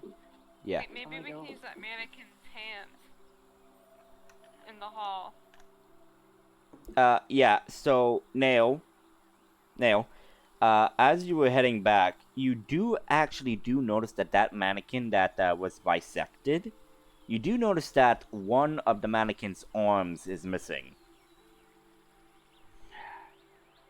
Okay, time to grab the other arm. Actually, no, wait. I'm gonna go grab one of the other mannequins. Which arm is missing? It seems to be the right arm. Okay, I'm gonna ask Adrian's help. I'll follow him. Time to grab one of the. Which of the mannequins do you like the least? The one that's standing slumped up, one. the one that's sitting down. The one that's What- slumped. Wait, does this one, is it holding the book in its right hand? That one is holding the tablet. I mean, tablet in its right hand. It's holding the tablet in its right hand. Yes. So maybe we should do this one. Okay. You grab that side, I grab this side. Let's see how heavy this thing is. I have an 8 strength. So maybe 8 strength. I mean, I have a +0 of a 10 strength. I also have an 8 strength, but I mean, lifting up a person with 2 people shouldn't be hard. Yeah, I'll attempt to assist. Make a strength check. How heavy is this thing? As you pick it up, it is quite light. Then why do I need to make a strength check if it's light? But still, hey, it may be Natural light. 19. Well, hey, You guys well, have hey, natural well, hey, twenty. well, hey, it might be light, but remember, it is kind of like, it is a construct. and it is human-sized. So You do know It is the most awkward. heaviest thing about a person is all the water that we contain in our bodies. yeah, These mannequins. but you do easily carry it. So are you carrying it back to the thing? Yeah. Mm-hmm. I'm assuming that it's hand dependent. So only a right hand will work. Okay, so you take the hand and you place it in the thing. Yes. Okay. You do that. You feel a mechanical sound, and you hear what appears to be a wheel turning. As you then feel a mechanical thud.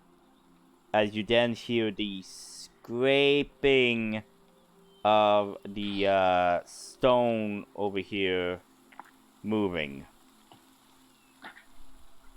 Cool. We did it. We solved the puzzle. What you find is a cylinder that is, I would say, about the size of a that is the size. Yeah, I would say that you find a cylinder that is the size of a mug. That it seems to be made that seems to be made of metal that is radiating with a type of pinkish glow. Is detect magic still active? No. No, but you When I used but you guidance, can't went but you away. can't but you can tell that this could be the source of that magic you were detecting. Is it like a calming glow? It is a pinkish reddish glow, and it's just radiating. That's all. You should check for traps on there. Okay, Yes, I'll let's check for check traps. Traps. There are no Although I am out traps. of the little bags of sand. There were no traps. Okay, I suggest we use my mage hand to pick it up, in case its magic isn't very nice. Yeah. Also, Adrian, Okay. prepare to stab the dummy in the face. Yeah. So hold my action. If the dummy moves, I'll stab it. Hold my action. Mm-hmm. Okay, I'm gonna use my mage hand to pick it up. Okay, you pick it up. Nothing happens. Does he pick it up? Yeah, it picks it up. There's nothing. There's no traps. No nothing. You just pick up what seems to be a magical device. Does it like create a glow of light? Yeah, it creates a pinkish reddish glow, like your lantern. We Maybe we can could put this onto the tablet. we can identify it. Sure. First, let's not stay in this tiny room. I don't want to be this far from the exit. Let's go over to the altar. So yeah. What if we put that on the altar? That's also what I was thinking of doing. Yeah. Well, you didn't do a very good investigation check, Adrian. So you know.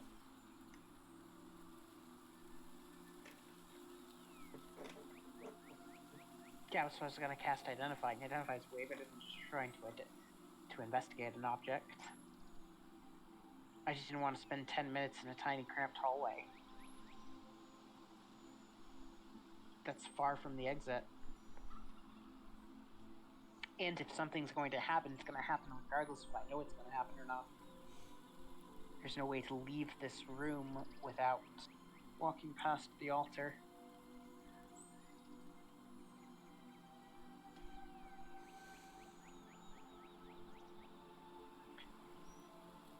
So what are you doing? While you're doing the ritual cast for identify, can Calypso, can you investigate the altar? For what? if there's like any like switches or buttons to do anything to open something. Okay, I will Or- look at the altar, try to see if there's any kind of divots or marking where something's supposed to be put, especially something of the cylinder size. Okay. Since you are specifically looking for something, I would say you would get a advantage for that. Okay. Wow. Okay. Oof. So, yeah. It takes you a while, but you do find something that could be cylinder shape, but you see that there is already something inside of it. Another cylinder. Do you want to try to pull it out? Check for I will, traps. but I will wait until mail is done. You can check for traps too, though, on that part. Yeah, I will check for traps. There are no traps. I don't know how I would detect that, but okay. Pretty much. Basically, you're No, you switches perfect just way. roll like a. Yeah.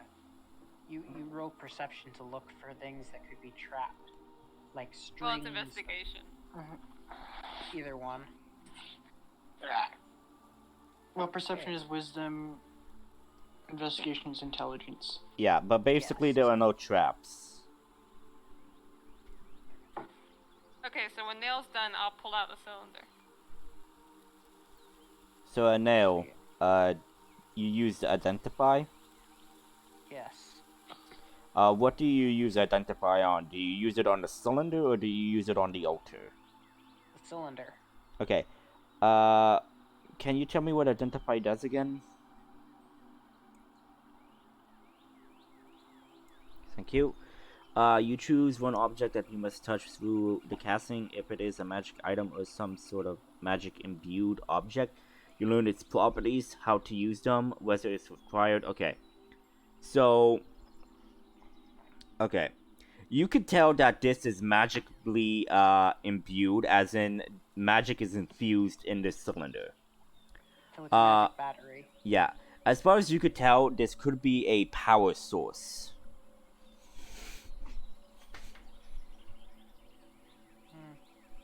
Well, it's a magical reservoir of energy.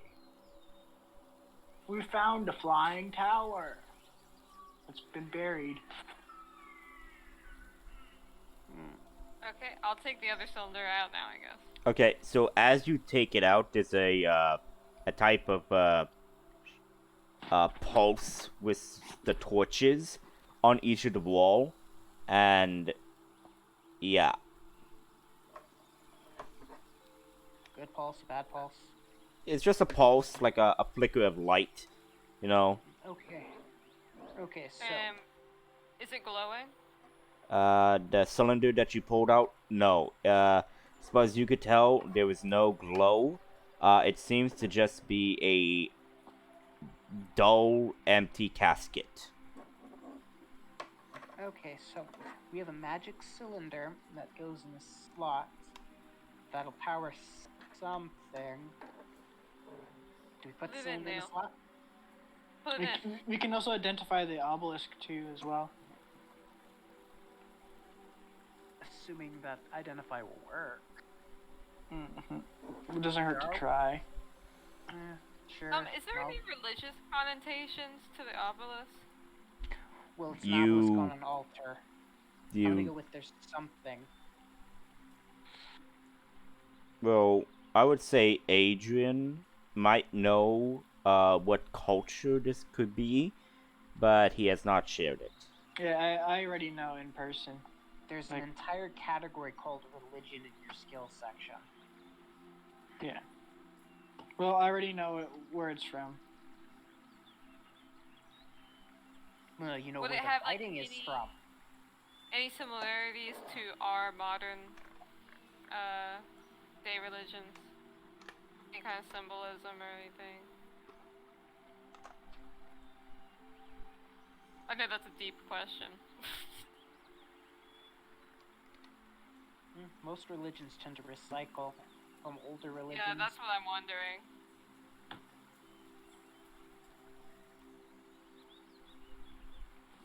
Like how there's tons of different versions of Buddhism. Well, I was more thinking the stories such as creation. Like the flood. The flood of Noah can be found in multiple stories. Its oldest version is in the Tablet of Gilgamesh. So, what are you guys going to do with this cylinder? Well, I'm gonna cast Identify quickly on the Obelisk? altar, the obelisk. See if it has any special properties. Okay. Yes, as soon as it tells you that when you put a power source in, it blows up. Okay. I mean, it would tell us that because that's used to self-destruct. Okay, so Yeah. you cast Identify on it. You learn that this seems to be some sort of communication device. Well, Now put it in. do we want to talk to who's on the other side? I mean, assuming Yeah. they speak the language that these people wrote in, we wouldn't be able to understand them. We'd have no method of actually communicating. Doesn't hurt Maybe to it's try, like maybe they can see us. and maybe we can see them. Okay, let's play with magic stuff. Cylinder and hole. Click.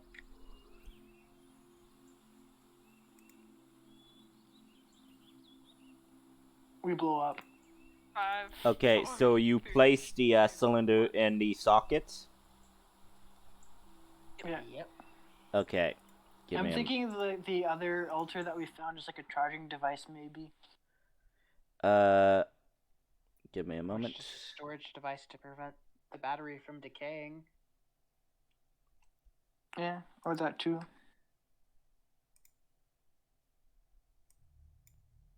Well, I'm trying to be more hopeful that we can continuously hear the charge sound. these cylinders. You hear a sound as the cylinder is taken into the socket. As you feel a pulsing rumble throughout this cave. As you then see the torches along the walls instantaneously glow with a blue flame.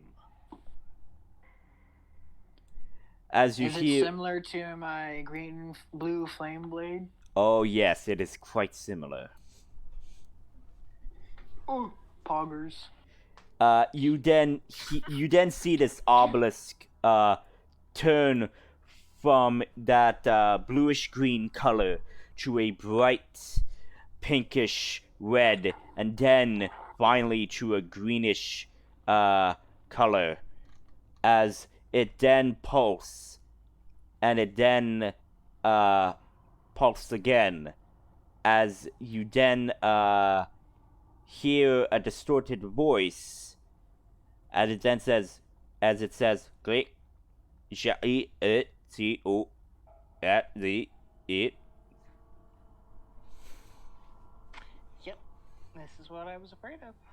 I have no idea what it's saying. It's continually making that sound like it. I don't know, it's kind of creeping me out. Does it sound exactly the same each time, or like does it sound like it's being something's being repeated? It's sounding different each time. Then you finally hear it. The translation matrix activated. Welcome. Whoa. Welcome. Hello. Welcome to the garden area. May I ask, why are you here? First Well, question. that's kind of a loaded question. Yeah. We'd like to ask you questions first.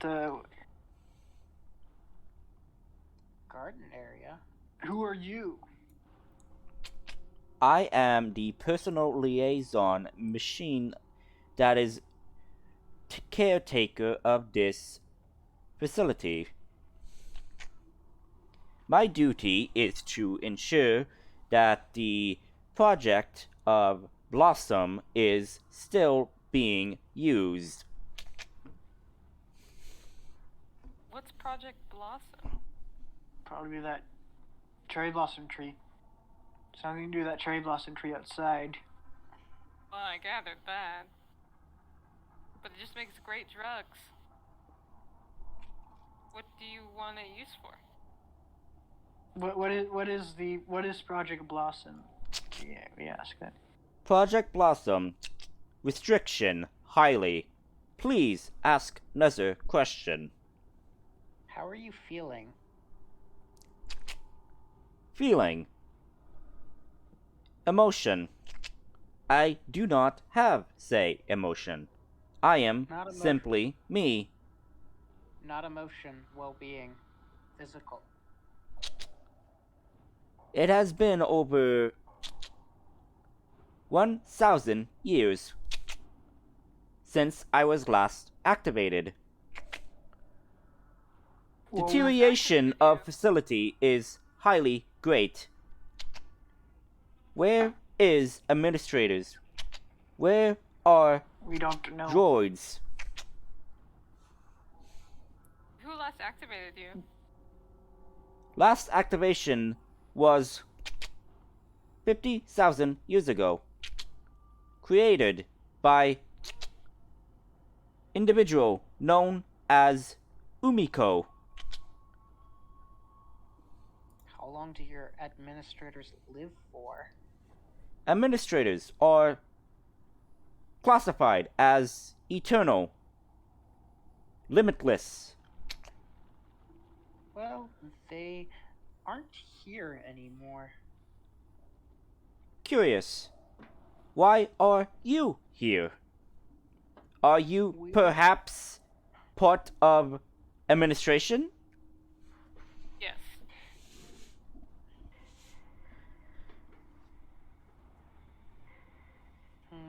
You do not look like any servant. You are not Oni. Oni? Conclusion. Is that Oni? Thief or intruder. We cannot No, be we're not intruders. intruder. We cannot be intruders. There are no guards. This facility houses all information regarding True Project Blossom, to how it is maintained, to how it affects your biome. This is highly delicate and should not be taken to the likes of those of not Oni descent. There are no Oni anymore. Impossible. You're right. Whether I'm it's Oni, so possible you or should tell not. me everything. We're all Oni, so you should just tell us everything. Only head administrator can grant access.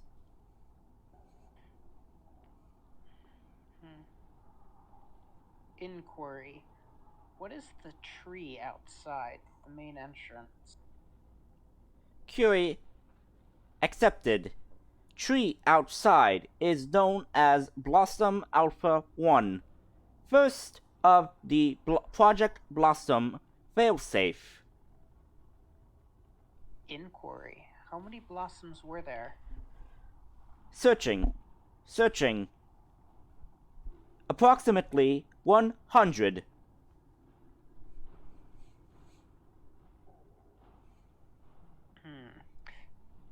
Does the Project Blossom attack? Negative. Project Blossom only creates failsafe barrier to prevent corruption. Inquiry. Define corruption. Corruption. The contamination of the Zoctun Mazerite which has devastating effects on the natural biome of any environment. It affects plants, animals, and all living things. Inquiry. Describe whatever he said the thing was. I'm not even gonna try to remember. Looks like we found the cure for the crystals. No, we're not even Or sure. we found protection for the crystals. So, yeah, describe what the thing you said was the corruption. The Mazurite, which is the corruption, it affects all living things. Inquiry. Describe Mazurite. Mazurite, it is crystallized. It is protrude from ground due to the flare incident that happened over 1,000 years ago. Mazurite is described by its pinkish color and clear crystallized color. It has negative effects on any intelligent life form.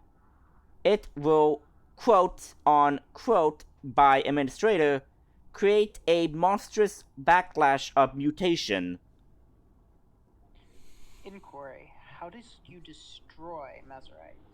Mazurite cannot be physically destroyed.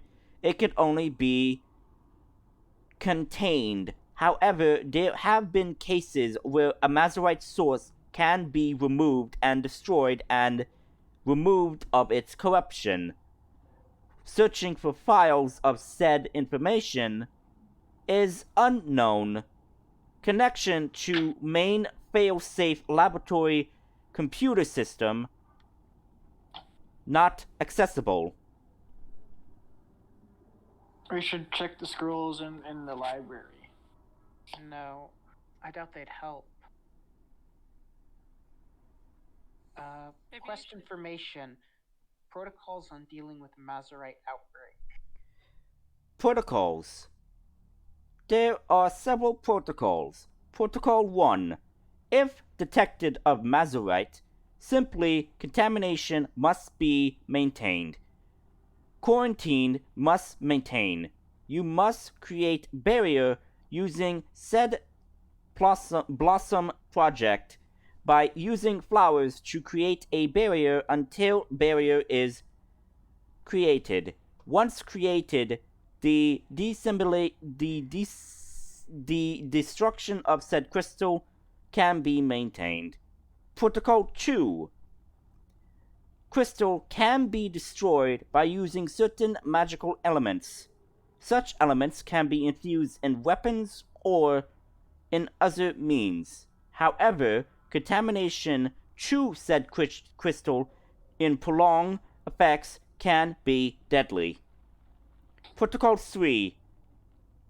Simple magical bombardment can reduce contamination spread by 10%. Highly unlikely, but is possible. Quest information.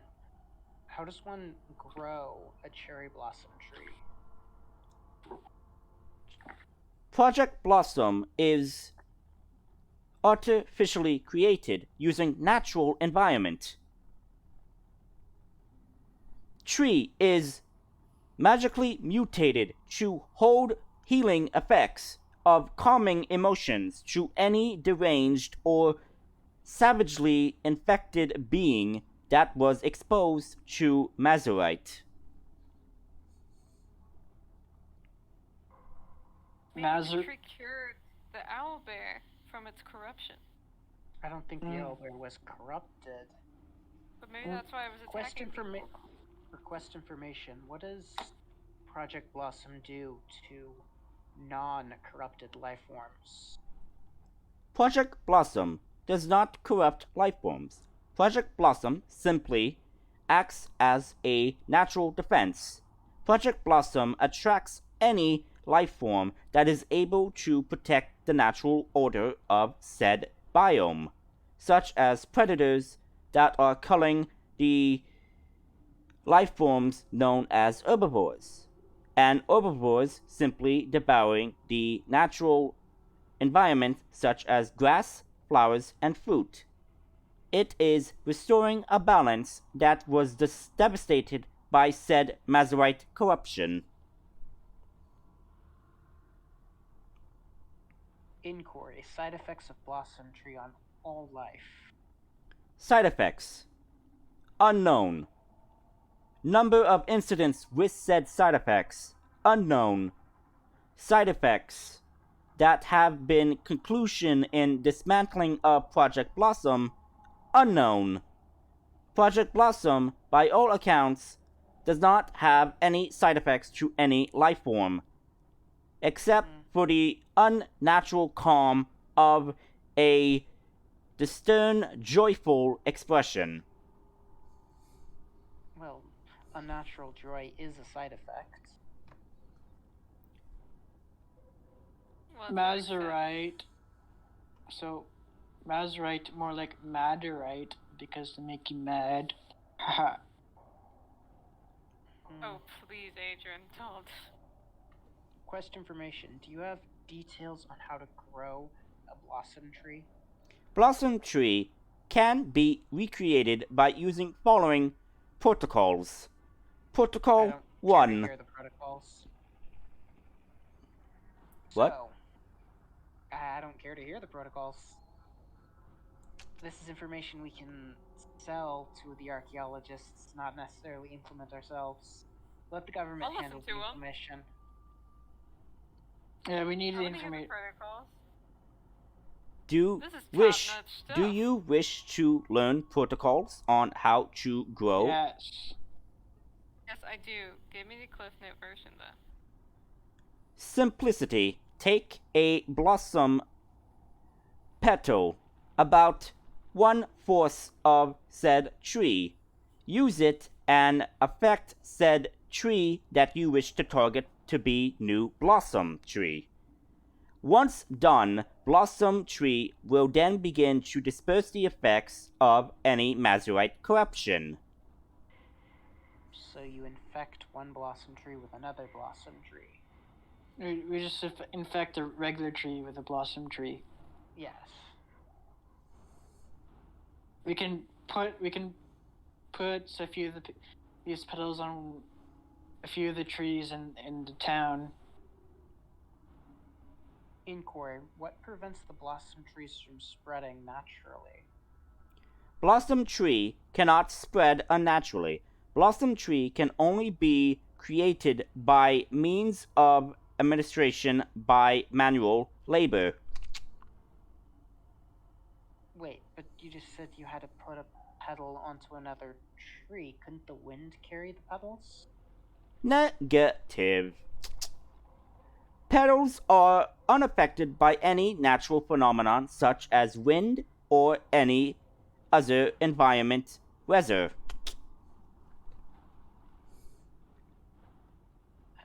Okay. Why does the tree turn blue? Blossom tree. Identification of bluish reaction when guardian of said environment is threatened or in danger of being destroyed.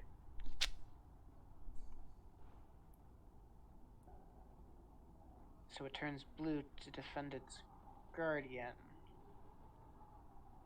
So that means we can take a few pieces off of the branch without it trying to kill us. Without the no, that's what the guardian's designed to stop. Well, we can just make one in town and do it there. Then Well, no, we should most likely make them around where the corruption is spreading. we can do it in town. Then we can and also around the crystal too, to protect the town. Inquiry. What level of dangerous creature does the blossom tree use as a guardian? Such animals, very top of food chain predators, such as bears, dire wolves, dragons, or other known life forms that are known to be top of said food chain of surrounding area. Registered guardian for this sector is known as Life Form 06 Alpha 6, designation as Owl Bear. Well, the owlbear's definitely the creature. Inquiry: why would the Guardian attack travelers? Guardian's duty is to prevent any aggressive intent to tree, such as if tree was threatened to be destroyed. Guardian is needed to protect any threat to the tree. Would I remember what they said was like who was attacked? There were caravans. But do we remember whose like caravans they were? There were food caravans between this town and several. Well, between the port city and its surrounding towns that were going across But do a we know, specific like, road. who funded know. it? Was it the noble guy who funded it? It We don't know. no. So Haven's Cove does trading with Raven Spire. For Raven Spire provides hides and stuff to make armor, while Haven's Cove provides like food, such as fish and or other commodities, since it is a port town. The thing is, I don't see why merchants who are caravans would go off the beaten path to find a magic tree to damage it. For a merchant, time is money.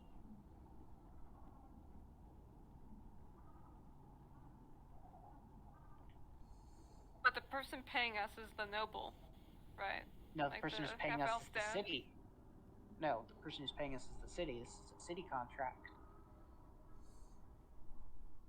I thought that lady was being paid by the noble guy. A lady is being paid by the noble. We are not being paid by the same person. She was hired externally to the guild to track down the owlbear. Okay. I mean, nobles would be controlling the merchant industry, so they'd be losing lots of money on any damaged caravans.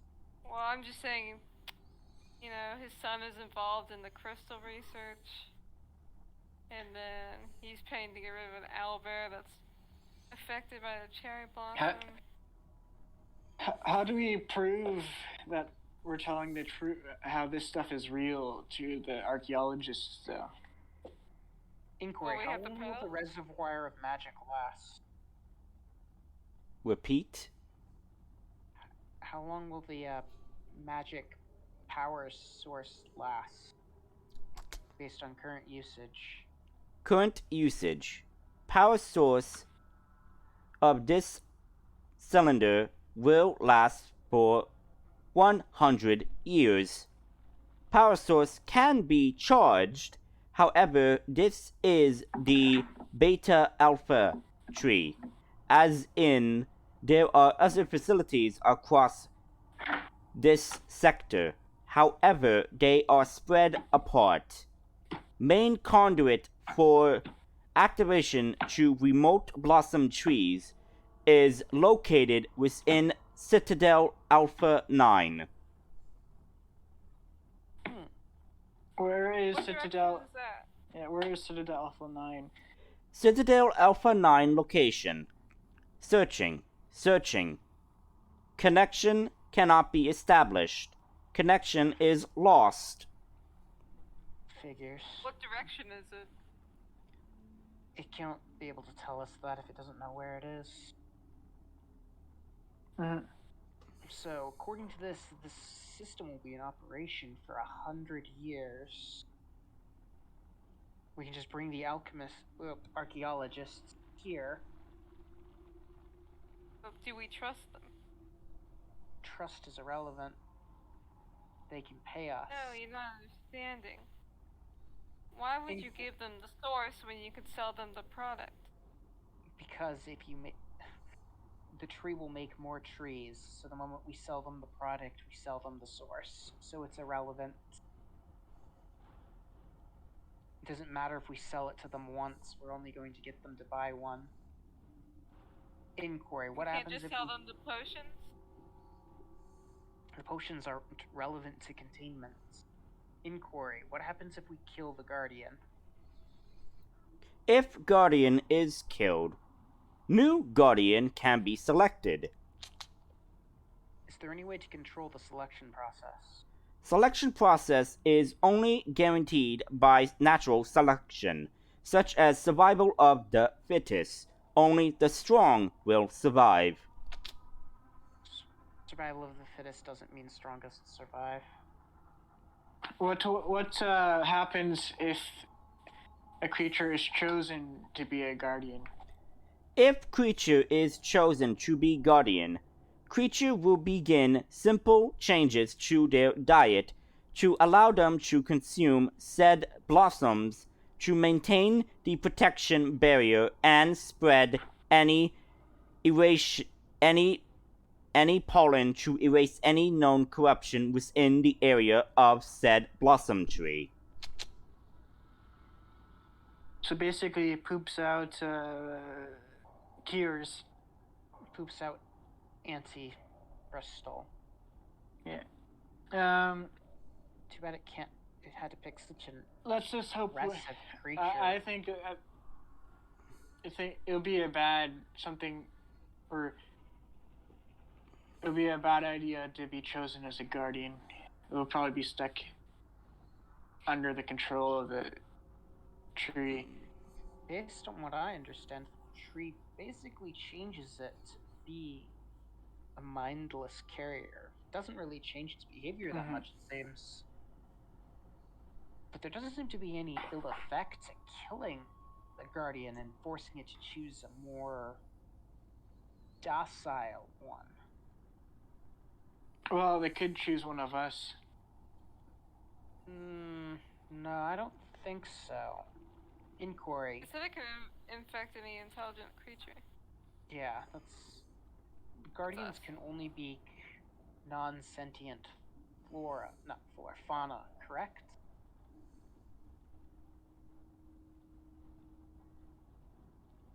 Is that what you're asking the machine? Yes, Guardians can only be selected from non-sentient fauna. Guardians can be selected depending on the natural selection, such as the natural order. However, there are some cases where humanoids are chosen as guardians as temporarily until natural order selection is concluded. Wait, natural order selection? Owlbears aren't natural. At least Well, not I don't think I he's know talking of them. about that. He's just saying, like, a creature comes strong, heals Ziggs, win spot. Which is... Which, if And... we kill it, we are the strong thing. Yeah.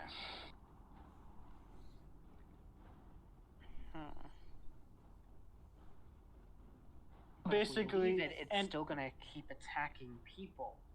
So it's going to die eventually. I believe as long as the people don't come near this area, they'll be fine. We'll just set up a warning. I mean, once we tell the archaeologists about this area and they set up shop here, they'll be able to warn people away. But I don't see why the owlbear would have been attacking the merchant caravans. Well, maybe they are harming the tree. I don't see how that would be possible. We're not... How far are we from the main road? Are you asking the machine? I'm asking the DM. Judging by this, it did take you a few hours, so I would say probably maybe 2, maybe 3 hours from the main road.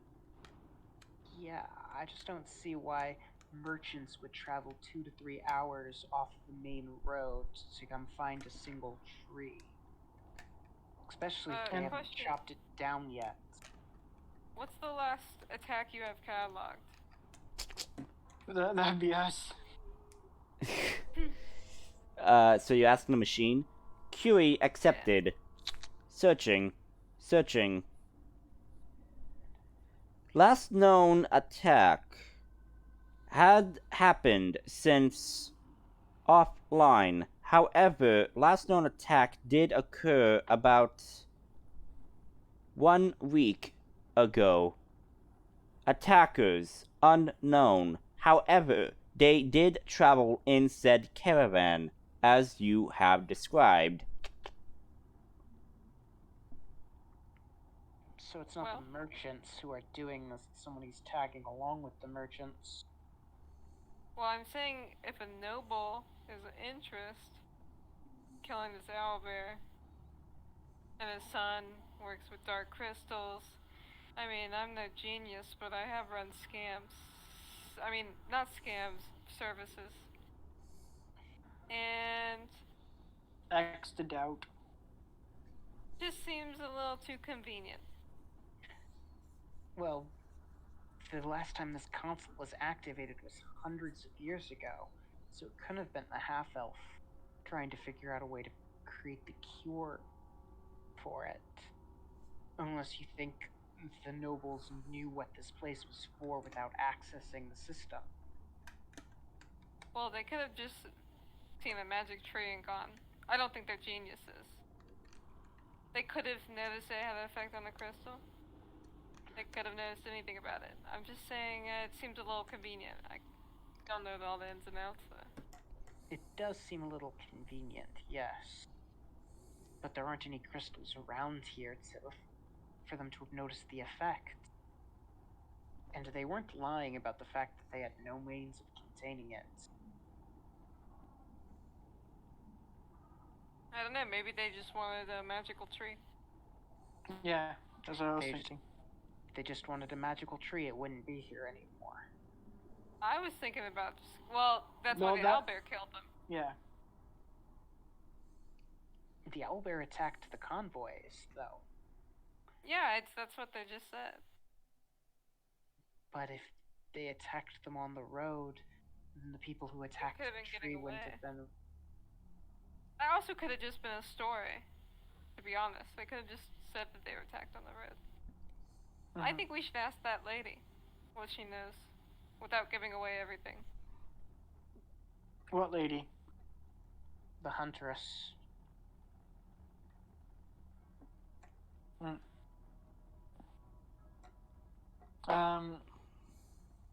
Well, either way, we're done here.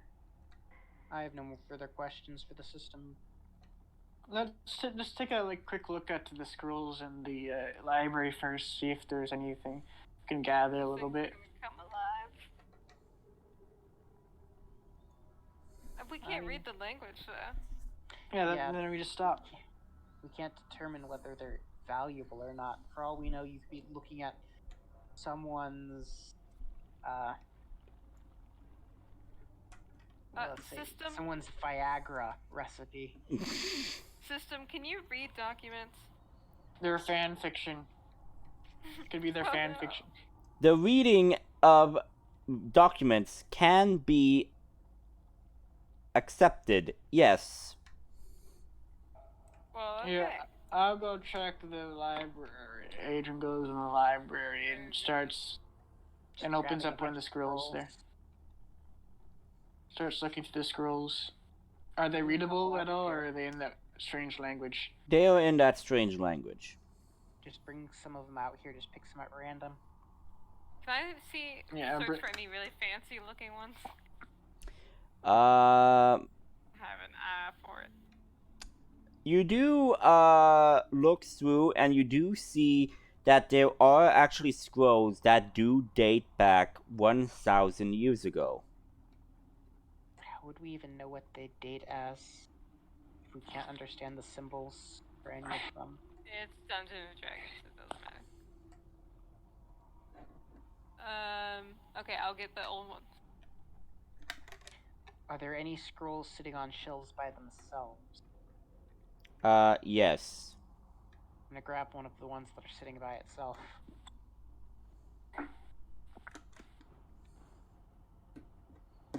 Now come back to the machine. I'm gonna lay the scroll on the altar and say, what does this say? Isolating.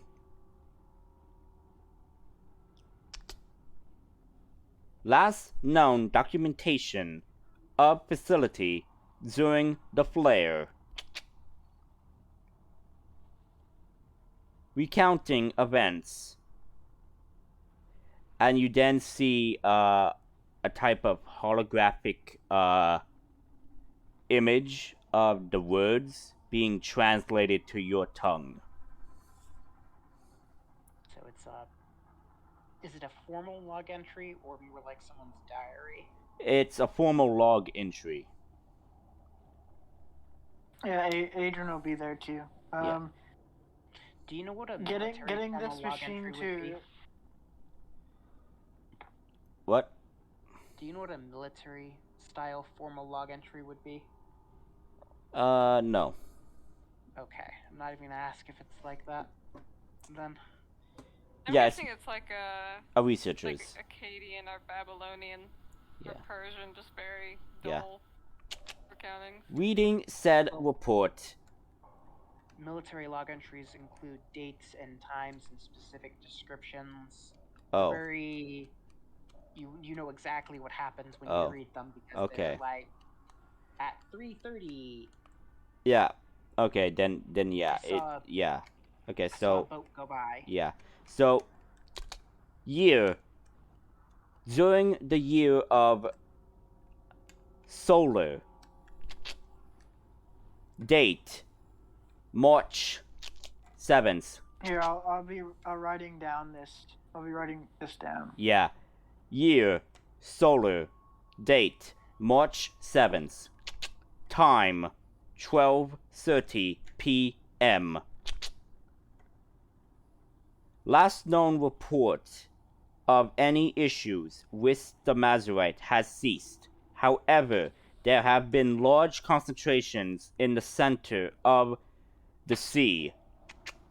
All facilities are on high alert. Hang on. Unknown energy variable has been detected. It seems to be the source of all the Mazurite. However, it seems to be unknown. All facilities are reporting strange phenomenons. All facilities are now being in lockdown. All facilities are now lost communication. Whereabouts of all other locations have been ceased. Initiating emergency lockdowns procedures, ensuring all security and data are safely categorized and safely sealed within the doors. All power sources and data have been sealed within the energy conversion unit. Waiting for further orders by the Empress. Final log entry end. Inquiry. Can you show me a schematic of this facility? It shows you the map of the facility. As it is So now. what we see here. Yeah. Yeah, as you see here. Prior What to was that? flare. What was that?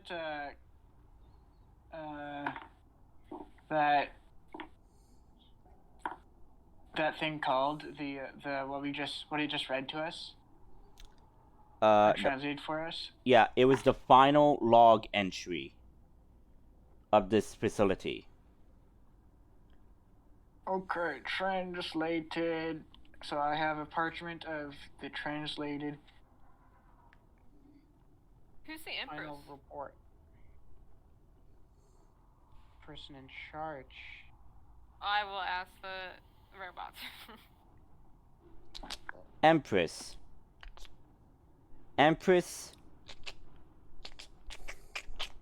Error.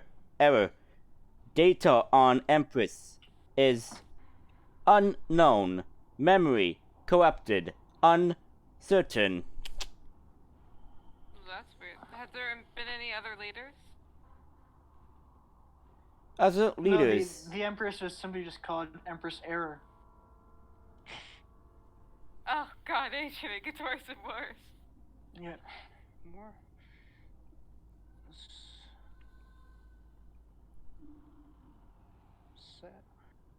So wait, this facility wasn't bigger in the past, was it? Facility is same as now. So what happened to the front door? What? We didn't pass through a door, we walked into a cave. Plus there was the other arch. Facility. Researching. Other arch you have described. It is transporter gate. Is the transporter gate functional? Negative. Transporter gate is damaged. What cryo components to fix is unlocated. To proceed for repair, must visit Central Hub at Citadel Alpha 9. Can you give me a description of Citadel Alpha 9? Citadel Alpha 9 is large tower that is overseeing the entire construct of the operation. It is mostly known as the sword that pierces the sky. Well, I know where that is.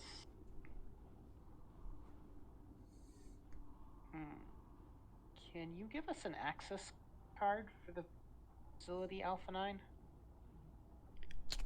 Alpha 9 passcode required. Verification needed. I have to go there to get its code so I can go there. No, that's not going to be fun. Catch 22. Negative.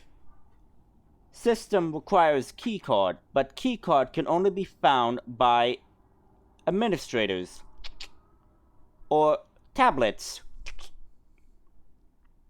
Tablets. We just have to. What is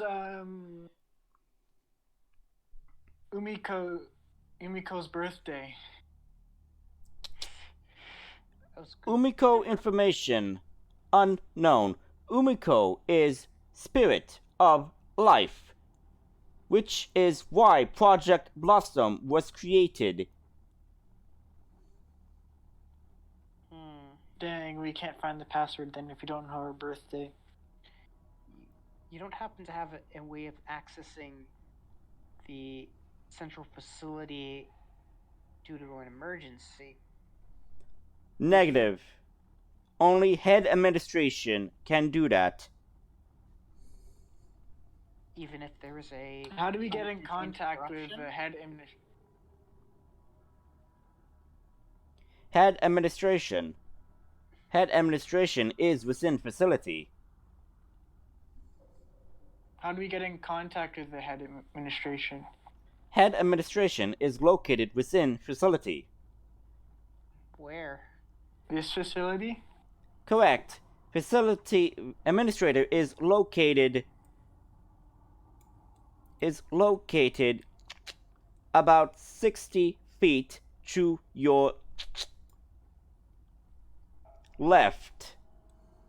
Yeah, Oh, I think he might be in half.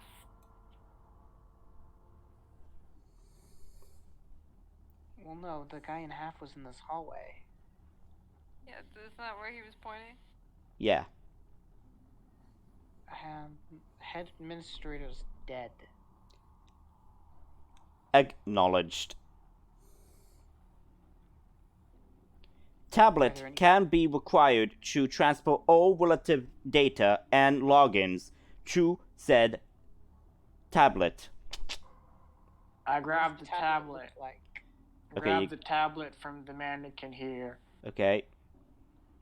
Bring it back to the central chamber? Yeah, and I'll come back with it. And you place it on the altar. Mm-hmm. Okay, as you do, you then see lines of energy transferring from the obelisk to the tablet. It's the Sheikah slate. And then you see the tablet glow with the strange markings, and then you see a symbol with green energy, and that's it. And you then... It is the Sheikah slate. Yeah, and then the obelisk then says, data transferred. remote communication to this facility is engaged.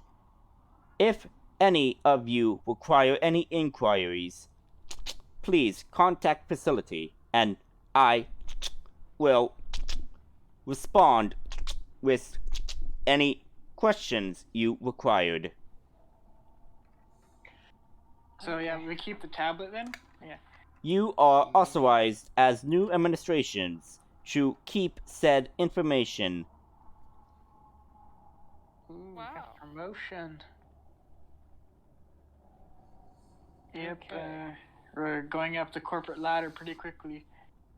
Well, let us go back to town.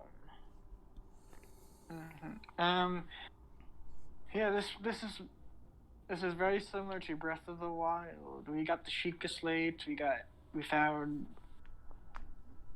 Sheikah Temple. I think we Sheikah should Shrine. hide the tablet away from that woman. Yes.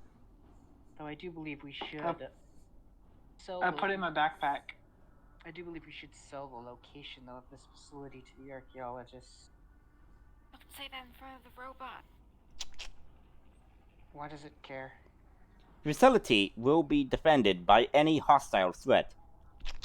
If you guarantee that this archaeologist individual is trusted, then I will grant this individual access to all records and maintain protocol for contamination. Do not do that. The archaeologist is not a person, it's an organization. They study the past. But they did discover a malachite crystal and will need to begin containment protocols. Understood. I will maintain this protocol in absence of you. I will contact you when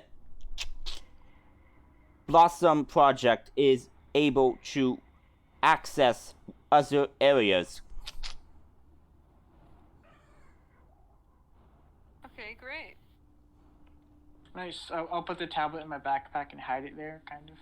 Okay. Okay, well, and sell them this location and then bring them here so we can make sure they don't mess stuff up. I agree 100%. And one last inquiry. Can we sedate the owl bear until we come back? Guardian has already left your area. It is back on patrol. Can you recall it? Owlbear Guardian can be recalled. However, it is needing to recharge or heal its injuries. Can you force it to heal its injuries in this place? Negative. It must recover naturally. You can cast healing spells on it. I mean, can't it recover naturally in this we place? definitely don't want. We definitely don't want to become a guardian now, because if we do, we can't get healed by spells and stuff. Oh, it doesn't say that. We just don't want it to go wandering around. People want it dead. Why not? Because people still want it dead. Even if it's meant to keep this place safe. If they kill it before then, that's not going to be the best of things. Well, the Adventurers Guild believe that we're dealing with it, so I don't think they'll be sending anybody else to kill it until we report back. But as was pointed out, the Adventurers Guild is to be the only people involved with this. And what they do is irrelevant to other parties.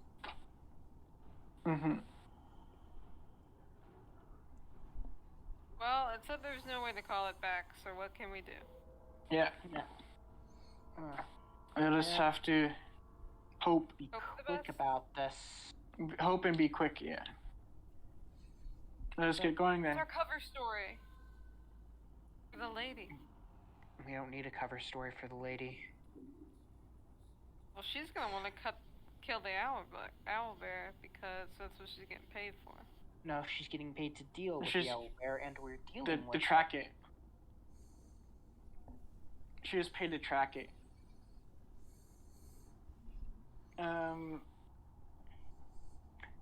We were being... Well, also, I don't know what she was getting paid for. We can just were say being that... harassed by it. Yeah. We found nothing of value, except some old scrolls. That we tried to read that's why we took so long. You have to give a little bit of truth to tell a great lie. That was a little... That was a little bit of truth. We're gonna be bringing the scrolls. We don't need the scroll anymore. It's already been read. I'm on board. Inquiry, what would happen if I were to remove the cylinder? Inquiry will answer. Facility will shut down. Yeah, then we won't be able to contact it from the tablet if we shut it down. Yes, but I was thinking we could shut it down so if she decides to come back in here, she won't find a power source lying around. If you mean the emptied cylinder, you may simply return it to the charging station. I was right. Cylinder. I was right. That was a charging station. Can we set protocols that someone like can't view you unless we give it permission? I mean, unless there are doors to this facility that are still functional. No, we can make it so that it doesn't answer or do anything around people other than us until we give permission. Yeah, let's go do that. Yeah, we... New protocol engaged. I will not engage in any conversation without the permission of said new administrations. Can you lock this power source in place as well so it can't be removed? Affirmative. Power source is locked in and cannot be removed until all power is emptied. Oh. So, okay. Okay, let's put the thing back in the charging station then. Yep. I'm gonna...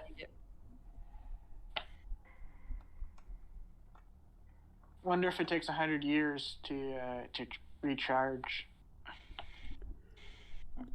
That would be a pretty bad battery then. You typically want your... Well, it takes 100 years to die, so... As you typically want your new battery ready before your old battery depletes. Well, you know, they're ghosts. What are they thinking about? I don't know. Yeah. Huh. That's assuming we'll put the thing back in the recharge station. Okay, you do that. So there, yeah. I guess we should head off now then. Yes. We have money to make. Creatures to control. This will compensate us for not killing the owl bear. Maybe more. Yeah, maybe more. Compensate. I mean, technically, we pacified. Well, we figured out why the creature could potentially be attacking, and that's what we were meant to do. Excuse me. We were meant to stop the attacks, not kill the creature. Mm-hmm. That's true. I mean, how can you kill it? It has a flower crown on it. New protocol.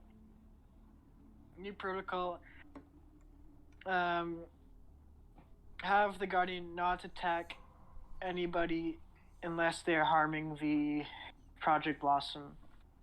I think it was already doing that. Well, just in case.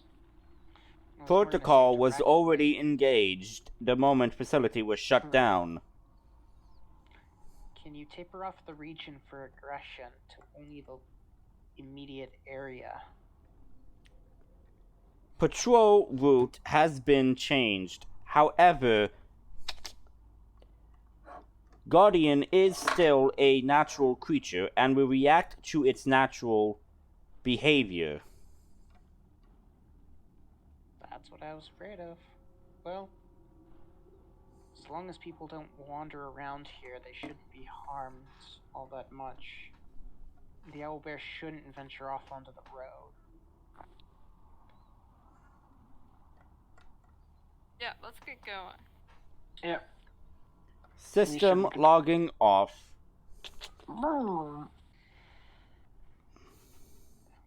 I imagine when we booted it up, we got a dial up sound or something. Yeah. Advanced technology. Yeah.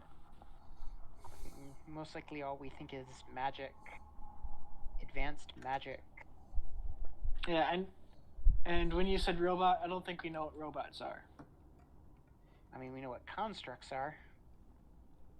Yeah, we know what contracts are, but we don't know what robots are. Yeah, that could just be a synonym. It is a synonym Okay. in essence. Let's just get going. We need to get back to the town quickly before the owlbear causes any harm to more people. It shouldn't anymore. It should be restricted to its attack area. Well, it is still a natural thing. Still. Yes, but most natural, even though owlbears tend to be fearless creatures, they don't tend to wander far from their territories. Mm-hmm. So, are you guys gonna head back to the town? Yes. Yep. Okay, then I would say that we will end the session as you guys are returning back to the town. Okay. Hey, we got promoted. Yeah, promoted to administration. Yeah, and Promoted. yeah, and I would say that you guys level up to level 3. Okay. But like I said, but like I said, you guys will only level up when you finish a long rest. So when you probably get back to town and you sleep, then you will level up. But you are leveled up. Okay. Okay, so see you. Let's say. Yeah. Okay. See you. Yeah, next see you Saturday. next. Yeah, see you next Saturday. Hopefully, Zug will join us this time. But he missed a lot. But probably. Also, Recess too. Yeah, but you know he has a story for that, so you know I will play that as well. So yeah, see you Okay. next session.